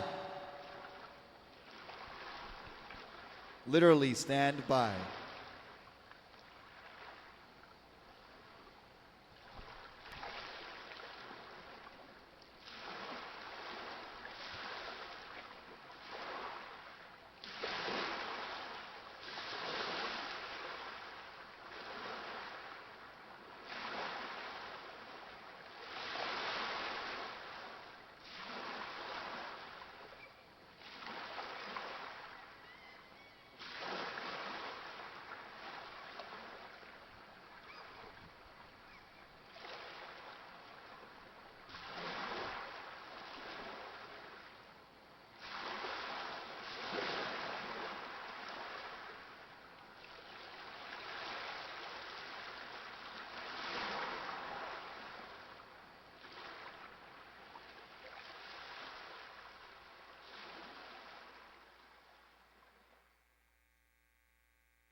So stand by, folks. Stand by. We have a recalculation here. Stand by. Mo Freitas, stand by. Zane Schweitzer, stand by. And everybody waiting.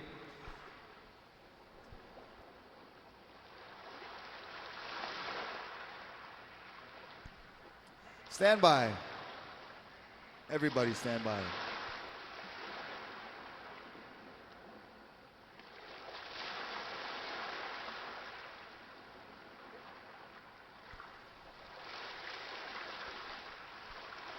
Stand by. We are still waiting for the results. They are not official at this time.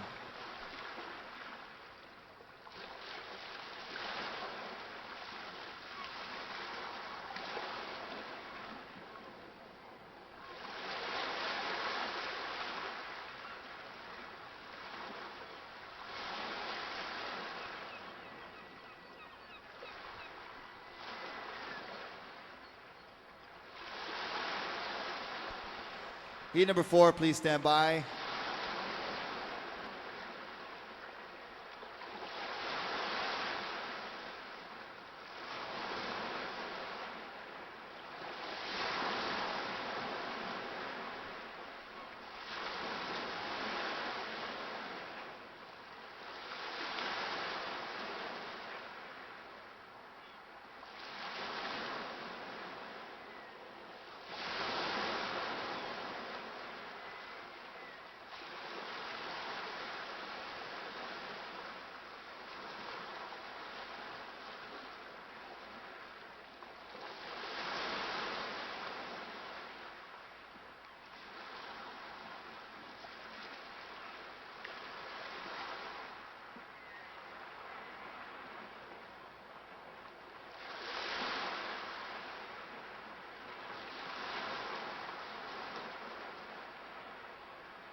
It was a very, very close heat, so tabulation and calculation, making sure everything is precise.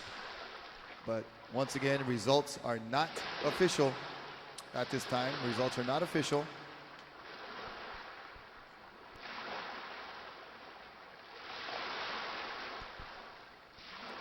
There was, as we told you going through the heat, there was literally 0.4 of a point separating Zane and Mo, so those crucial decimal points being calculated right now to see who goes on to the semi. But results unofficial at this time.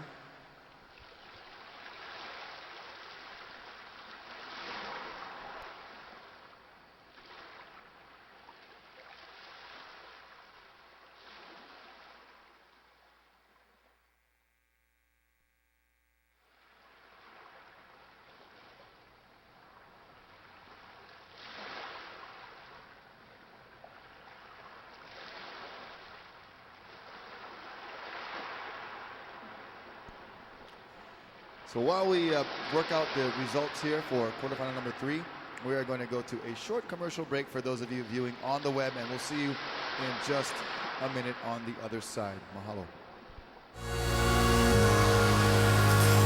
Well, the North Shore is such a special place. I think there's some of the most hospitable people in the whole world right here. What makes the North Shore so special is the people of Hawaii created the sport surfing, so it's only right the most exciting contest in the world go down here. I think it's epic. It still has soul. We just hope that one day everybody in this world gets to come and experience our little piece of paradise. Turtle Bay, your gateway to the North Shore.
too darn hot.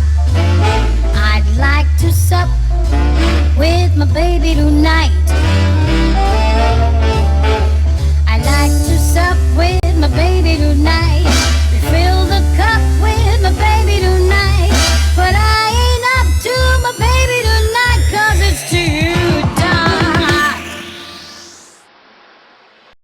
Never forget what got me where I am today, and that's surfing, you know. The North Shore has every variety of wave you can think of. Hawaii has some of the more well-rounded surfers because of this. Put all my time and energy and focus into surfing right now. It's time to do what I do best.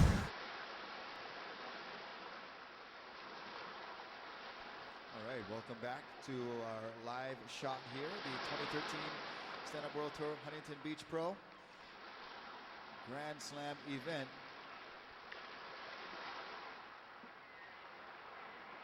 And we are still working out the results of heat number 3 that was extremely close. So very close. And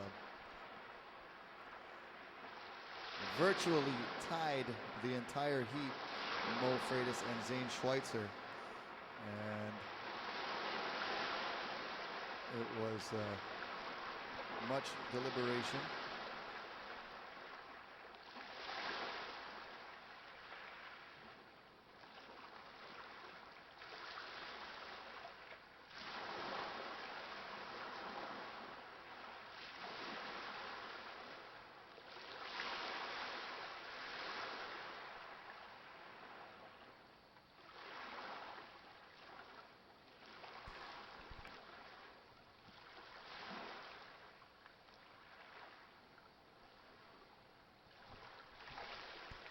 Here we go. We're going to start the next heat and get these guys going.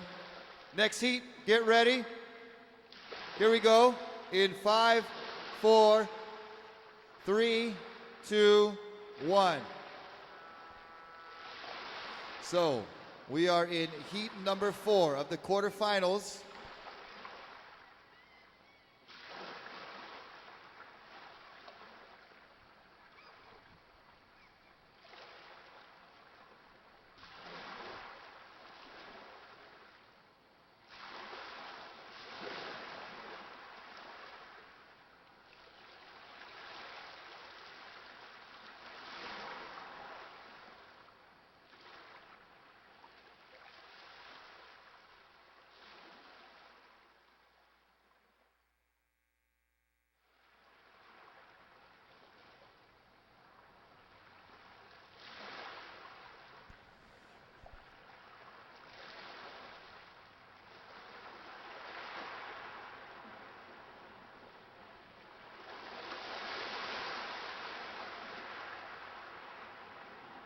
So, after much deliberation, by scraps and scrints and hairs of my chinny chin chin of points, it is Mo Freitas going to the semifinals. And it was so close. Literally tenths of points separating the two, counting back to tie-breaking and tie-breaking, all the way back to it was Mo by 0.01, literally, just by a tenth of a point. So as close as you can get, that last heat, we're going to throw it down to that heat winner by a narrow margin from the North Shore, Mr. Mo Freitas.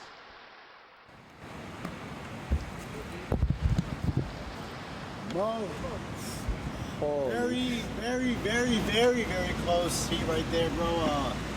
Give us your thoughts on it, man. I don't even know what to say right now. Wonderful job to Zane. You know, he's one of my boys, and it sucks to come into heats with your best friends just because you either gotta beat them and make them feel bad, or take it and go for the victory. But I mean, I'm so happy that I came all this way and I made it. I just so stoked. So thankful. My heart is pounding right now. This is what I came for, so might as well try to do my best. Just if I making it and beating my friends for this, I gotta go at it hard now, and so that's the plan. But yeah, looking forward to doing good, really good in the rest of the contest, and hopefully winning it. All right, hey, once again, Mo, congratulations on advancing and good luck in the next round, bro. Thank you.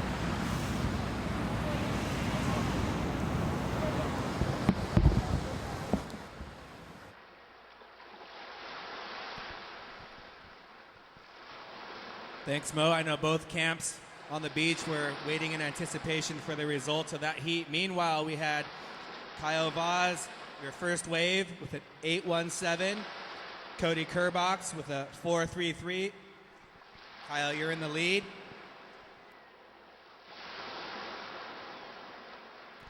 White with priority at this time. White with priority.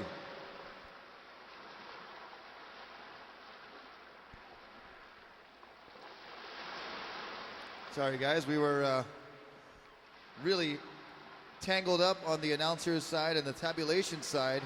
We assure you the judges were focused on this heat number 4, but we're a little tangled up with the results of that last heat, which were extremely close, like we have been saying. And it was Mo Freitas narrowly defeating Zane Schweitzer and in the quarterfinals here. But right now, out in the water with 15 minutes and 50 seconds remaining. First score for Kyle Vaz, 8.17. So first of white was an 8.17. First of red, Cody Kerbox, a 4.33. White, you have priority. And Jan Vaj, I apologize, I was distracted up here. So we had some waves written, and Kyle Vaz with a great score of an 8.17. And Cody Kerbox in red with a 4.33 gets on the board, but he's just waiting to see if there's going to be a wave come in that he can possibly entice Kyle into catching and he gets the next one, or vice versa. We're here. Just heats. Yeah, he was as West Coast glare as the sun dips down in front of the tower. Last few months with each competition looking like he's surfing crisper and better and stronger than the one before. So looking forward to a great finish of the year for Cody Kerbox and a great beginning of next year as we kick off the Stand Up World Tour for 2014 at Sunset Beach in Hawaii on the North Shore. So we'll see what happens there. But right now the action focused here at Huntington Beach for the 2013 Stand Up World Tour Huntington Beach Pro. All part of the Grand Slam event here, the Stand Up World Series and the Stand Up World Tour taking place here. 5 minutes remaining. And semi number 1 of the girls headed into the water.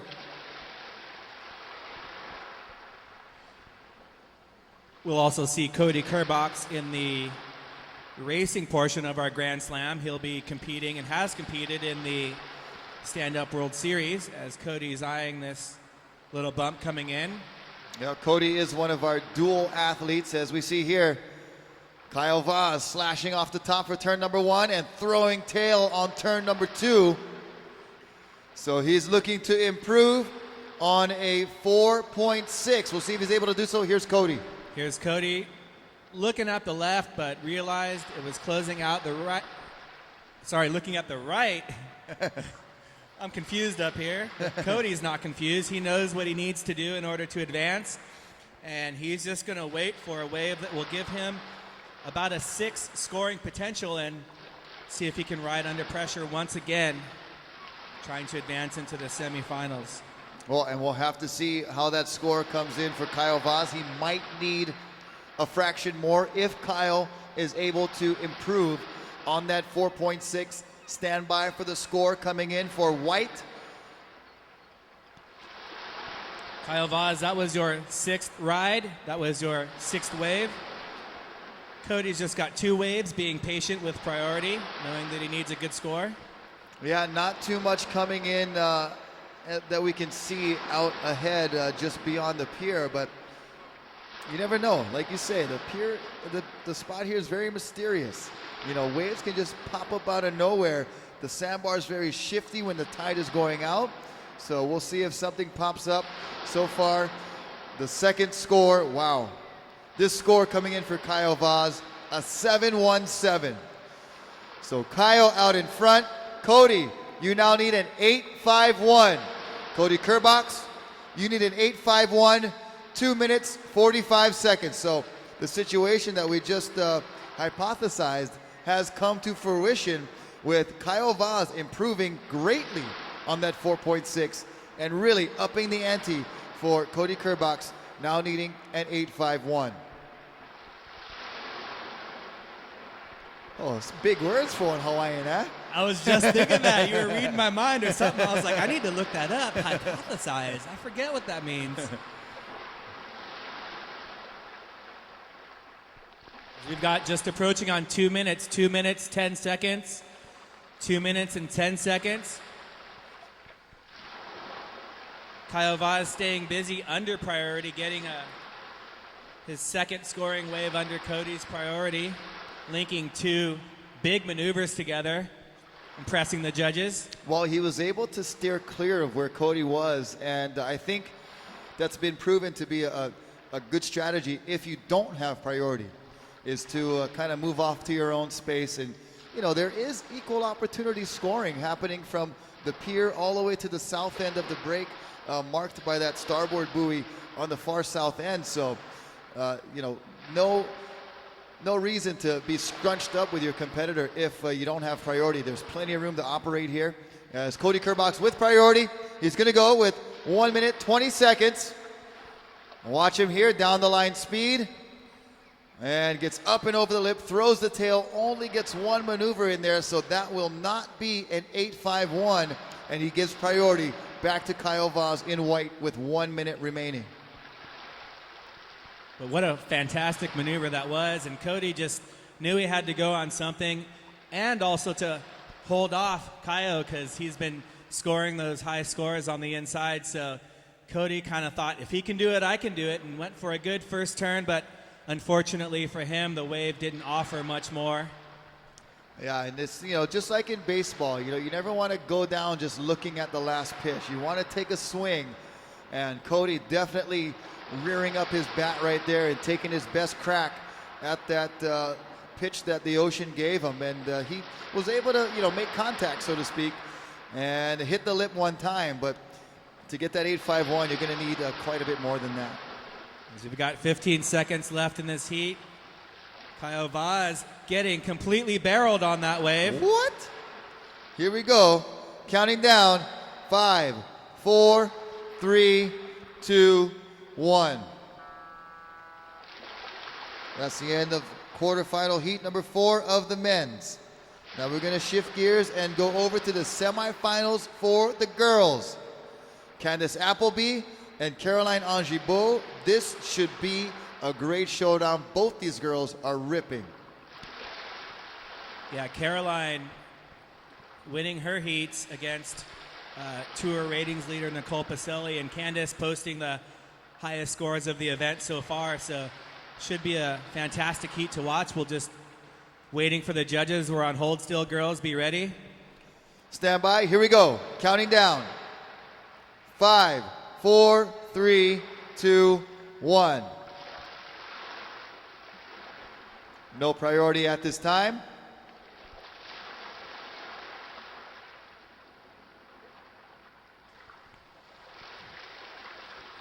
Great surfing by Cody Kerbox and Kyle Vaz in that last heat.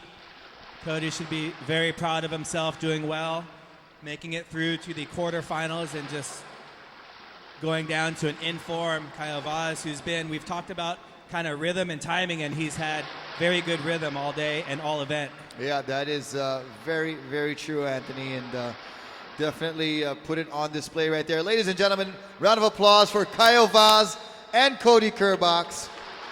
Two great athletes putting it together, and it's Kyle Vaz who ends up on top there, advancing to the semifinals over Cody Kerbox, who will be getting ready for race day tomorrow and Sunday. Cody's one of our dual athletes, as we see Candice Appleby, another dual athlete. She does the racing too, right now showing her surfing skill, doing very well on her backhand, all the way to the pier right there in front of the pylons and the crowd watching up on the pier. Candace Appleby with wave number 1. Stand by for the score. Red, you have priority.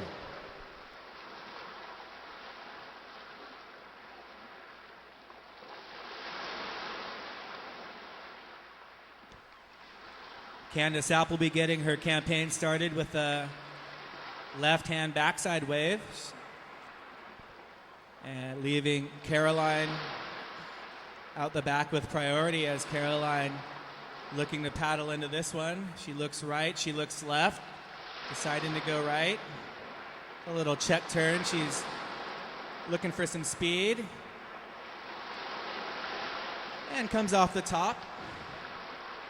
She'll get her campaign started as well. Just a little check turn and a finishing turn for Caroline, but the girls know that they need to get waves under their belt. They've got 8 waves that they're able to ride, and the judges will judge them and will take their 2 highest scores. Yeah, that was Caroline's opening ride. She maneuvered down the line. Nice finishing snap off of that whitewater section. And Caroline from the country of France. She is the last representative from France on either side of the men's or the women's to still be surfing here, so she wants to represent her country well. She's done so greatly already, but standing by for scores for the first of Candace Appleby in white and the first of Caroline Angibault in red. Check in, semifinal number 2. Vanina Walsh, Izzy Gomez. Check in, semi number 2. Izzy and Vanina.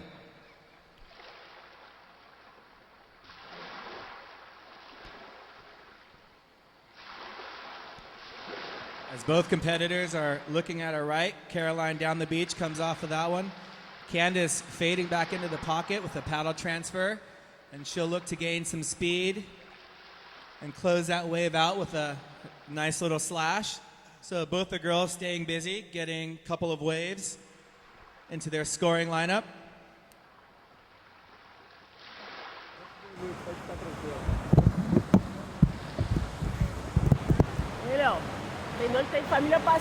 Right, so with a little bit of a lull in the action here, we're going to take you downstairs on the beach in the white jersey, the winner of that last heat, heading to the semifinals, Kyle Vaz. It was a nice heat. The waves seems to be disappearing, like really slow, but 2-man heat much more easier, you know, like just wait for the good one to come. Yeah, it didn't come like big waves. I make score on the insider ones. I fell a lot, but I'm happy. I got a really good one in the first wave, and my last one was a good one too, so I'm really excited. Yeah, a lot of heat, you know. Now we are in Red, the you have semifinals. priority. One more Red to the final. with priority. God wants. See you. Thank you. And stand by, competitors. We are rebooting our scoring system. Stand by. Here we go. Up and riding is white, Candace Appleby. One nice turn for Candace as that wave closes out. So just a quick one there as she kicks out for wave number 3. And Caroline Angibault on the outside waiting for that special wave to appear. Stand by for scores. We are rebooting our computer system. Stand by. Scores will be up shortly.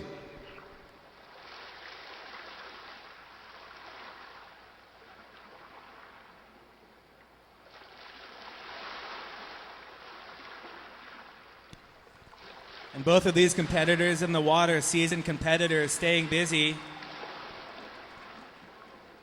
making sure that they're getting at least some scores on the board. And like we said, we're rebooting our system, waiting for scores with plenty of time, 14 minutes and 15 seconds left.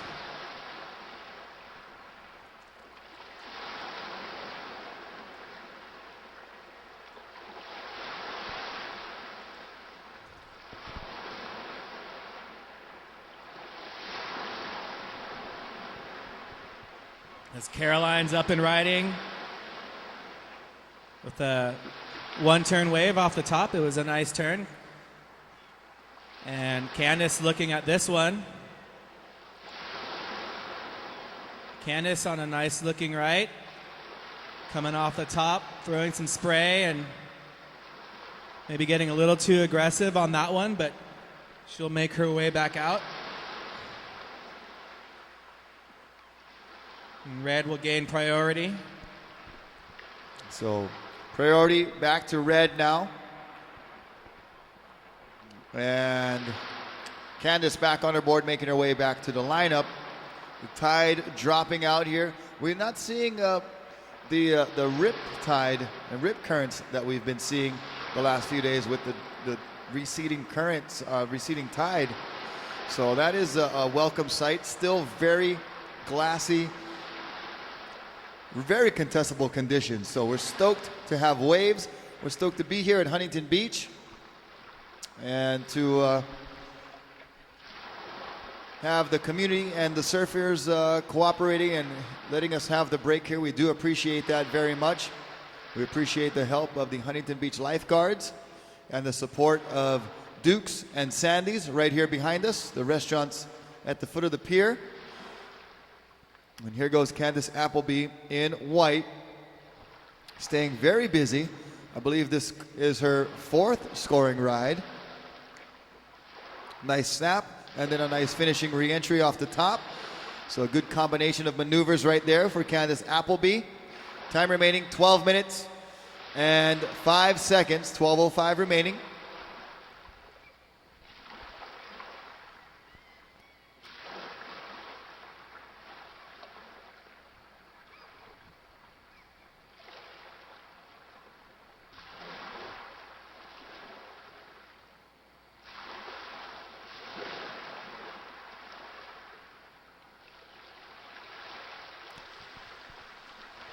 So we've got our computer system back up and running. We're just waiting for a couple of judges to lock in their scores. We've got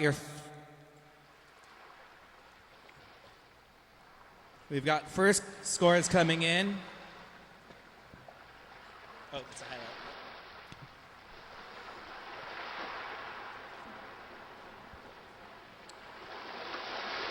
Caroline, you are in second. Our competitor in red, you are in second with a 4.33 and a 3.63. Candace, you're in the lead with a 4.9 and a 3.67. Caroline, you need a 4.25 to advance into first. There is Candace, your last score is waiting to be locked in, which just got locked in. Candace, you've bettered your position. Your 2 scoring waves are a 4.9 and a 4.77. Caroline with a 4.3 and a 3.6. Caroline, you need a 5.34 to advance into first.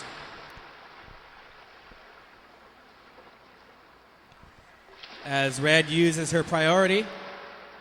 Caroline Angibu, nice top turn there, works her way down the line, another nice top turn, and then finishes with a rebound off the white water. So 3 maneuver combo there for Caroline Angibu.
Caroline, your last wave coming in at a 5.67. You've taken over the lead with a combined score of 10. Candace with a combined score of 9.67. Candace Appleby in white, you need a 5.11 to take over the lead. White has priority with 8 minutes and 45 seconds to go. Still plenty of time out there. Candace, you've ridden 5 waves. Caroline, you've ridden 4 waves. And Red kind of steering over towards the middle of the break here. And Candace sticking close to the Huntington Pier, hoping for that wave that she got in her quarterfinal heat that sent her catapulting to the top with a very high score heat total. And she's patiently waiting. So Candace, you're in second. You need a 5-1-1. White, you need a 5-1-1. You have priority. Time remaining, 8 minutes exactly. 8 minutes remaining. Caroline on the move in front here. And here she goes. She's going to give this one a try. And going right. Pumping down the line with some speed. Just a little nose tap off the top. Not much happening there for Caroline in red.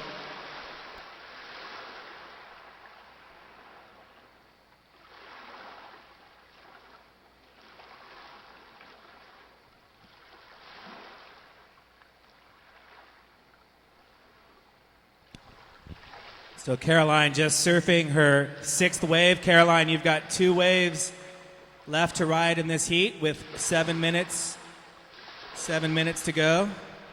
As the fog rolls in, I didn't realize how thick it was until I was watching that helicopter fly by that I thought was pretty close, and then it was disappearing at times behind the fog. So this fog is settling in here at Huntington Beach Pier as we approach the 6 minute and 45 second mark of semifinal number 1 of our women's. Semi number 2 should be checked in, ready to go. Verena Walsh and Izzy Gomez. And Caroline, your 6th wave is a 2.87, so not bettering your previous scores. You're holding a 5.67 and a 4.33. Candace Appleby in white with priority having a look at this one. As Candace taking off. Nice paddle work there, cutting back into the pocket. Candace getting some speed, coming off the top on that one, and she'll set up for one more maneuver. Again, a paddle transfer, cutting back and pulling out. Still standing on her board. The judges like to see the control throughout the entire wave.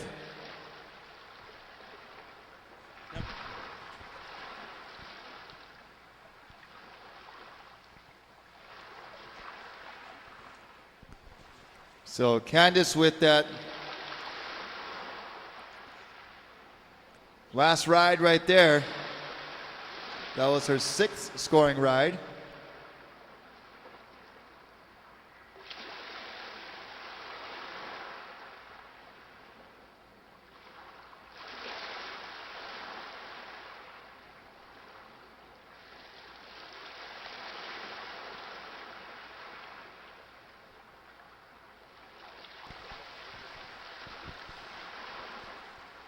And Candace locking in a 5.27 for that last ride. Candace taking over the lead with a 5.27. Caroline, you are in second. You need a 4.5 to move into first.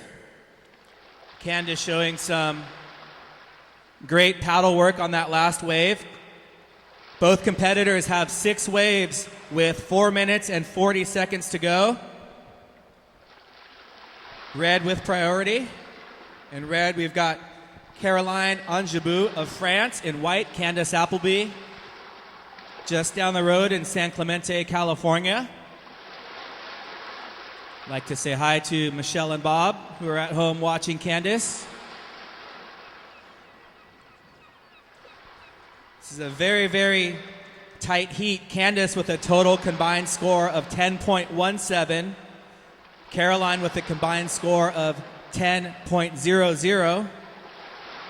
So Candace just about 2/10 ahead, as we saw Mo Freitas and Zane Schweitzer in a very tight heat. As Candace looking at this nice looking right-hander with a good first turn. Coming off the top again, looking for a finishing maneuver. And able to hold on to that finishing maneuver. Caroline paddling into the next wave behind her. Coming off the top, off the bottom combination. Another little off the top. It's a smaller wave for her, but she's going to milk it all the way with a paddle transfer to fall off.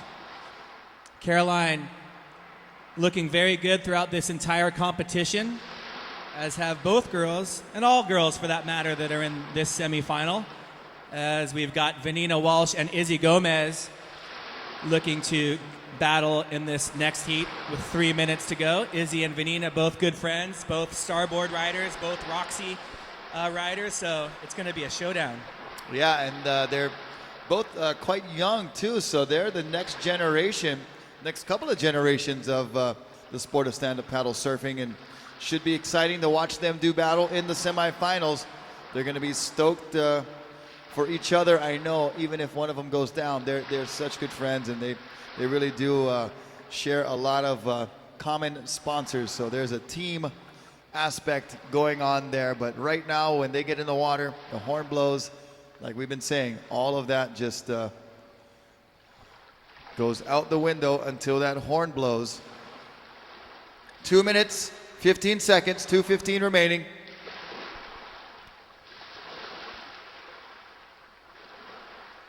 We've got another nail biter on our hands like we've had all day, and I'm going to need to just relax all weekend. I don't know if I can jump in these races. This has been so exciting. We're just waiting for the scores to lock in. Caroline and Candice, you both have one more scoring ride that we're waiting to get scores for. Each of you have 7 waves. Each of you have 7 waves. Red and white, you have 7 waves. So remember, we have an 8-wave maximum. Last score for Candice, a 5.93. Last score of Caroline, a 4.57. Caroline, you now need a 5.54. Red, you're in second. You need a 5.54. White, you are in first. 1 minute, 10 seconds remaining. And Candice likes to look at this one with her last ride, coming off the bottom with lots of speed, off the top. And just can't hold on right there. So white, that was your 8th wave. White, that was your 8th wave. So Candice, you have 8 waves. Caroline, you have 50 seconds to get a 5.54. Caroline, you have 45 seconds. Caroline very capable of getting the score that she needs. Will the ocean? Anthony, don't worry. You can sit this one out if you need to, the last 30 seconds. I understand, brah. And here we go. It's Caroline Angibault up and riding, weaving a couple turns, floats over that section.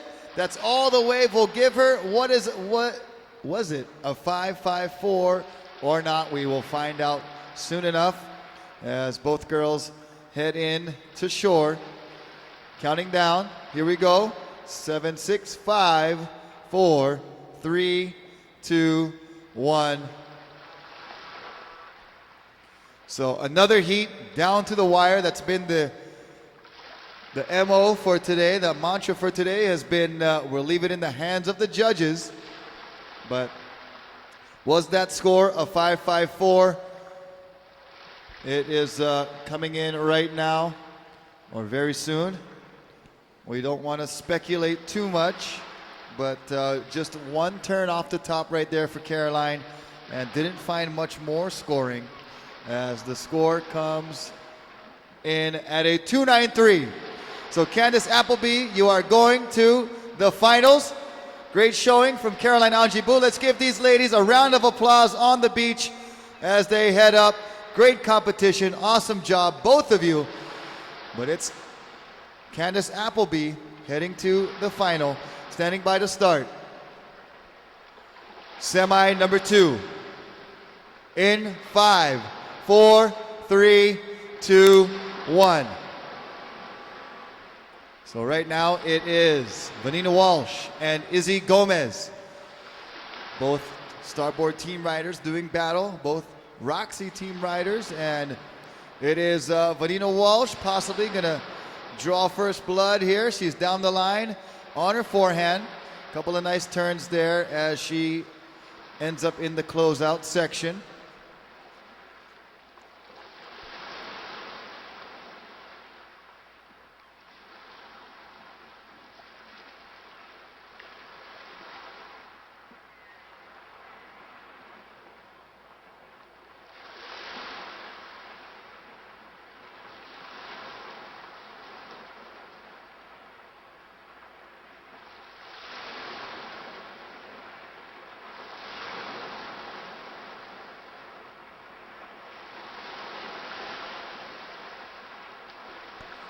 Here we go, red up and riding, Izzy Gomez.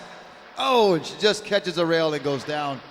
The nose just buried, and now we're gonna throw it down to the winner of our last heat in the finals, Candace Appleby. Okay, Candace Appleby. Kind of nerve-wracking. How'd it go? Oh man, that was nerve-wracking. Caroline and I just kept going back and forth, like getting the same scores, and you know the waves have dropped a lot, so I was trying to stay busy, and man, and then I got like a 5-2, and I think I needed a 5-1 to take the lead, so I was in the lead, and I had one wave left that I was allowed to catch, and it was a sweet wave, but I went off the top and I couldn't re-enter back in the wave, and had that minute left to watch her, you know, get a chance to get another wave, so it was very nerve-wracking, but I'm ecstatic. I feel like I'm having a blessed day. I couldn't be happier. And White, you I'm have excited priority. to see one of these young girls Vanina in the Walsh, final. Awesome. White, you have priority. Thank you.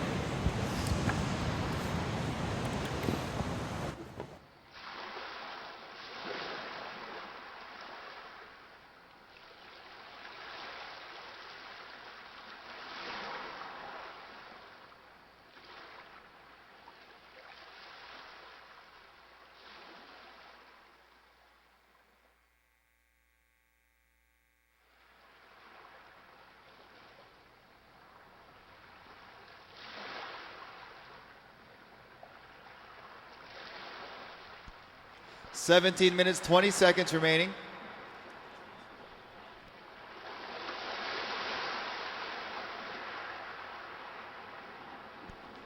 First score for Vanina Walsh, a 2. First score for Izzy Gomez, a 1.67. So very close still. White with priority. First score for Vanina, a 2.0. First of red, a 1.6.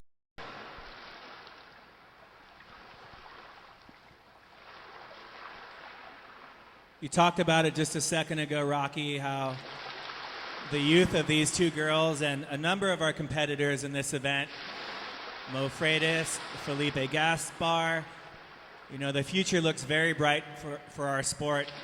You know, these kids have the support of their countries and their family to get them to all these events worldwide and really make this sport, the foundation of the sport, into something that will continue to grow in the future. Yeah, definitely. That's exactly right. The future is looking bright for the sport of stand-up paddle surfing. And the young folks that you mentioned are really being great ambassadors for the sport, not only with their skill, but with their attitudes and the way they carry themselves and their character. That really bodes well for the sport, and it will be a foundation, like you say, to build on for the future. You know, this sport is such in its infant stages. You can compare it to, you know, the 70s when surfing was just getting its start on the professional stage. It's much like what we're seeing here, but the growth of this sport has been so great in the last few years that I look forward to a lot of great things to come. And it's just a matter, well, it appears both of them are looking at this one. And that's Vanina Walsh with priority, using it, getting some paddle speed down the line, caught a little bit behind this one, and she'll leave Izzy Gomez out the back on the next one. And Izzy didn't like that next one, so Izzy will hold on to her priority. Vanina making her way back out.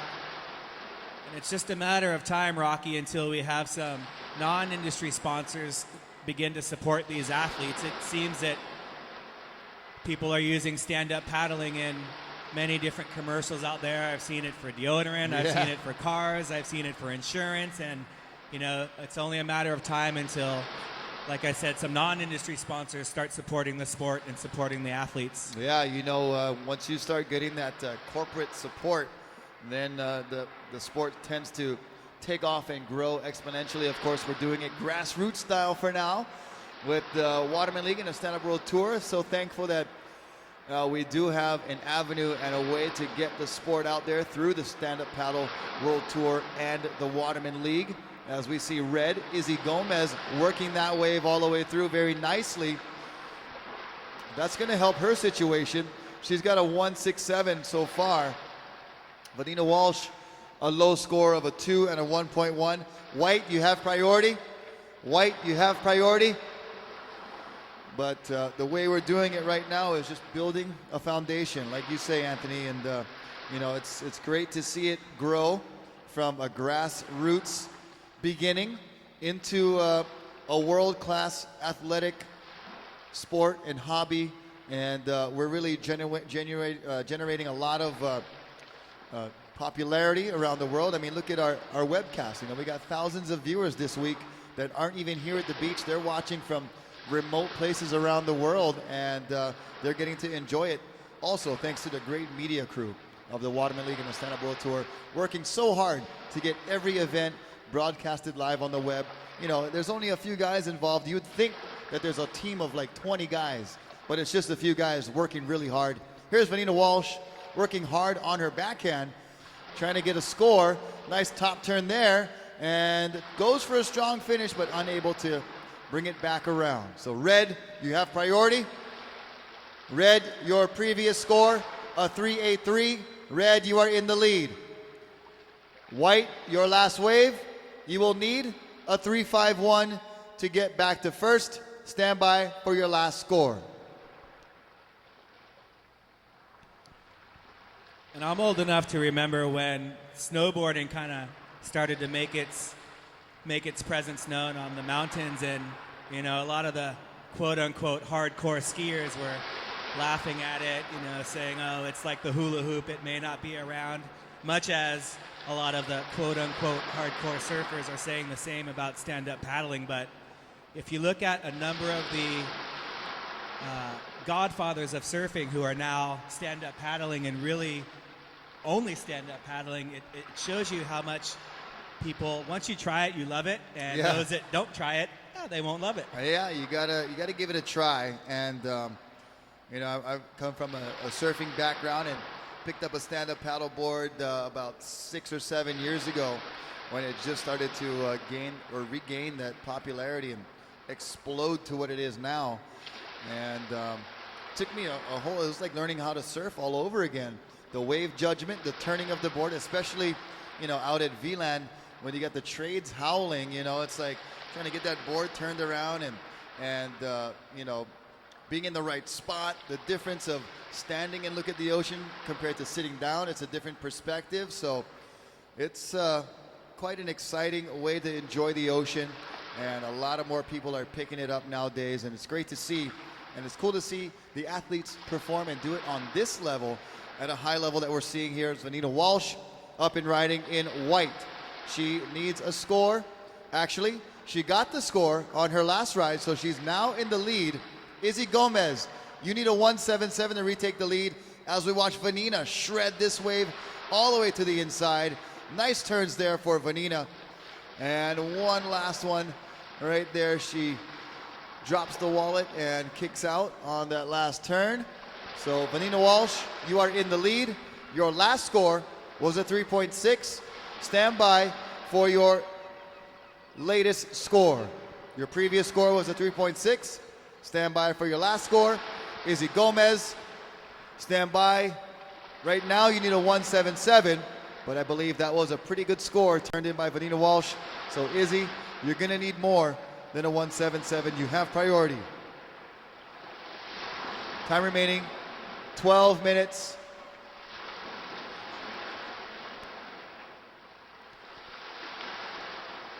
Izzy Gomez driving down the line on a set wave. Good first turn, coming unstuck on that second turn. Vanina had a very nice looking last wave with some 3 really good open face turns as they're going to race back out. Vanina, you'll need to stand up as she stands up on cue.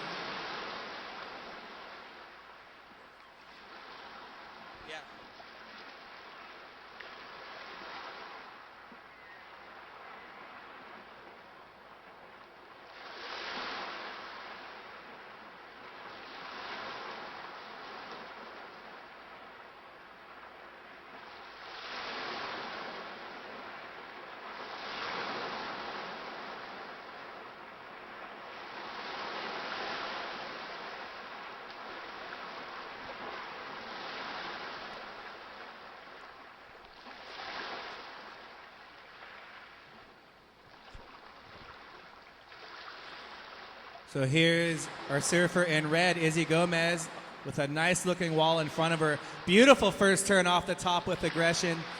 And another turn off the whitewater. She'll milk it on the inside, but did her work out the back as Vanina's up and riding again.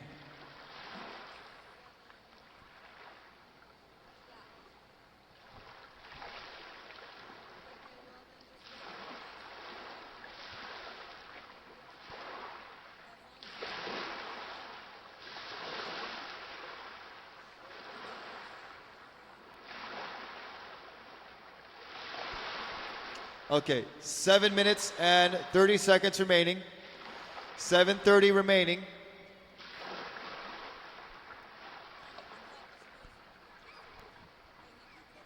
The girls are making their way back out. We'll see who the judges give priority to. So Vanina, your previous wave came in at a 6.83. You have now taken over the lead. Izzy, you need a 6.11. You've got 2 more scores to be locked in, though, so we'll give you an update as soon as we can. Wow, so that last score of Vanina Walsh, the best score of the heat so far, a 6.33. Last of white, a 2.93. Not one of your top 2. Vanina, you are in the lead. And Izzy Gomez, you're in second. Stand by for your previous couple of waves scores.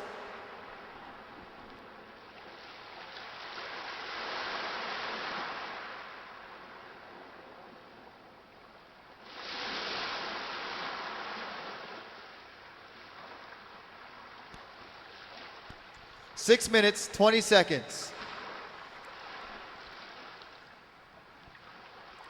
So both girls out there on their starboards, I believe Vanina's on the Inzane 7-1 and Izzy is on, no, she's 6-9, okay. Woo.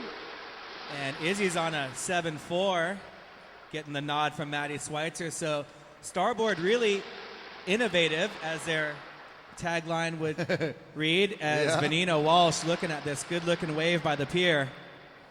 And here goes Vanina, dropping in. Nice-looking wave here, speeding down the line. Big bottom turn, cracking it off the top, but gets exploded as that wave crashes down underneath her feet. And Izzy Gomez having a look here, Anthony. Yeah, Izzy seeing this one just walling up the low tide, showing its colors out there with not as much section to work with. Vanina, I take my hats off to her. She went straight up on that one. And unfortunately couldn't come down as she makes her way back out, standing up on her board. So we'll give you an update very shortly, girls. So with just about 5 minutes remaining, you can see the shot on your web feed if you're watching at home. You see all the rain, the mist, and the fog that is surrounding the pier right now, creating a little bit of a haze on our viewing capability. We can still see the surfers very clearly, but you can see that beyond the pier, the horizon is very fuzzy. And due to the incoming fog and rain right now, it is settling in on this Aloha Friday here at the final day of the 2013 Stand-Up World Tour Huntington Beach Pro. Semi number 1 should be getting ready. Kai Lenny heading down the beach. Sean Pointer will be in the white jersey. Should be a great showdown between these two great surfers. And ladies in the water, we are. This rain is playing havoc on everything up here in the booth, so we'll get you your scores as soon as you can. Some very, very crucial waves to be locked in, but like Rocky said yesterday, you just do it old school. You rip them and then come in and see how it goes. Yep, that's how it was done for many, many years. Go out and surf and get the result when you return. Time remaining.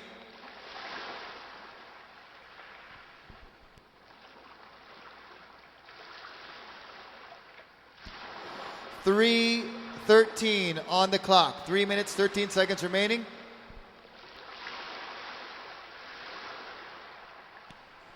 And again, we've got a close battle heat update. Vanina, you're in first with a 6.33 and a 3.6. Izzy, you need a 4.37 to move into the lead.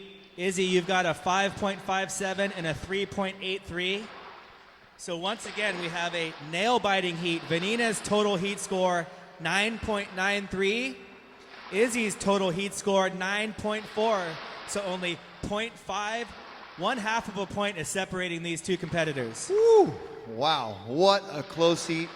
And like you said, a nail biter, and it's been the norm today for us to have these heats go down to the very last score turned in by the judges. So quite a lot of exciting heats happening here on day number 4, the final day of the 2013 Stand-Up Paddle World Tour Huntington Beach Pro Grand Slam, presented by the Waterman League, Starboard, Turtle Bay Resort, and also mahalo to Dukes and Sandy's right here on the beach with us. 2 minutes remaining. Daniel Hughes, make sure you stay out of the competition area. Take your airs down the beach a little bit. We don't want your stinking airs over here. No, I'm just kidding.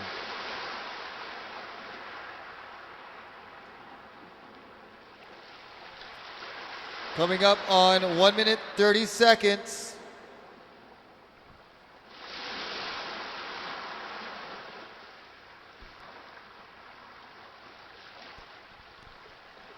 The girls have separated themselves, waiting for one more set to come through. Izzy needs a 4.37. Vanina needing better than a 3.6 to better her position.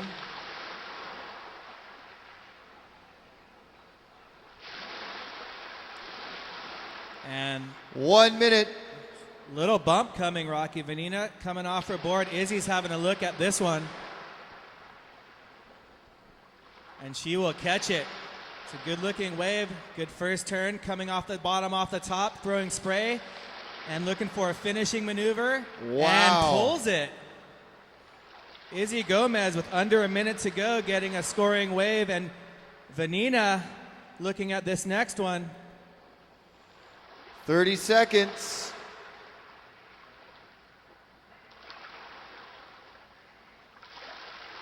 Nice couple of turns there for Vanina Walsh. 20 seconds. And completing that last turn.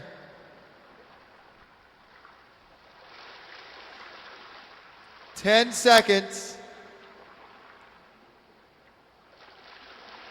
5, 4, 3, 2, 1. I don't know if I can take it anymore, Rocky. This is just every single heat is coming down to the wire. And the surfers not only getting the waves at the buzzer, but surfing them fantastically, leaving it into the judges' hands. I know, this is not for the faint of heart, Anthony. These events, these heats have been so close, so down to the wire, and just exciting to watch, great to be a part of. And stand by Heat number 1, stand by. Quarters number 1, stand by.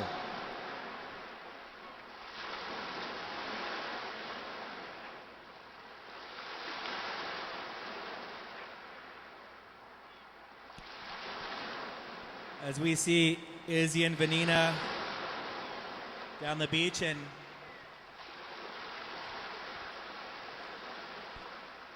we're still on hold for the first semifinal of the men.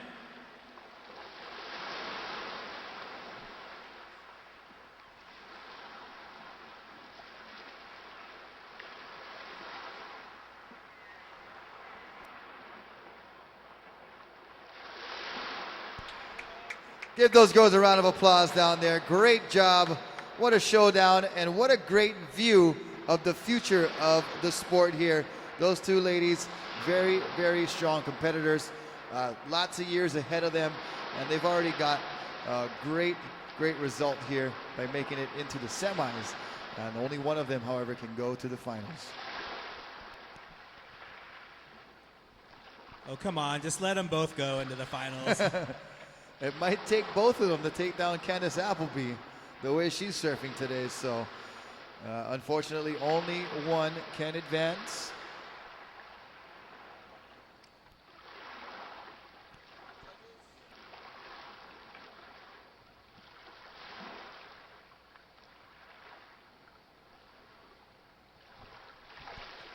Here we go, counting down. 5, 4, 3, 2, 1.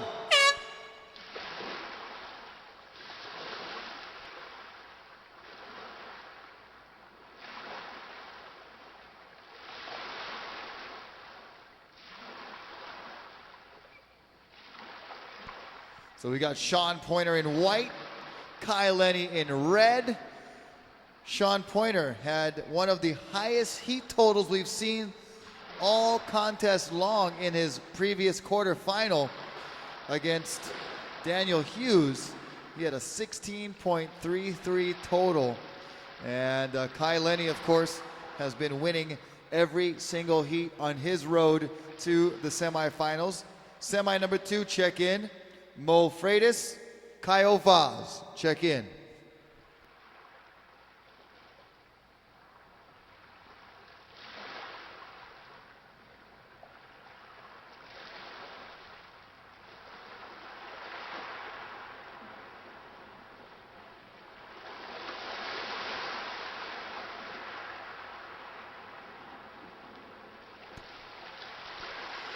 So now we are in semi number 2. And Kai Lenny over towards the pier.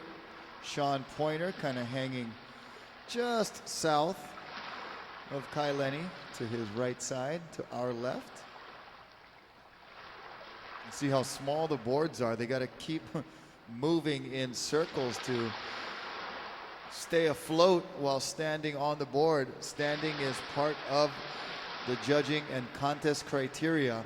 You cannot paddle out there and sit on your board while you're waiting for a wave. It requires you to stand. So that's part of the athleticism and the balance required to even compete at this level, riding these little boards. So just a display of the athleticism and the balance needed. And look at Sean Pointer paddling over for this one, the wake behind him.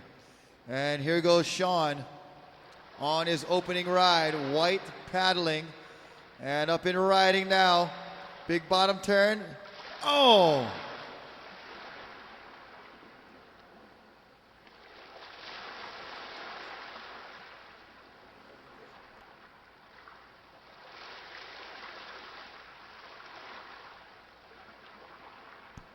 So Sean Pointer with the opening ride. Priority now to red. Sean was a little overzealous on that first turn. Here's Kai Lenny. Looking left, looking right. Opts for the right on his forehand. Weaving down the line. First turn slash.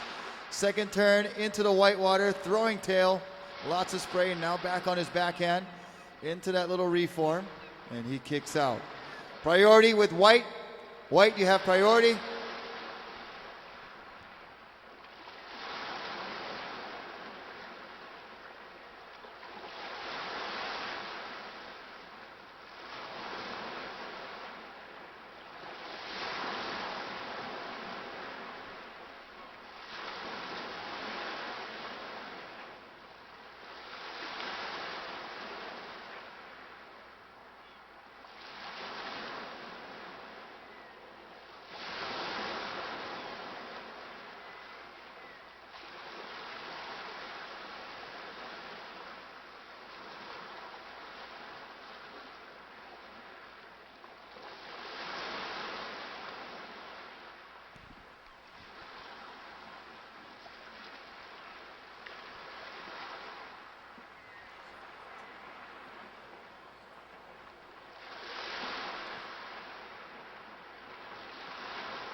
So right now, we got 16 minutes and 40 seconds remaining.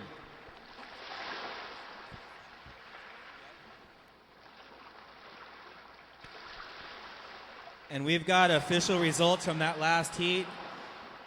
As Sean Pointer is paddling into this one, we'll get back to the results. Sean driving down the line off the top.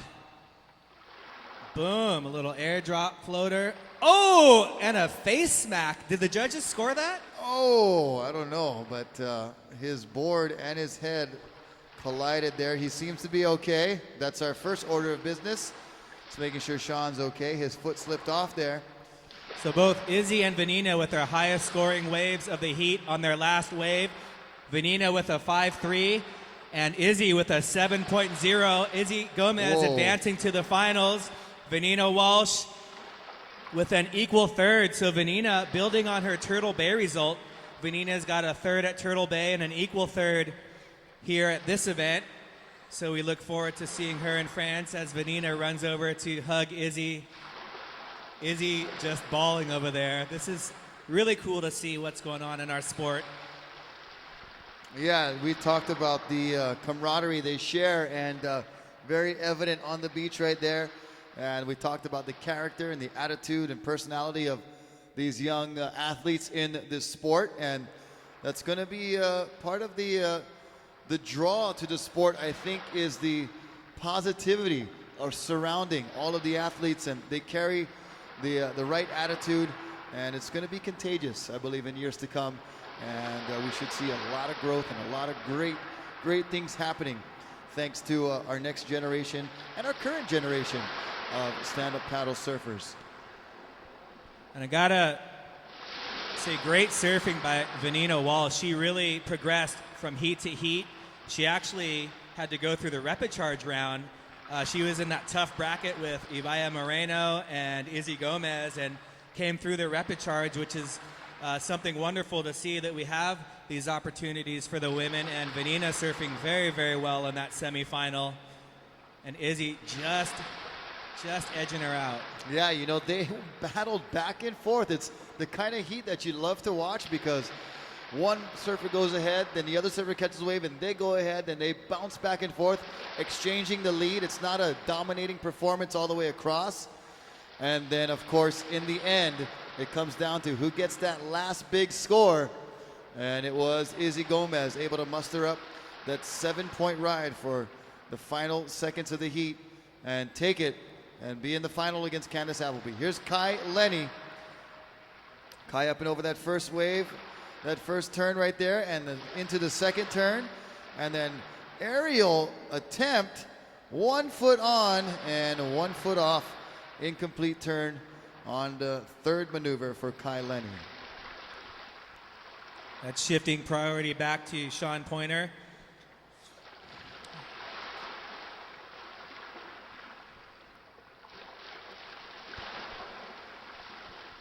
Time remaining, 12 minutes and 10 seconds, 12:10 remaining.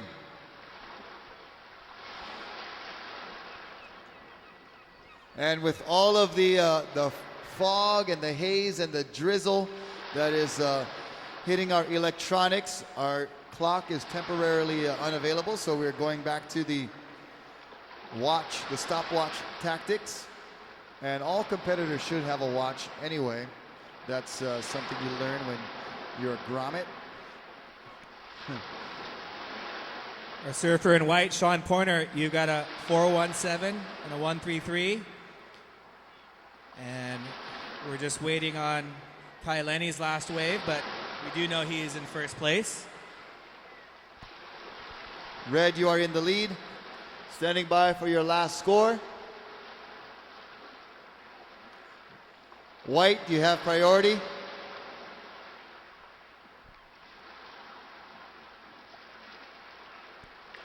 Kai Lenny, your last score, a 6.9. You're in the lead. White, you need a 9.4. White, you need a 9.4. Time remaining, 11 minutes, 50 seconds. Right now we're going to throw it down possibly in a minute. But we do have to tell White that he has priority. Sean Pointer, you have priority. And we're going to throw it down to our latest entry into the finals of the Women's Stand-Up World Tour Huntington Beach Pro, the lovely Izzy Gomez. Izzy, congratulations. It was it looked like a close battle between you and Vanina. A lot of emotions going through you right now. Can you tell us how you feel right now? I'm so happy, but I'm like, I can't even like describe how I feel right now, but this wouldn't be possible if I didn't have all these girls to surf with, because they just pushed me to get better, and just it's definitely improved my surfing, just competing with Nina and Candace and everybody else. So. Well, congratulations on your win, and we look forward to you seeing you in the next round. Thank you, and I just like to thank my grandparents, because this wouldn't be possible without them. So, hi, and I just like my sponsor Starboard, Roxy, Blue Line, West Coast Surf Shop, and Hurricane Grill and Wings, and C4 Belts. Thank you.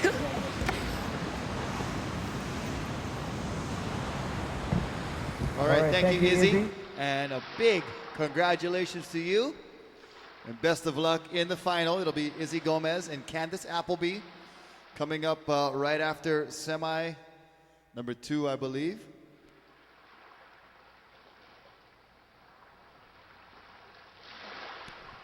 Yeah, Kyle Lenny's last wave at a 6'9". Judges really liked those first 2 turns, and just think if he would have landed that air. Woo! Yeah, that would have been definitely up in the excellent range. As we have 9 minutes and 50 seconds, 9:50 remaining. Sorry, 8:50 remaining.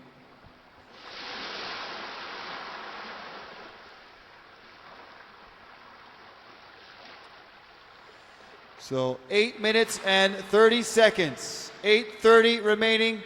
White, you need a 9.4. White, you need a 9.4. White, you have priority.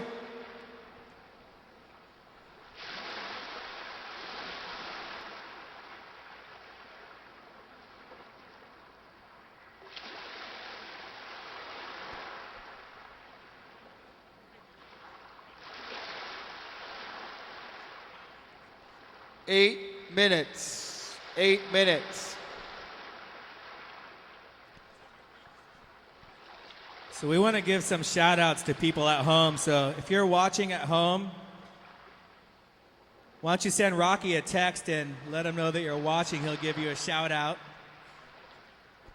Give me a text, I'll send you a shout out. Or a tweet.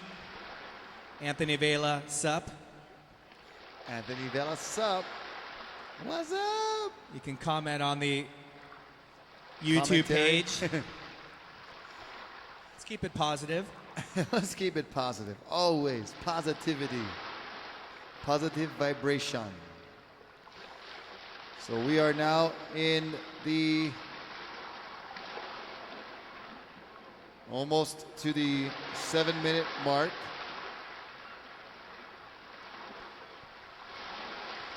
So 7 minutes remaining. 7 minutes.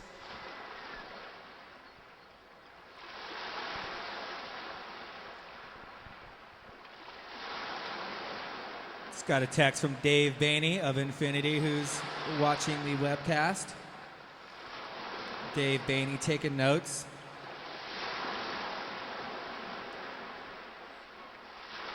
Christian says, "What's up, Dave?"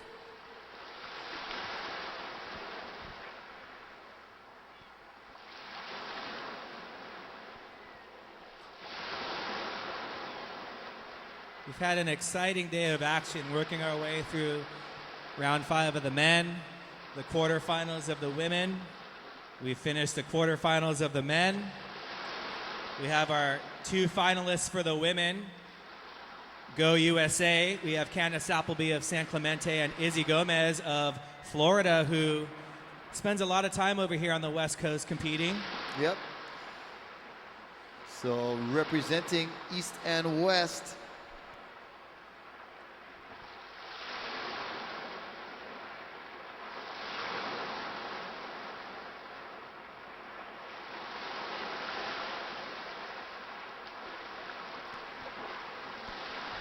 All right, so time remaining. 5 minutes and 30 seconds, 5:30 remaining. Sean Pointer still needing that big score of a 9.4.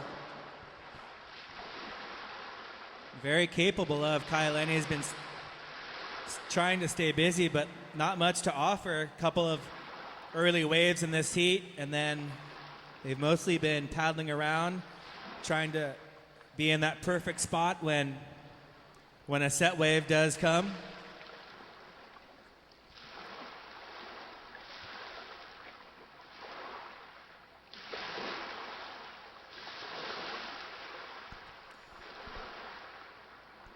Here we go, up and riding in white. It's Sean Pointer. He's got to make something happen here quickly. Nice gaffing turn right there, throwing the tail. Another nice little foam climb right there. Slashing into one more turn. And then off the top for another one right there for Sean Pointer with 4 minutes and 30 seconds remaining. We'll see how the judges reward that wave. It was a little bit smaller, but he completed that with some really good turns. We saw Kai with his 6.9 on a couple of turns and a fall, so that should be a good scoring wave for Sean. But well, and he's got a 1.33 that he wants to try to get rid of, so we'll see if he can do that here. the Tide really playing havoc on the conditions. We have beautiful glassy conditions, but with this outgoing tide, and no rip currents like we talked about. The rips, I think, at the low tide maybe help push the water out and give a little bit of a section, but looks like we have a couple of bumps coming, Rocky. Yeah, not too much of the rips that we're seeing today that we saw in the last few days. 3 minutes and 30 seconds. Sean Pointer on another ride. Here he goes. Oh, gaffs the tail hard, but puts the nose under. Not able to hold on.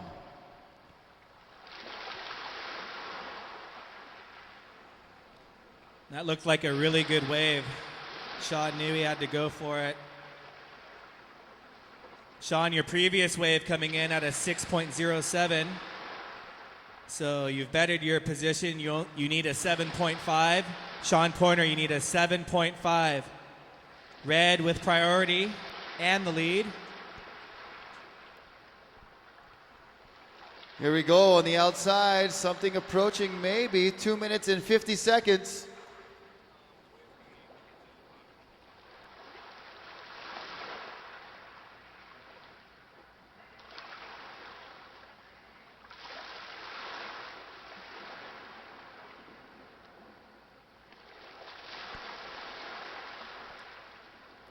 .230 remaining. Look at these guys go. They're racing.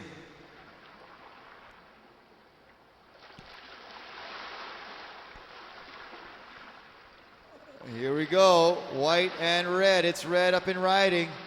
Now he goes left, smacks it off the top.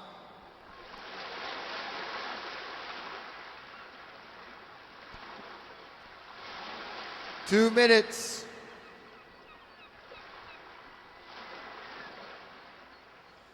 Previous wave of Sean Pointer, a 6.07. Sean, you now need a 7.5. Sean, you need a 7.5. 140 remaining.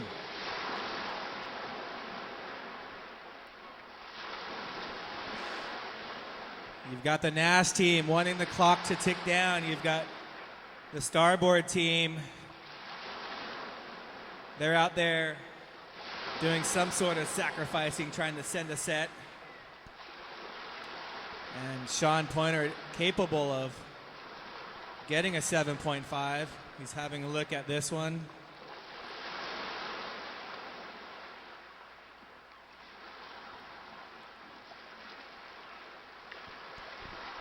One minute. 1 minute. White still with priority. White still with priority.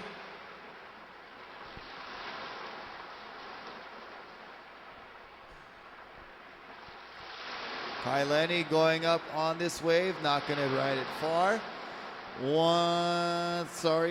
40 seconds remaining. White, you need a 7.5.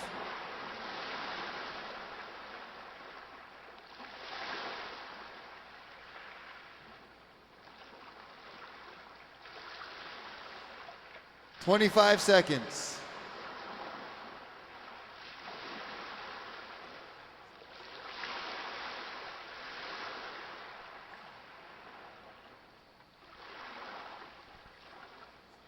Ten seconds. 5, 4, 3, 2, 1.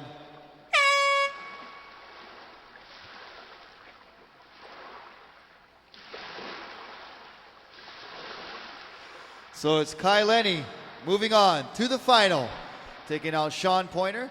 Sean Pointer will be in the consolation final, so don't go anywhere, Sean. You'll be in that final.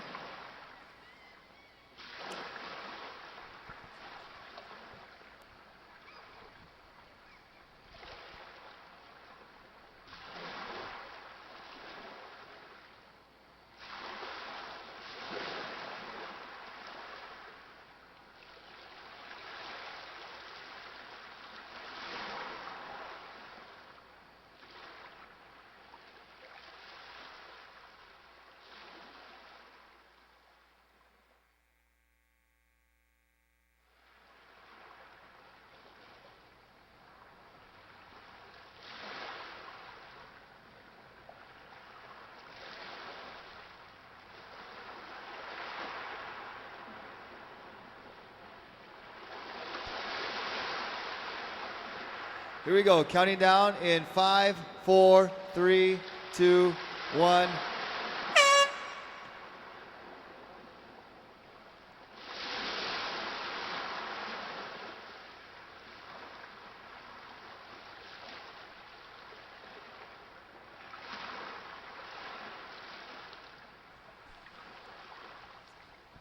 So Rocky, that means I get to see Sean Pointer surf again in the consolations. Thank you. Yeah, Sean Pointer will be heading out in that consolation final. Gets a high five from a supporter on the beach.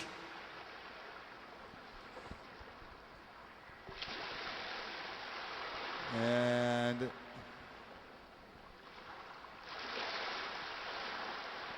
See both of Kai Lenny and Sean Pointer with multiple boards down there. Their handlers, you know, just in case they break a board or decide to do a board swap or... I mean, when you, as far in as they're riding on some of these waves, they could break a fin easily right on the inside. I mean, they're riding it till it's about 4 inches high, still doing turns.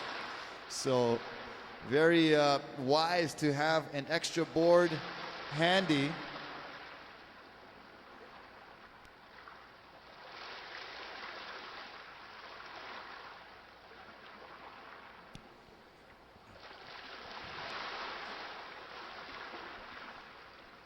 So we're in our second semifinal. Sorry, our second semifinal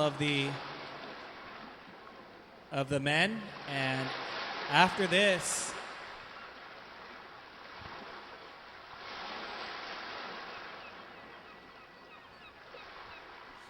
as we see Kyle Vaz up and riding and coming a little unstuck.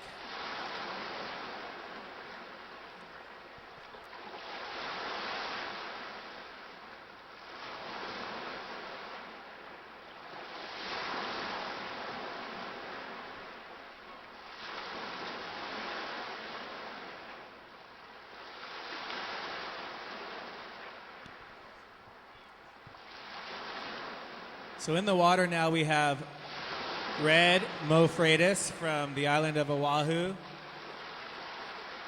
Mo won an event last year in Brazil, one of our top competitors, and Caio Vaz from Brazil. So these competitors are vying for a spot in the final against former two-time world champion Kai Lenny. Kai Lenny winning that first semifinal against Sean Pointer. So, Anthony, I do have some news as we stand corrected. Due to the conditions, and the waves are getting smaller, the tide's going out, we don't want our finals to be prolonged any more than they're already going to have to be. So we are going to go straight into the women's final and straight into the men's final, and we're going to be not having any consolation finals as pertaining to the ASP format that we're trying to model after in a lot of ways. We're going to just have the equal placings of the semifinal finishers handed out with the points and monies after. So it will be just the finals as Mo Freitas attacking that lip, going upside down, and then just catches a nose on that second turn. Kyle Vaz also went down, paddling back out to the lineup fiercely, trying to keep priority. But just for you on the beach and at home, watching on the web, we are not going to have consolation finals. We are going to just have our finals. That is because we want to have the finals sent out while we still have some swell. Huntington Beach has been very gracious the last 4 days, and it's obviously telling us that it is, time to wrap it up. So we are going to heed to the conditions brought to us here by Huntington Beach Pier. We thank you, Huntington Beach, for all the swell that we've had so far, and that the swell we're going to have into the finals. But this is semi number 2, so we need the finals of the girls to get ready. Candace Appleby and Izzy Gomez, please get ready for your final coming up in just a few short 15 minutes and 20 seconds. As Mo Freitas trying to make his way into the final. Doesn't like that one, and he'll just pull out underneath that one. Kyle Vaz in white out the back. So we have, after this heat, just 2 more heats. The finals, the finale coming up. We'll see who will join Kaileni in the men's final, but we have our women's final already set. East Coast versus West Coast. Woo! Whoop, whoop. So, right now it's 2 o'clock on the dot, and we need Masa Motohashi to check in at the Turtle Bay tent. You are a winner. Masa Motohashi, check in to the Turtle Bay tent. You are a winner for some Turtle Bay merchandise. And you too can be a winner. All you gotta do is get out to the tent, enter your name, and there's a good chance we will call your name. Masa, one of our trialists, making his way into the main event. Enjoyed watching him serve, him and Tomo, 2 of our Japanese competitors, and just really good guys. They always seem to have a smile on their face, and you can tell they're stoked to be here. Well, and Masa just really turned it on some of those heats, cranking those hard bottom turns and really attacking the lip appropriately was Masa Motohashi.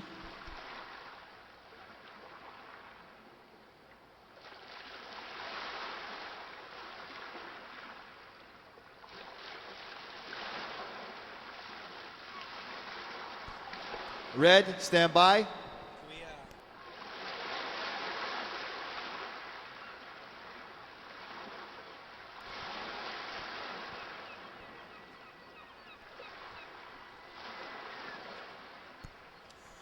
Mo Freitas, your first wave score, a 6.83.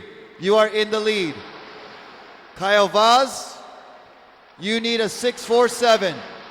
White, you need a 6.47 to go to the lead. Mo Freitas, you need to improve on a 1.0. Time remaining, 12 minutes, 45 seconds.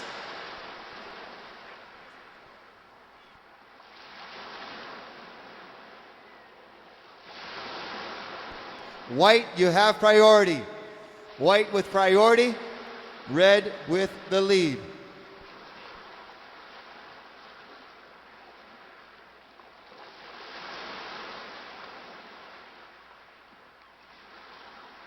All right, here we go. Mo Freitas without priority, looking at this one underneath.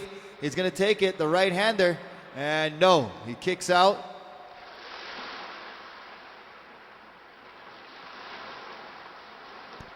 No ride for red. White still with priority. Red sneaking over, and now he's not going to take that one either, just a little behind the peak. And you can see how small Mo's board is. As soon as he loses momentum, he sinks about to waist deep. But you need those small boards to get the turns cranking around like that. So sacrificing buoyancy for maneuverability. And he's able to balance, pushing that board shin deep across the lineup. It's amazing how these guys can ride boards that are so small and keep their balance out there while waiting for waves.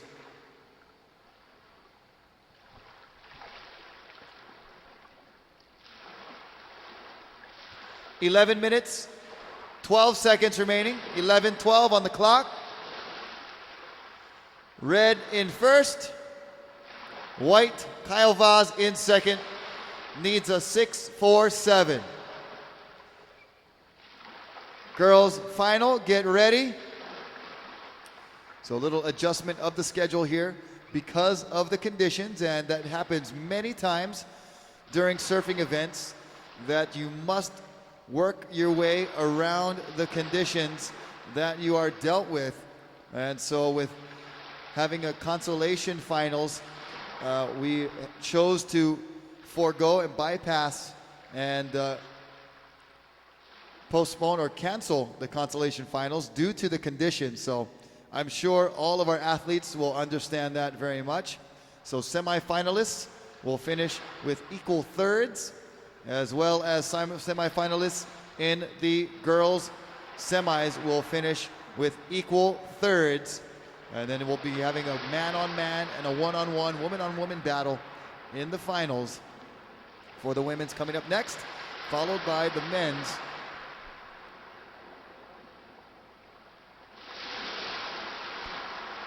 And the finals will be 25 minutes with a 10-wave maximum. So right now, the criteria still with a 8-wave maximum. Both riders in this heat with 2 waves each. And time remaining now, 9 minutes, 30 seconds.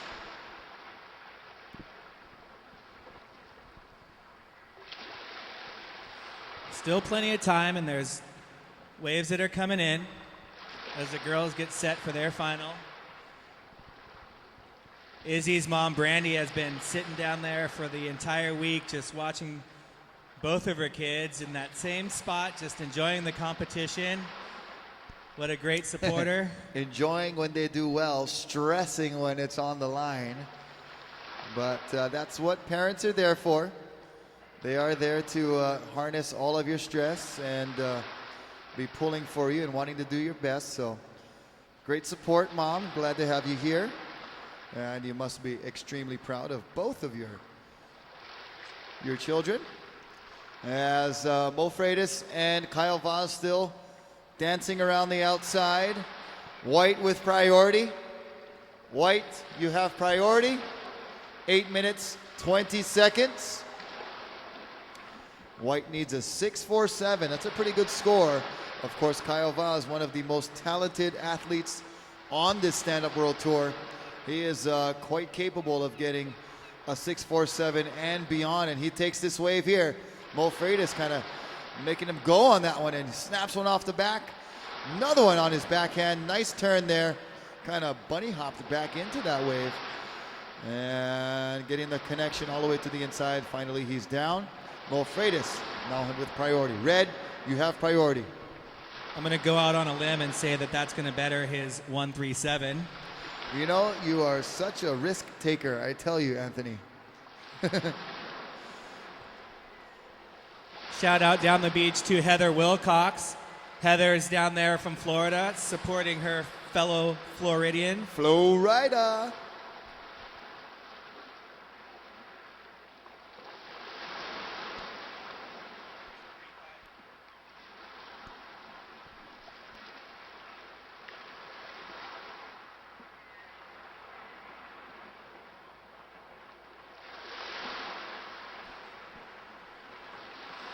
And Mo Freitas looking at this right, looking at the left, and going back and looking at the horizon. Yeah, he looked left, looked right, like you said, and then decided that one was not going to give him the scoring potential. Last score of Kyle Vaz, a 3.83. White, you now need a 401. White, you need a 401. Red, you have priority. Excuse me. White, you have priority. White, you have priority. And you need a 383. Time remaining, 6 minutes, 25 seconds. So white with priority, and white needs the score of a 401.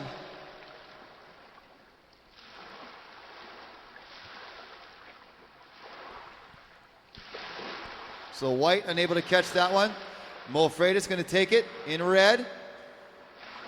Goes up and over that first turn, and like you said, Anthony, timing is tough, and he kind of got caught behind there. Only was able to get one turn off.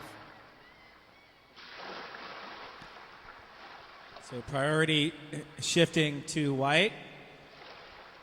As he needs a score he's very capable of, as all these competitors are.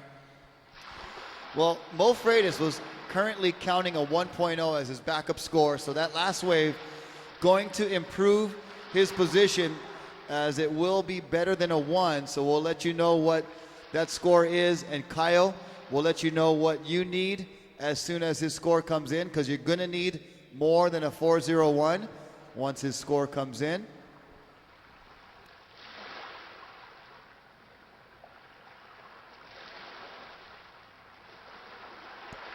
Last score for red, a 3.1.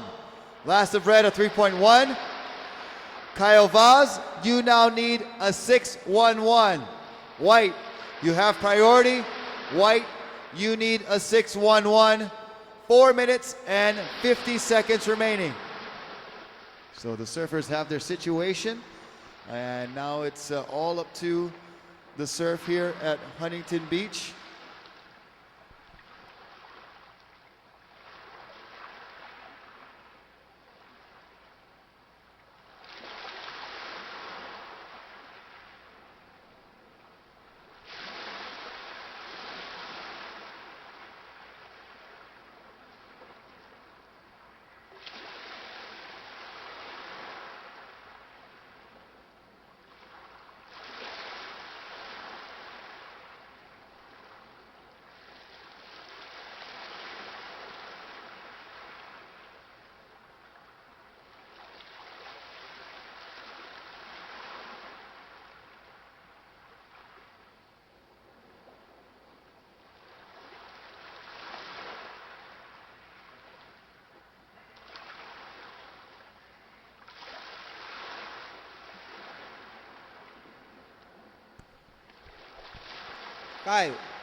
Caio, você precisa de 6.11 para virar a bateria.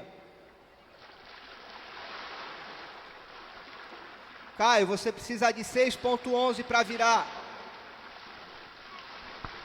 Oh, you like my Portuguese? I've been practicing, bro. I've been practicing. Come on, Rocky, that was me.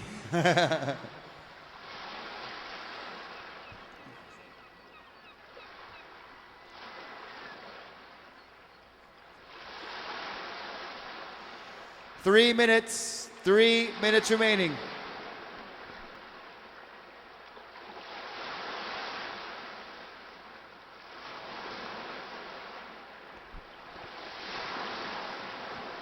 I'm glad we're getting towards the end of this day, because it has just been taking some years off your life, huh, bro? I got some gray hairs now. Look at that. That's just from today. That's all from today. Whoa, me too. What a fun day we're having down here in Huntington. It's a pleasure to be up here in the booth with Rocky and Christian, our producer out here. And yep. Thanks to Tristan and Queepo, all the judges, all the camera crew, and all the fans that are here supporting the Stand Up World Tour. It's great to see, you know, when you get knocked out of an event, you know, sometimes you may not want to go back, but we see a number of men and women's competitors that are still here. Everyone wants to see these semis and finals, and we've just had exciting action all day long. And also thank you to you, Anthony, for being up here. It's great to have you up here, and also thanks to all the viewers online at watermanleague.com and youtube.com/Waterman, the Waterman League, that are watching online. 1 minute, 45 seconds.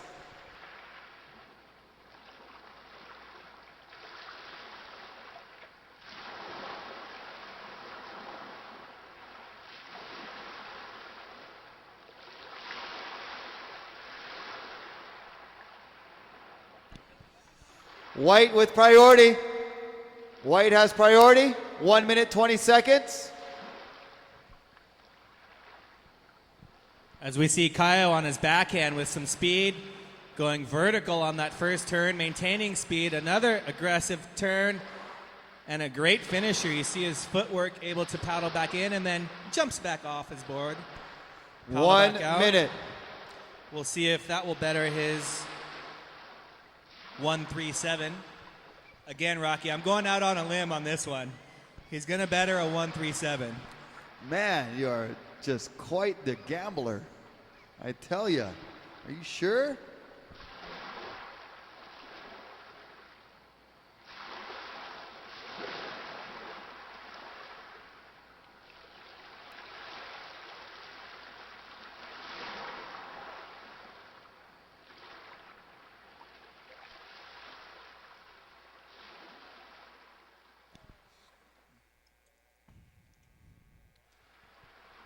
So we are winding down this heat.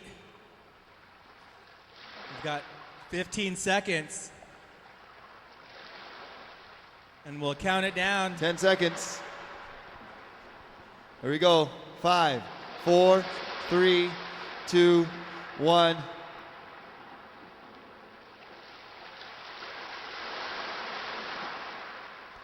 So this ride will not count for either of these surfers. It was deemed after the buzzer.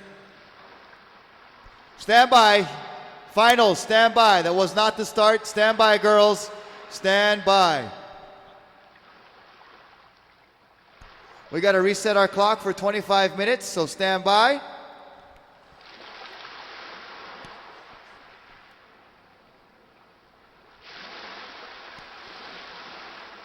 So the finals heats, they'll get 25 minutes and they'll get a maximum of 10 waves. So 5 more minutes and 2 additional waves to ride.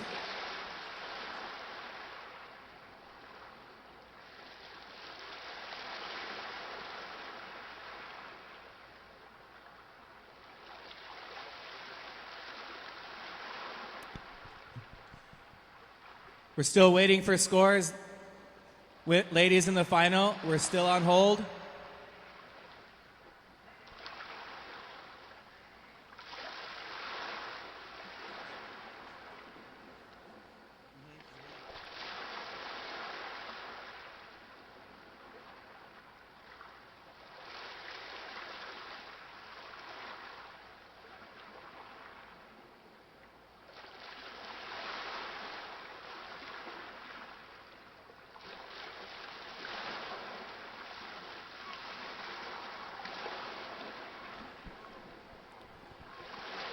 Still on hold. We are still on hold.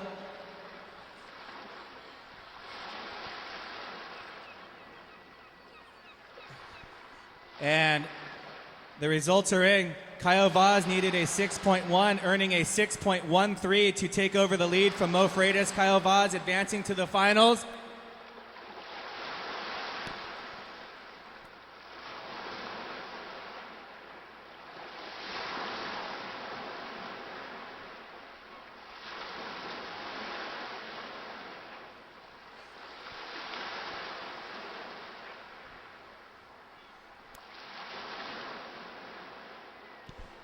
Okay, finalists, we are ready.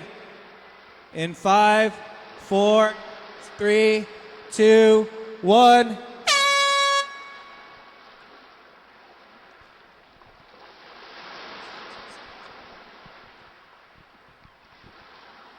So we have in red, Candace Appleby. In white, Izzy Gomez. Looks like Candace Appleby on this first wave, coming off the bottom and jumping off. The low tide just sucking the bottom off of that wave. That's giving priority to Izzy Gomez.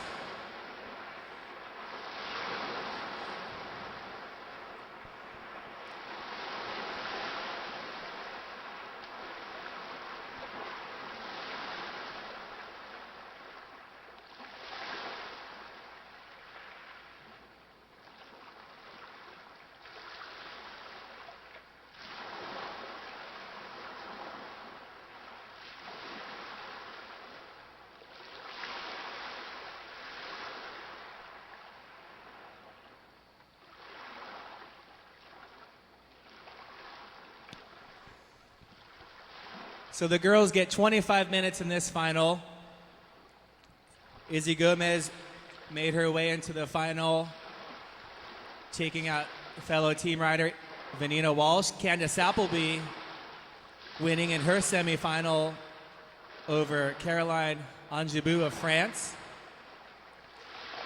Both finals were very, very close as Izzy looking at her first wave, and she likes what she sees.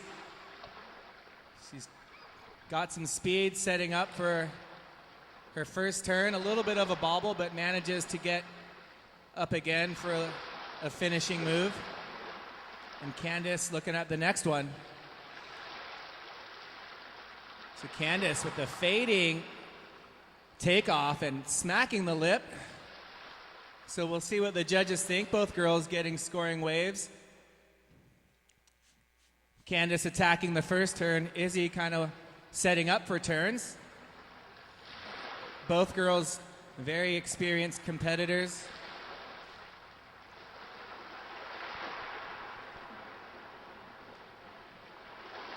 And we see our first one-on-one heat, our first one-on-one final, excuse me, for the women's, the Stand-Up World Tour for the women.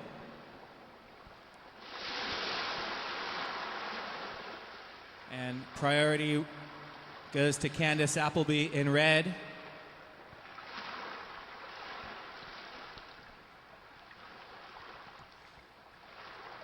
So I'd like to give a shout out to the guys and girls from Ocean Minded that are watching live via the webcast in the office. Scott and Bob and Lynette, Randall.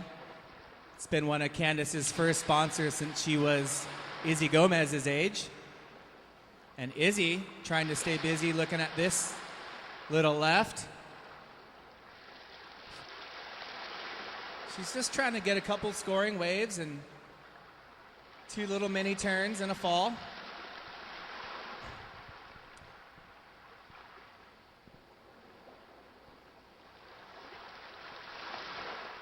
Candace, your first wave coming in at a 1. Your second wave, a 3.67. You have the lead. Izzy Gomez, your first wave was a 4.5. And we'll wait on your second wave.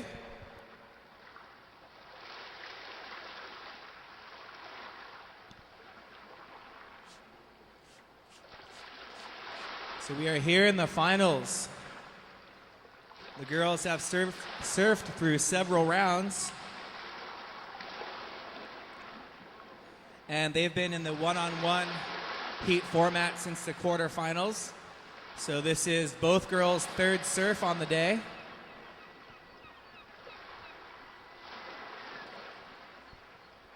Izzy, your second wave was a 2.5. Second wave, a 2.5. You're now in the lead. Candace, you need a 3.34 to move into first. Izzy with a 4.5 and a 2.5. You've got a 7. Candace with a 3.67 and a 1.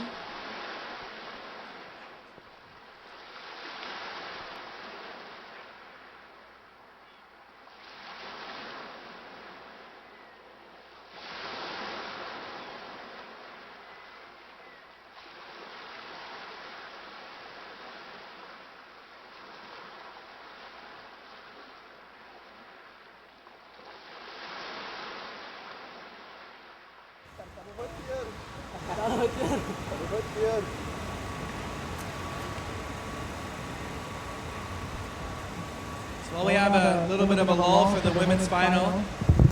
We're going to go down to the beach. We have our second finalist joining Kai Lenny in the finals. From Brazil, Caio Vaz. Well, congratulations, bro. You're going against Kai Lenny in the next round. How was it in this heat right now with the waves being so low? So difficult. The waves are almost dying. But yeah, we have to surf, and it's the same thing for everybody. So can't complain and just focus and don't fall. And oh my God, I don't believe I made that hit. It was so close. Yeah, really excited. And thank everybody that's cheering for me and my family, everyone. Yeah, I'm in the final and focus and go for the first spot. Congratulations, and we look forward to seeing you in the next round, man. Thanks. Valeu, galera.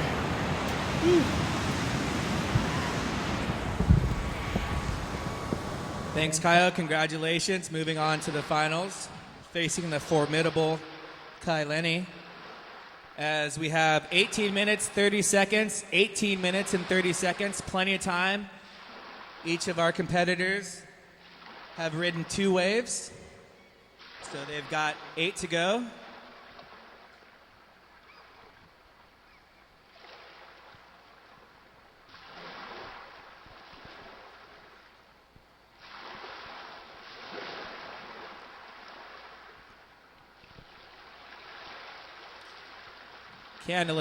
Candace paddling away from the pier a little bit.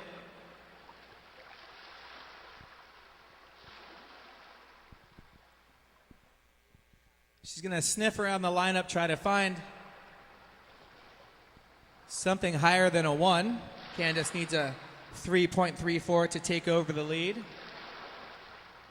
Both girls just getting things started.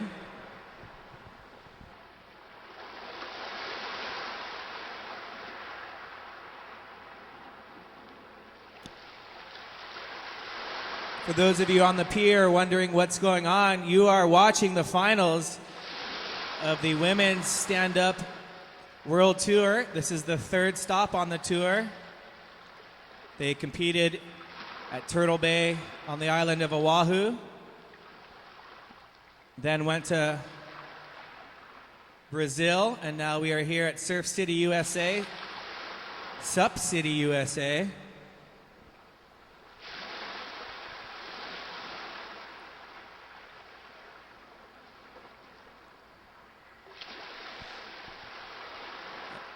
And Huntington Beach gave us some fun waves through this week.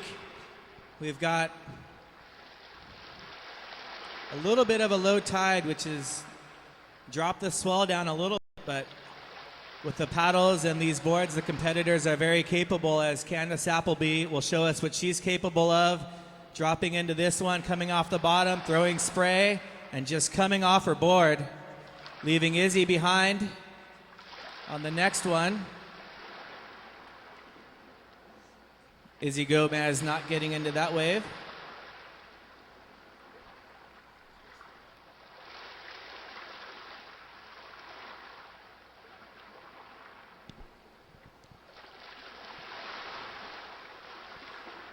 So Izzy Gomez, our youngest competitor on either side, the men's or women's. Izzy at 13 years old, making the final here at Huntington Beach. Starboard rider. Candace on her custom Ward Coffee Surf Tech board.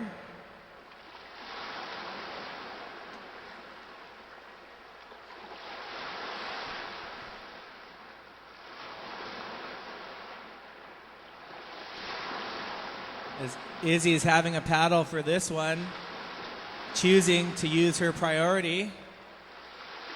And coming off the top for a first turn, little slashing second turn, and dangerously leaving Candace out the back with priority with a set wave approaching.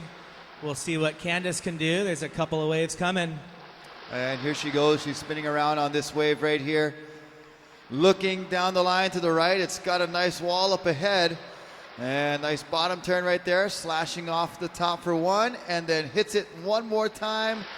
And she is able to hold on. Continues to ride. And heading back out to the lineup.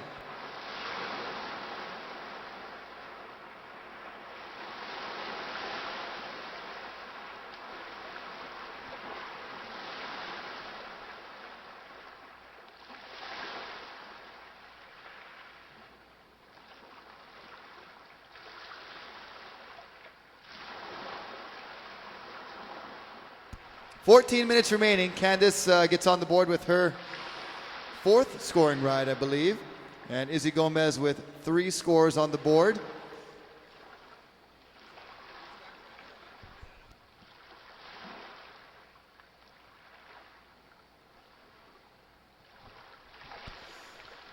So we've got a little bit of a cleaning up of conditions. The fog has lifted, so to speak, here.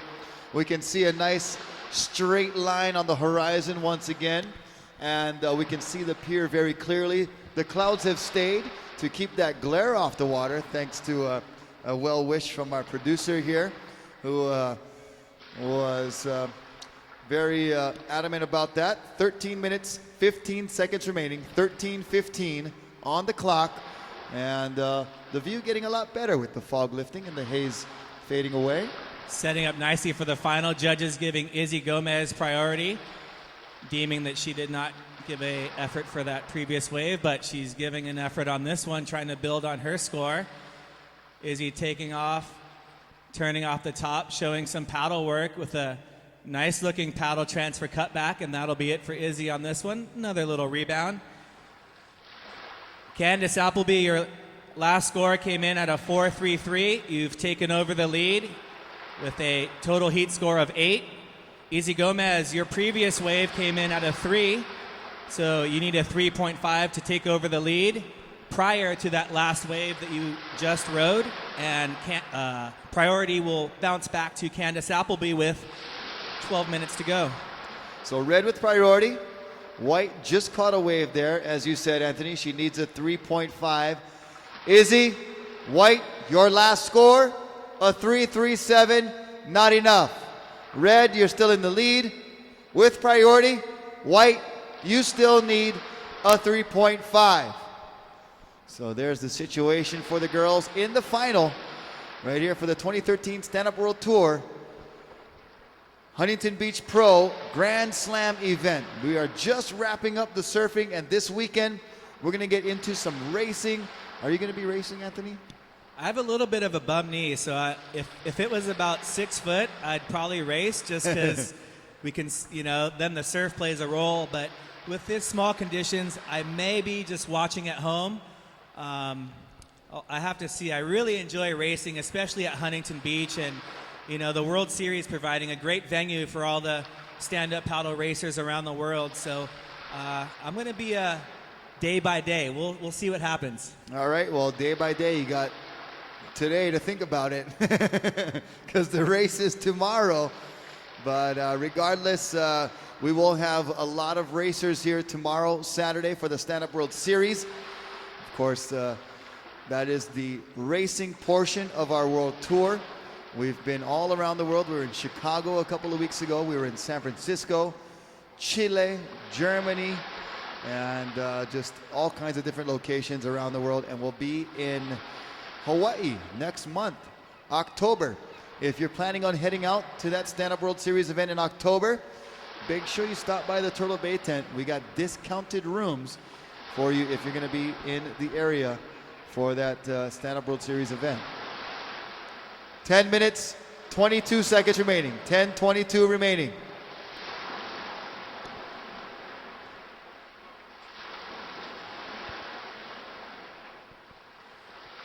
Izzy Gomez and Candace Appleby, both good friends and good competitors, but they are definitely not friends out there in the water. And once they make it to the beach, I'm sure they'll embrace. And they're two of our more powerful surfers that we've seen. There's been a couple of different styles, the slashy turns of Nicole Pacelli and Vanina Walsh, both very, very, very good surfers with good styles. And Candace and Izzy throwing it on rail a little bit more, maybe throwing some spray, allowing them to advance through the heats. But it was a pleasure to watch Vanina and Nicole Pacelli, Ibaya Moreno, Caroline Anjabou. Yeah, loads of talent in this Wahine division. And here goes Izzy Gomez having a look. No, so red still with priority. Red, you have priority. Red, you have the lead. Izzy Gomez, you still need a 3.5 with 9 minutes to go. Both surfers with 4 waves ridden. They can ride a total of 10. And they got 5 more minutes versus the other round. So due to the conditions, they'll get a couple more waves and a few more minutes. Yep.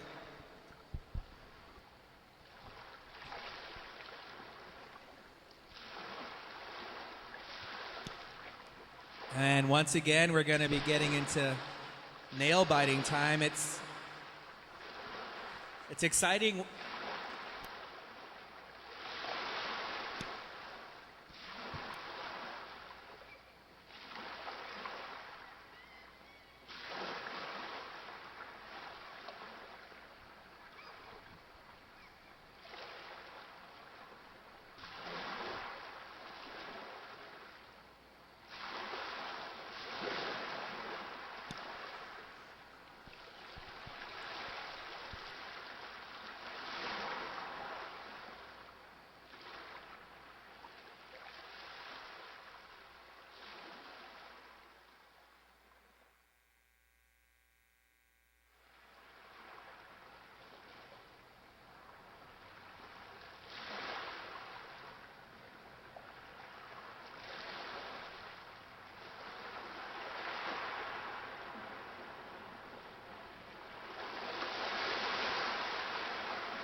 So we're here in the finals of the women's event. We have Candace Appleby leading the heat with a combined score of 8, and Izzy Gomez just needing a 3.5 to move into first place. Candace with priority. Likes the look of this one. Smaller wave, but nice open face. She's going to go down the line quickly as it's the low tide action. That wave breaking quickly. Nice first turn off the top. She's not going to give up yet. She wants to milk it, but catches a rail and goes down. And boys final. Get ready.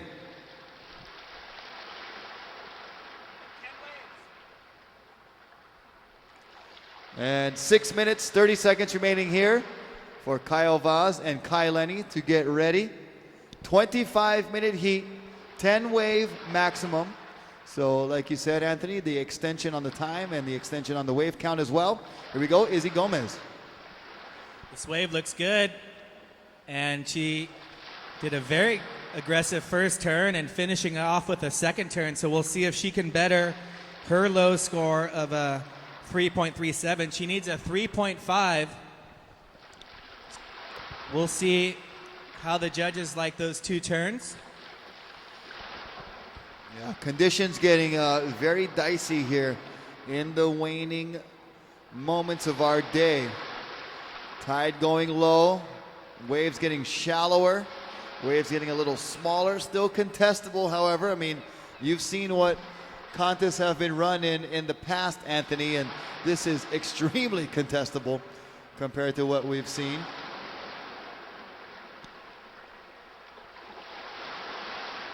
Stand by for the last score of white. Red, you have priority.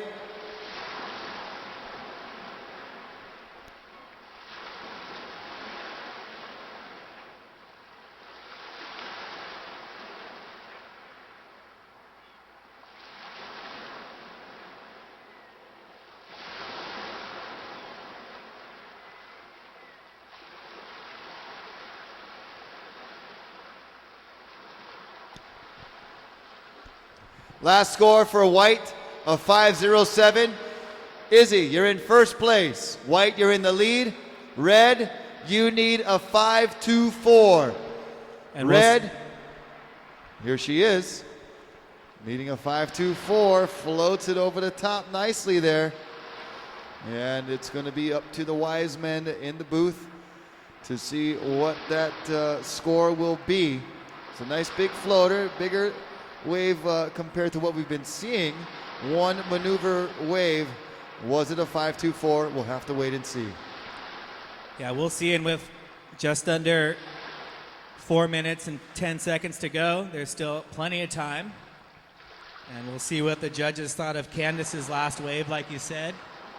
A little bit one of the bigger waves of the final. And just one maneuver on that one, so we'll see. Izzy getting her highest score on a 2-maneuver wave, so I would not like to be a judge right now. It's one of the toughest jobs on the planet, I gotta tell you. White with priority. White, you have priority. But it is one of the toughest jobs in the world, is to be a surfing judge. And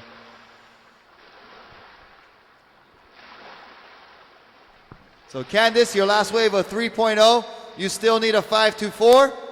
Red, you need a 5.24. And 3 minutes, 10 seconds remaining. 3:10 remaining. White with priority still. White still has priority. So nail-biting time for everybody on the beach.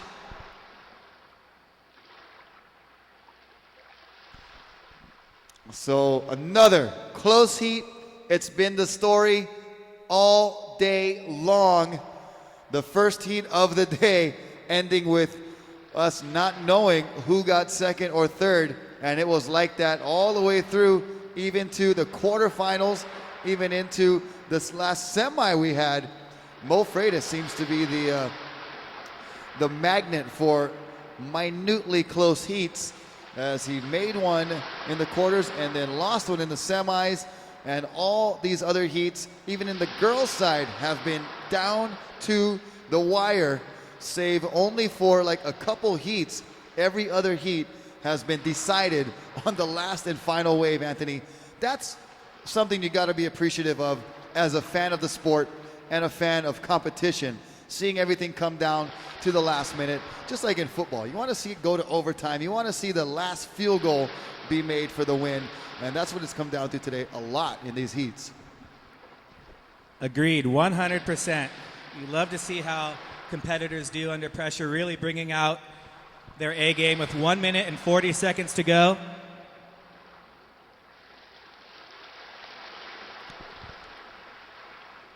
And White still maintaining priority, judges deeming that she didn't make a complete paddle for that previous wave. I got to say aloha to Hilton Alves, one of our famed artists on the North Shore, tuning in from the North Shore, the official artist of the World Tour, Hilton Alves. Check him out when you visit the North Shore. Also, aloha to Skip Taylor from Turtle Bay, tuning in on our Facebook page and watching live, watermanleague.com. You can also catch it live on youtube.com/The Waterman League. And make sure that you're out in Hawaii for the finals in October for the Stand-Up Paddle World Series. It's going to be great. 45 seconds here, and a huge, huge happening here. Candice needs a 5.24. Izzy trying to hold on to the lead. Red without priority, searching for something. 30 seconds. And maybe missing that one was a good thing, because there's a couple of waves behind it with 24 seconds to go. Oh my goodness. Down to the wire. Caio Vaz, please steer clear of Our Lady competitors as Izzy Gomez takes off with 15 seconds to go.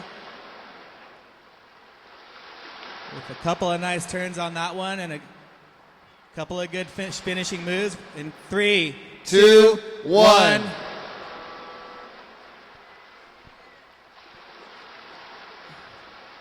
Wow, Anthony, what a turn of events here. Candice Appleby is finishing in second place. Izzy Gomez, your women's champion here at the 2013 Stand-Up World Tour Huntington Beach Pro Grand Slam. She will not walk up the beach, ladies and gentlemen. Appropriately, she gets carried up the beach by her supporters and her friends. What a final. Wow, amazing stuff from Izzy Gomez. Amazing stuff from Candice Appleby all day long. And it comes down to one final wave. And it was a 5.24 that was needed. And you see that time and again on the World Tour. You see that in stand-up paddling, surfing, all types of water competition sports. And today, it was Izzy's day. Today was Izzy's day. The ocean didn't really throw up much for either of the girls, and Izzy took advantage early in that heat and stayed busy and worked out well for Izzy Candace Appleby turning in some of the highest scores of the event.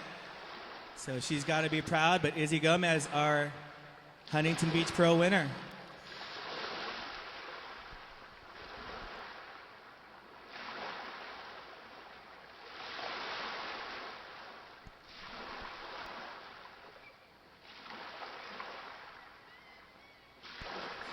All right, ladies and gentlemen, round of applause for Izzy Gomez. We will have our awards ceremony following our men's final. That definitely makes moms happy, right?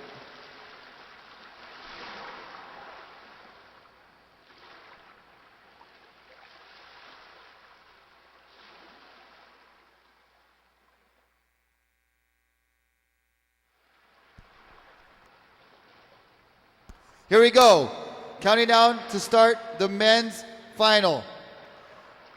In 5, 4, 3, 2, 1.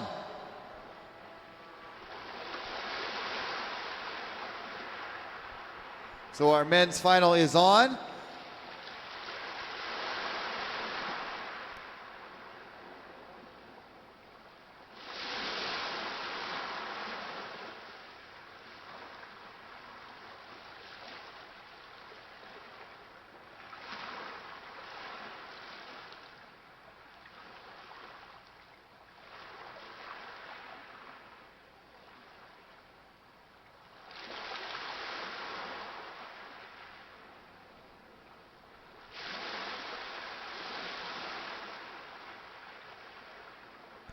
So great job, Izzy Gomez. Congratulations.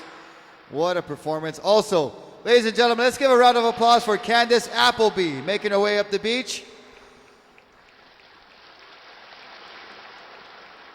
A very, very tough competitor, Candace Appleby. Always in the top runnings of the Women's Stand-Up World Tour in surfing and racing. And Candace, stand by, Candace. We are going to have a word with you as well.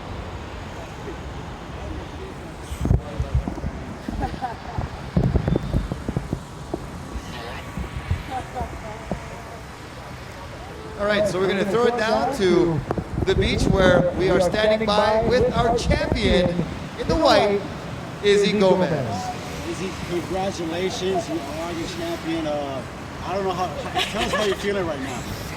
I actually really can't explain it in words. I was so scared going out there because I know that I've surfed against Candace before and she's so tough and she rips, and I don't know, I'm feeling really good though. The style of champion feels good? Yeah. Yeah?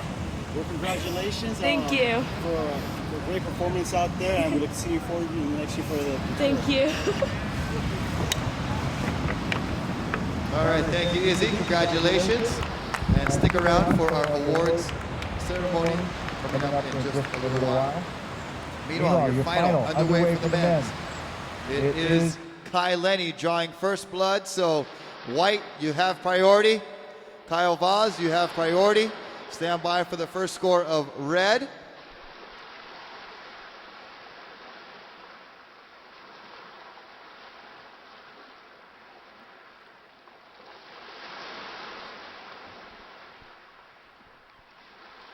And we're going to check out a replay of Kai Lenny's first wave as he gets on the board with this score. See how that wave just bottoms out with the low tide, really just draining right there. And Kai hits that lip, a little bit off timing there, a little bit caught behind it, but fits one turn in. And without priority, Kai heads off to the middle peak. Leaves Kyle Vaz up against the Huntington Beach Pier with 21 minutes and 40 seconds.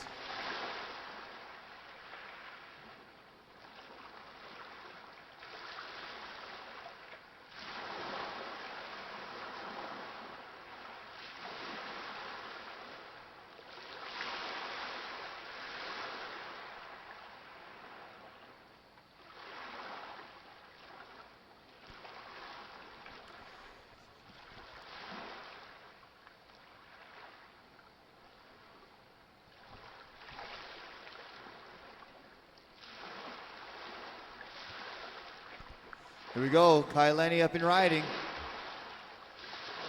And Kai smacks it one time, stays busy, foam climb for turn number 2. And he's already got 2 waves on the board. Kai, your first score, a 3.5. Red, your first score, a 3.5. Stand by for your second score. White, you have priority. And White's got a nice looking set wave approaching. Looks like there's a couple of waves in this set, some of the bigger waves we've seen in a little while. And Caio Vaz will drop into this one. Going left towards the pier. Nice crossbow, backside slash, and wow, straight up 12 o'clock on the dot, finishing turn. So Caio Vaz, you know, he wanted that right. He was almost going to go against his instinct and just go for it anyway, but went back to the left and sticking with the strategy that got him into the finals. Those nice lefts, he's able to get nice and vertical on, sliding the tail. So good job right there by Caio Vaz, using the wave, getting what he was dealt with, and taking that left for a pretty good score. Stand by for last score of White. Last of Red, a 2.73. Last of Red, a 2.73. Kai Lenny, you're in the lead. Caio Vaz, you need a 6.23. Stand by for your last score. Yeah, he was really looking at that right-hander and wisely deciding to go left. His camera crew will get some great shots of that last turn that he did.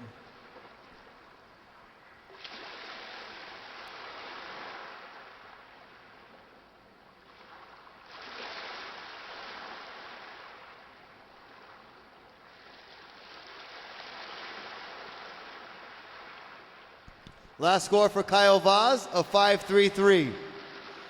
Caio Vaz, you just need a 0.9 to go to first place. Red, you have priority. Red with priority. Caio Vaz in second. You need a 0.9. Time remaining, 18 minutes and 30 seconds.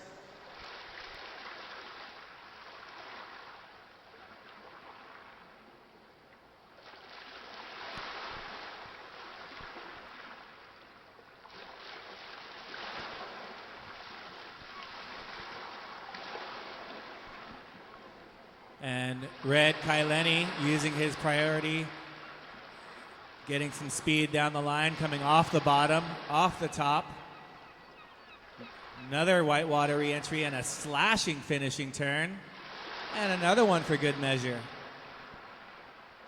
And he'll continue on this wave. Now he'll pull out and stay on his board and paddle back out. A couple of good looking turns. Man, how these guys throw these big boards around like that sometimes still baffles me. But Kai Lenny, one of the best at getting that tail free and sliding the board around. So showing his display of marksmanship and power right there, really putting it on point for the judges as Kai Lenny makes it back out. We'll see how that score factors in. And meanwhile, Caio Vaz out the back. White, you have priority. White, you have priority. Stand by for last score of Red. 17 minutes, 12 seconds remaining. And we got to hurry because I don't like the looks of those clouds out there. So, yeah, the oil rigs that are way out by the horizon are starting to get fuzzy. And we may just make it just in time. 16 minutes, 50 seconds remaining.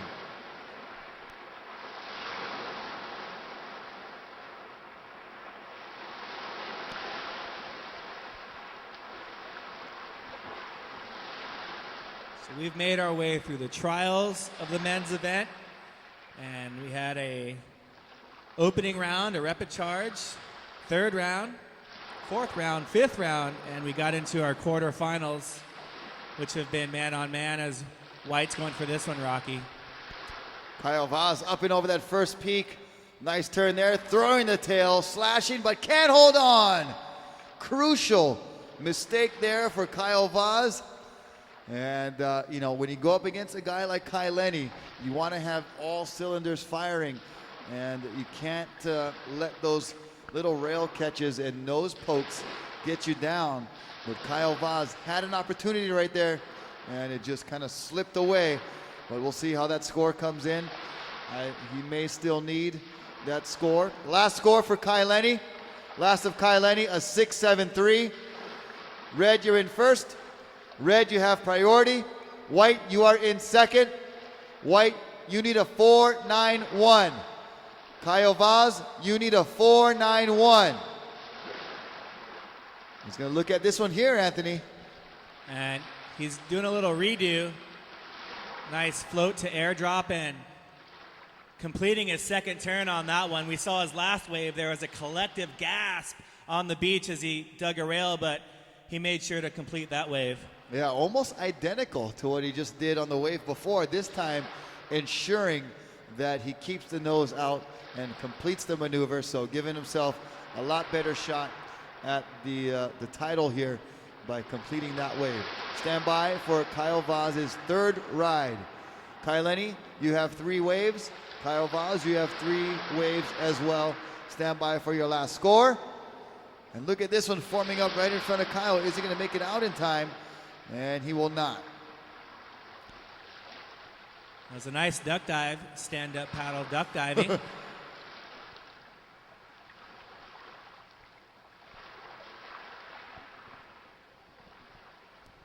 You know, and it's cool to see all these young kids just enjoying surfing. Mo Freitas went down earlier, but he's still out there having a go, paddling around with Carvin Marvin. Yeah, Marvin's up and riding right there. Slashing it over there. Last score for Kyle Vaz, a 5-8-3. White, you are in first. White, you are in the lead. Red, Kai Lenny, you're in second. Red, you need a 4-4-3. Red, you have priority. Red, you have priority. You need a 4-4-3. 13 minutes, 45 seconds remaining. So Kyle able to put together 2 scores above 5 points. Kai's got the highest scoring wave of the heat, but his backup score is only a 3.5. So that is the reason that Kyle Vaz is in the lead. Kyle more consistent with a 5-8-3 and a 5-3-3. Sticking out ahead right now with 13 minutes and 15 seconds remaining.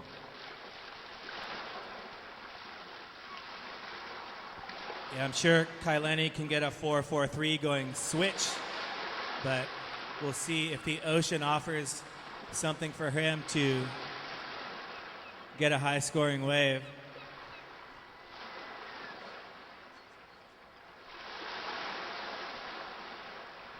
So both competitors have three waves ridden with under 13 minutes to go. So we're over halfway through this heat. It looks like they both have different strategies and choosing to remain far apart out there in this lineup that we have, this big lineup that we have at Huntington Beach.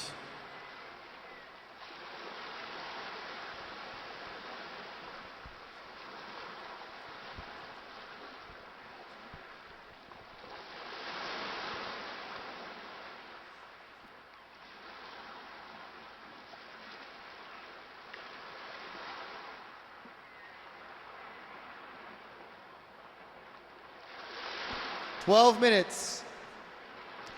12 minutes.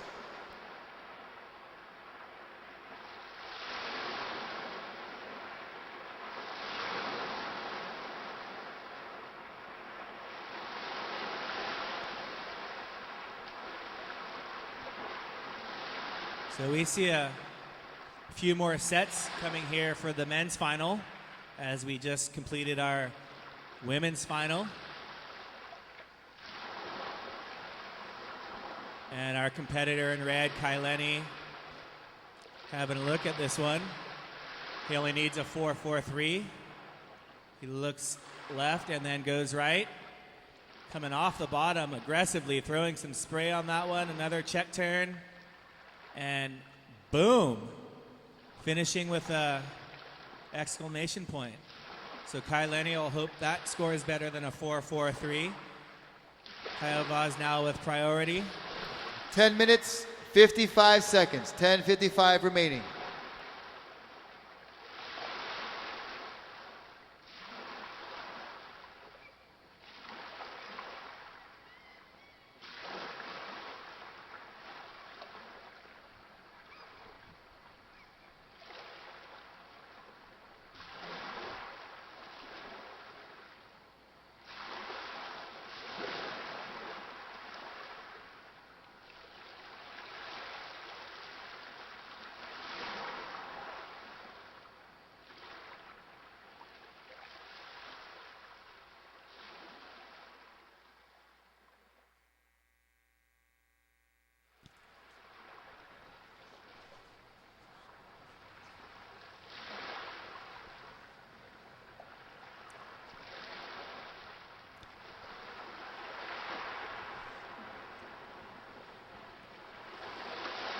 Here in our last heat of the day, the men's final of the Huntington Beach Pro, just under 10 minutes.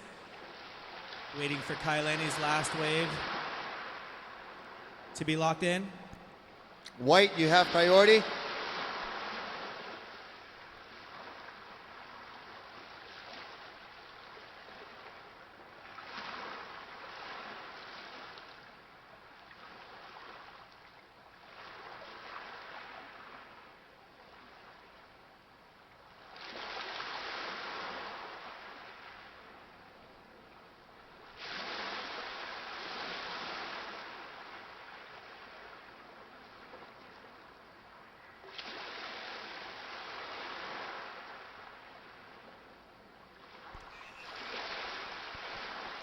Last score for red. Last score for red comes in at a 6.2.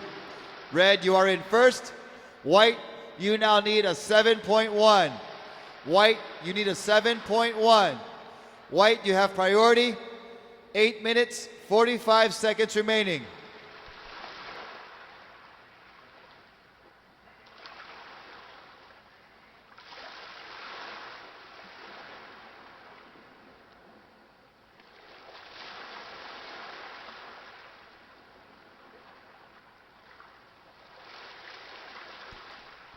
So Kai Lenny able to regain the lead with that last score, 6.2. Puts the pressure back on Kyle Vaz. Kyle needs a 7.1. Very capable is Kyle of getting that score. He just needs the wave to perform on with 8 minutes remaining in this 2013 Stand-Up World Tour Huntington Beach Pro Grand Slam Surfing Final.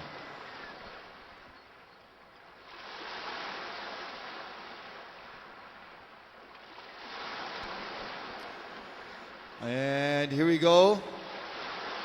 Red, Kai Lenny up and riding on the inside, speeding down the line, lots of momentum. What's he gonna do? Finds a section, boosts it, and lands it. He sticks the aerial. Wow. Stand-up paddle surfing, busting airs. How you like that, huh? Wow, we gotta see a replay on watermanleague.com. As White, you have priority. Kyle Vaz, you have priority. And you saw him flying down the line. You knew it was coming. You just were wondering exactly when.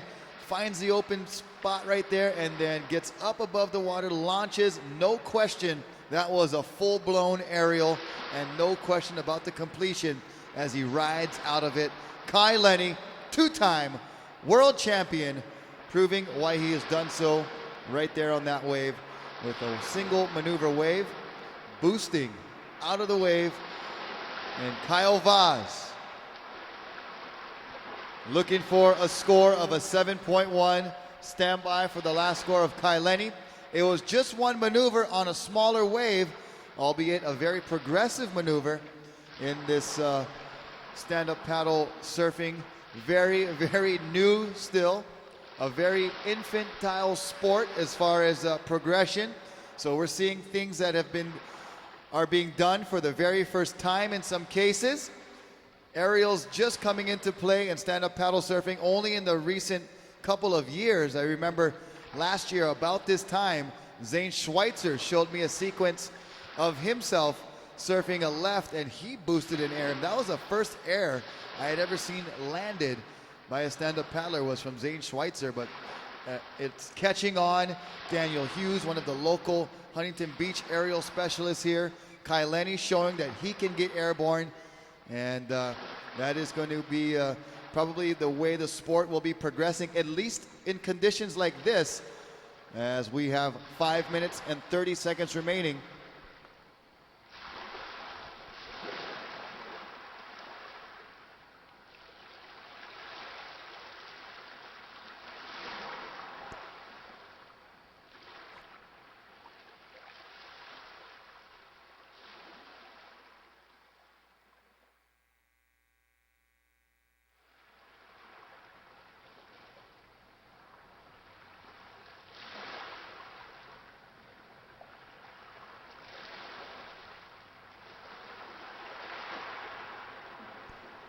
So last score for Kai Lenny was a 6.5.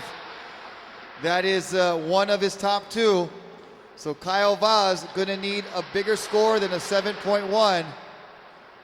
White, you have priority. 4 minutes, 35 seconds remaining.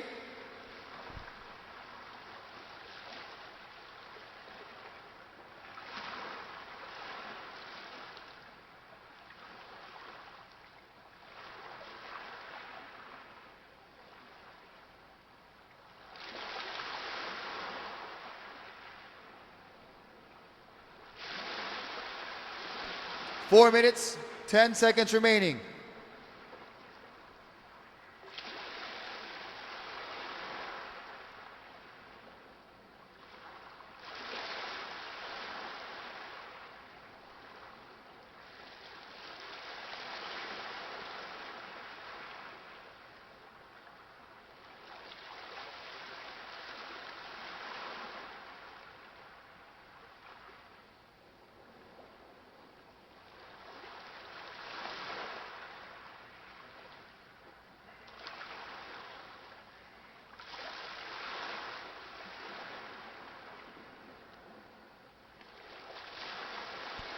Three minutes and 30 seconds remaining.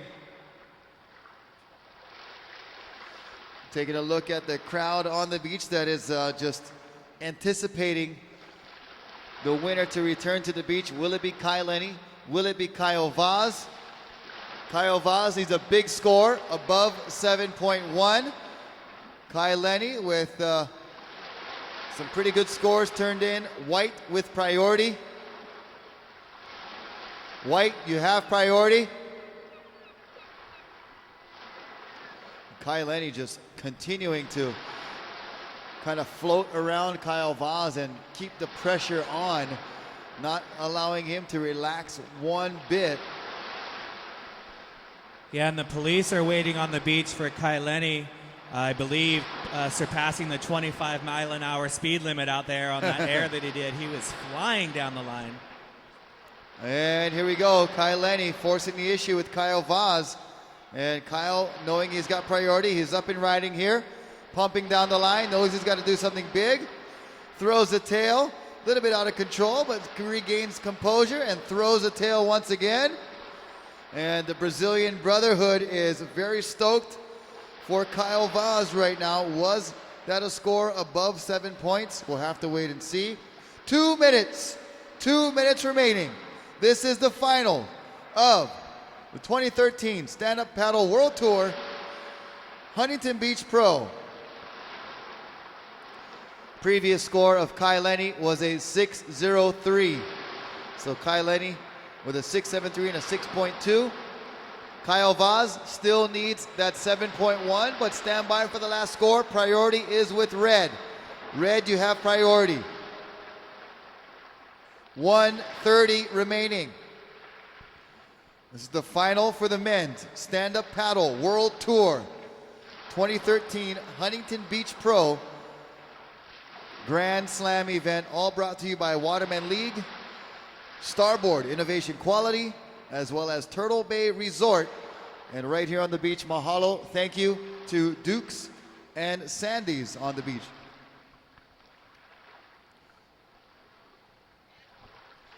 1 minute remaining. 1 minute.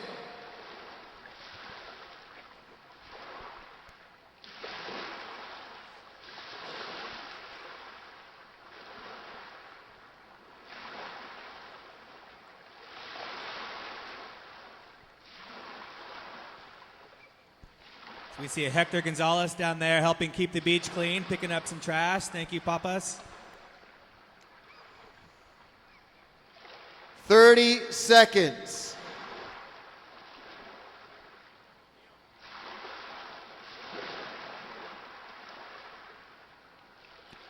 And they're just paddling away from each other.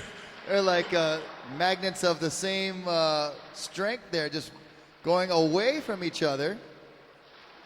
10 seconds. Last score for Kyle Vaz, a 6.4, not enough. Kyle Lenny in the lead with 2-1.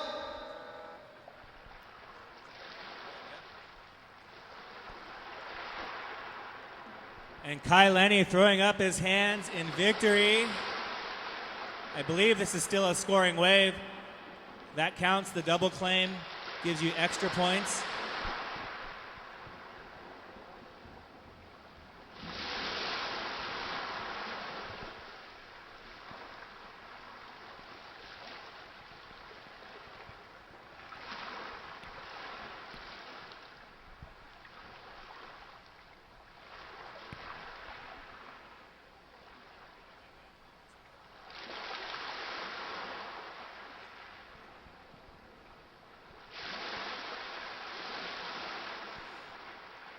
And that will conclude all of the water action here today.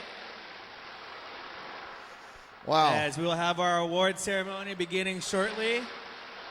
Kai Lenny taking out the Huntington Beach Pro, helping his campaign for the world title. And Kai Lenny getting chaired up the beach. Ladies and gentlemen, let him hear your support. Round of applause for gracious in defeat and gracious in victory, Kai Lenny, victorious today.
So what an exciting finish to a great 4 days of competition here in Huntington Beach.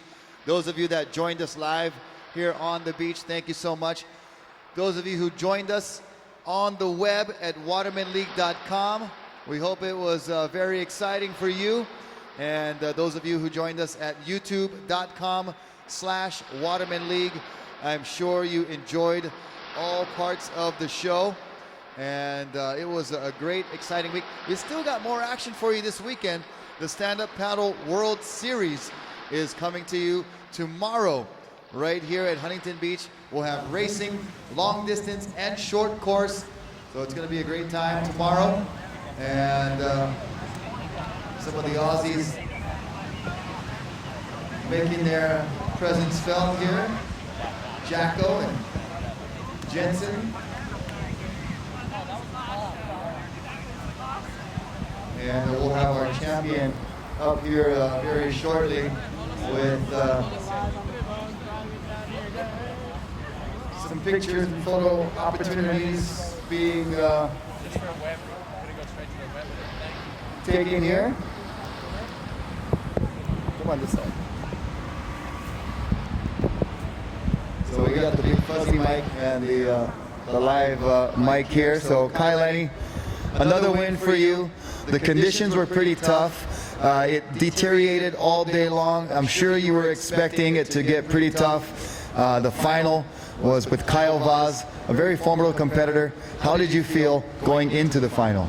Going to the final, I had a lot of confidence, for sure, just from my last few heats. Just been feeling really good, and basically, I'd been doing a lot of racing, so my motivation to go back in waves were really high, just because it all began in the surf for me, and so super stoked. But it's not over yet. Still got some racing tomorrow.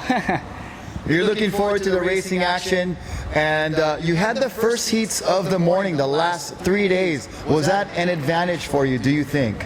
Yes and no. I mean, sometimes when you have your first heat in the morning, you don't know what to expect, that you haven't watched where the best spot is, so it's kind of like, it comes down to a little more kind of luck where you end up, and, fortunately, I kind of been watching the conditions, and there's a lot of places in Hawaii that have similar conditions, so it just made it for kind of easy for me to kind of read the water, and I just stayed focused and stayed on my own plan, and it worked out.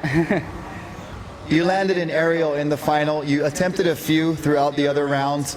How satisfying was it for you to stick it in the final in the waning moments? I was looking forward to that. I didn't really want to do that that maneuver, during the other heats, just because if I could pull it out in the final, then that's when the biggest score would come in for that particular move. But conditions were really hard, as I had to basically, try to make chicken soup out of chicken poop. But I got lucky, and I had a good section. I just figured, what the hell, I'm just going to pump down as hard as I can, and if I have a section, great. And so, yeah, I got a little pop off of it, and I was stoked I made it. I was like, right on. So, yeah, it was a tough heat for sure. This contest is always one of the more technical ones, so, to win this one really makes me feel good for the next ones, because, this is definitely one of the harder ones tactically to do. Well, it's a world-class venue. Growing up, I'm sure you've seen many showdowns happen here in the surfing world.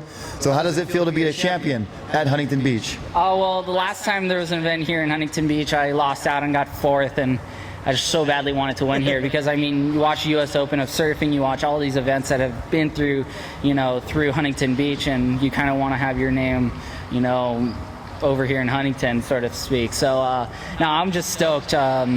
It's going to be, it's been a long summer for sure of racing and stuff, and I think that's what gave me a little advantage out there, just because that's what I've been doing, is hassling and paddling as hard as I can. And there's, like I said, there's going to be many more weeks ahead of me where I'm going to have to keep doing this sort of thing, not only in the waves, but in, the racing. So, yeah, Huntington Beach is a great venue for us, because stand-up, fortunately, we can make, really poor conditions, really fun, because out there, maybe on a shortboard, you wouldn't be able to grovel quite. You'd have to hold off the event, but luckily with a paddle, you can make your own speed, so, yeah. Well, congratulations to you, Kai. Best of luck to you coming up in the World Series. I know you're looking forward to it, and great job. Thank you. I'm soaked. Good job, bro. Thanks. Yeah, Kyle. And we are going to talk to our runner-up. Come on this side, Kyle, for me, please. Thank you very much. And this gentleman here worked his way all the way to the final from round one. Kyle, you had a nail-biter. It was so close in your semifinal heat. You made it to the finals. How do you feel, besides cold, right now? I'm really excited to be here in Huntington and to get second place. Like you said, it's really difficult being the final. Like, guys come down here and think it's easy, bro. Like, there's, I don't know, maybe 10 hits to be here. I made all them in first and catching good waves, and I was confident too, but the waves are really difficult out here today. The tide went low, and so hard to catch a good one. And Kai caught some good ones, and I didn't. But I'm happy. Like, in Brazil, I made second. Here, I made second again. Like, just to be in the final is really good. Of course, I wanted to win, but I'm excited to be here. Thank you, everybody that's cheering for me, my family, and my friends. Thank you so much. I was just going to ask you about that. You have a strong support system over there. Your brother Jan supporting you all the way, and all the other guys giving you a lot of motivation. How important is it for you guys to have that wherever you go? Oh, it's so good. Like, it's not all times that my family is with me and my friends, and like they're all here, so really good. Like, it's like I'm in home, you know, like my family, my friends, and everybody. So yeah, it's so good to have them with me, and it's a big support, sure.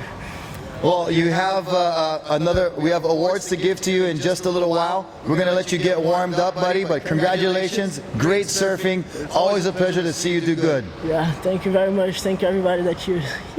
Valeu. All right, Kyle Vaz, ladies and gentlemen, give it up for this brother right here.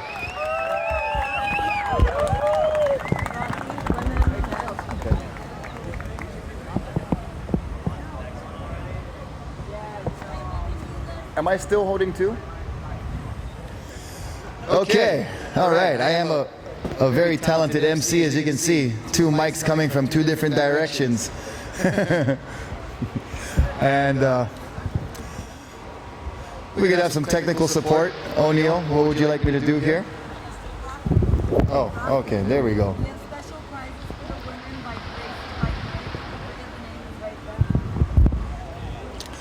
Okay, so we are going to give out our awards for our women athletes. First of all, let's give a big round of applause for all of our women athletes here for the Stand-Up World Tour. These girls are really stepping up the level of stand-up paddle surfing, and it was evident out there today and the rest of the week. So, without further ado, let's give a shout out and a welcome to our equal thirds semifinalists, Nicole Pacelli and Vanita Walsh.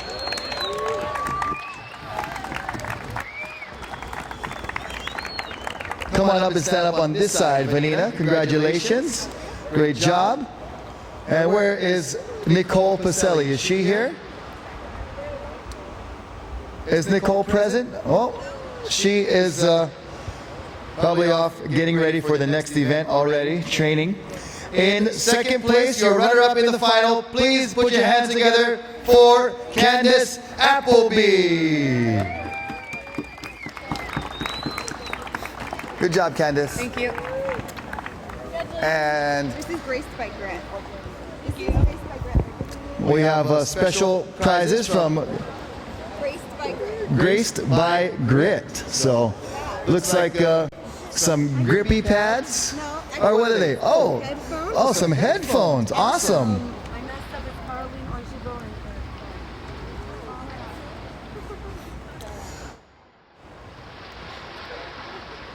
Sorry, our other equal third was Caroline Angibo. Caroline, please come on up. Our semifinal appearance, she was the highest placing French athlete, so give it up for Caroline. And you get, Caroline, you get a prize package here. So Caroline Angibo making the semifinals, doing a wonderful job. And your champion, without further ado, she had a tough heat in the final, a very formidable competitor in Candace Appleby, but she was able to get the scores she needed. Please put your hands together for your 2013 Stand-Up World Tour Huntington Beach Pro Champion, Izzy Gomez. Watch out for the electronics over here. We don't want to get the mics wet. I'm on a short leash here. I'm going to start licking my cheek. That tastes good. All right, Izzy. Why don't you come right around on this side, actually. Walk around the mic cord here. Let me get it down there. Okay. And we'll have all the girls lined up on this side.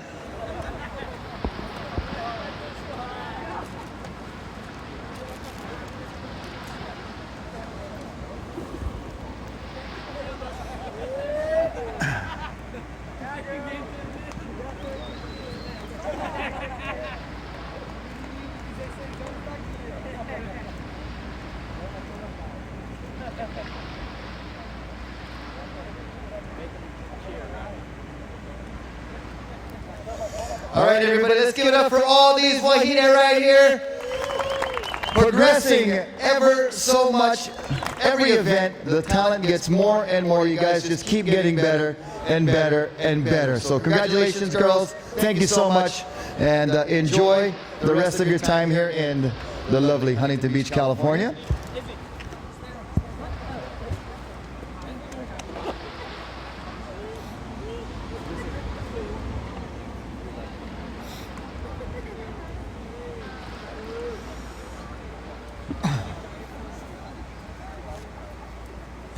Good job, Candace.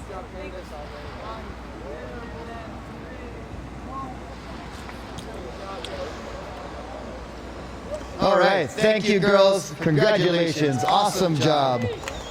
And as you can see, the future is very bright for stand-up paddle surfing for the women. And thank you to Graced by Grit for those wonderful prizes that they added to the package. Thank you very much. All right, now over to the boys. The equal thirds, the semifinalists. Please put your hands together for Mo Freitas and Sean Pointer.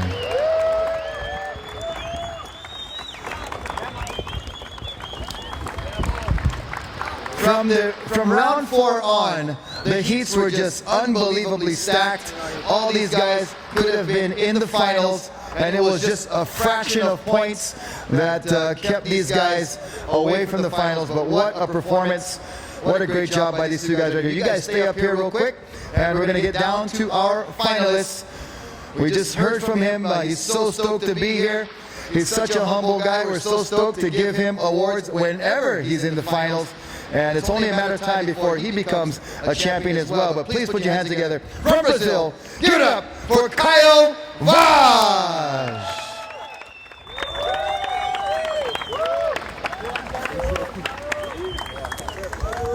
Had the pleasure of traveling to Abu Dhabi with Kyle and his brother Jan, and we had some long bus rides together, some interesting wave pool adventures, and just had a good time. And these guys were very, very much a pleasure to be around. So thank you guys for being such cool guys and very talented as well. And your brother's gonna get your paddle for you. You gotta get the sponsors some love. A lot of love up here. And your champion, for the first time here at Huntington Beach, didn't make it to the final last year, got knocked down in 4th, but this year redeems himself, etches his name in Huntington Beach history. Give it up for your champion, Kai Lenny. So Kai Lenny, your champion here. I'll make room for you as I hide from the champagne.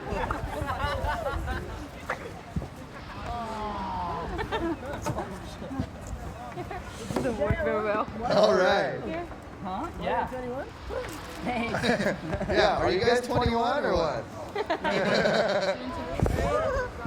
Soon to be. So, once again, give it up for all these finalists right here. All of your top finishers. Give it up for the Stand Up World Tour, Huntington Beach Pro. Top 4, Mo Freitas, Sean Pointer, Caio Vaz, and your champion, Kai Lenny. Wow, what a showdown. What a great week of competition. It's not over, folks. We've got our Stand-Up World Series tomorrow and Sunday, so make sure that you are here for that. Going to be some great action. We got series leader Connor Baxter itching to get back in the water. Kai Lenny also ready to do battle for the racing division in our Stand-Up Paddle World Series. Thank you to the Waterman League. Thank you to Starboard.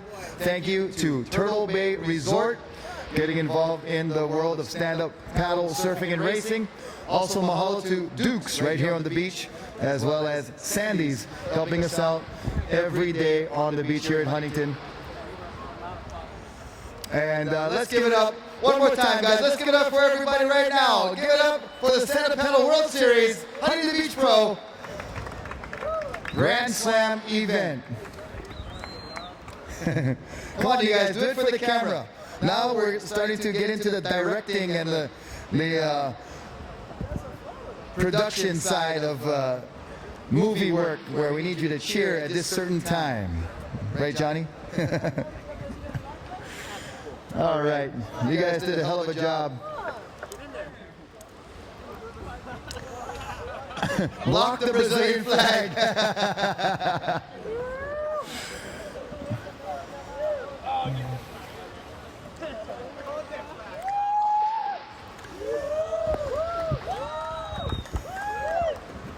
All right, boys, hell of a job.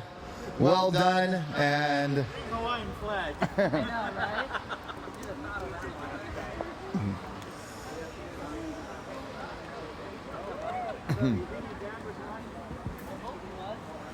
so on behalf of the Stand Up World Tour and the Waterman League, I'm Rocky Cannon. From day number 4, the final day of competition, the surfing side of this Huntington Beach Pro. We'll see you tomorrow for our Stand Up Paddle World Series right here at Huntington Beach. I bid you a final farewell and aloha.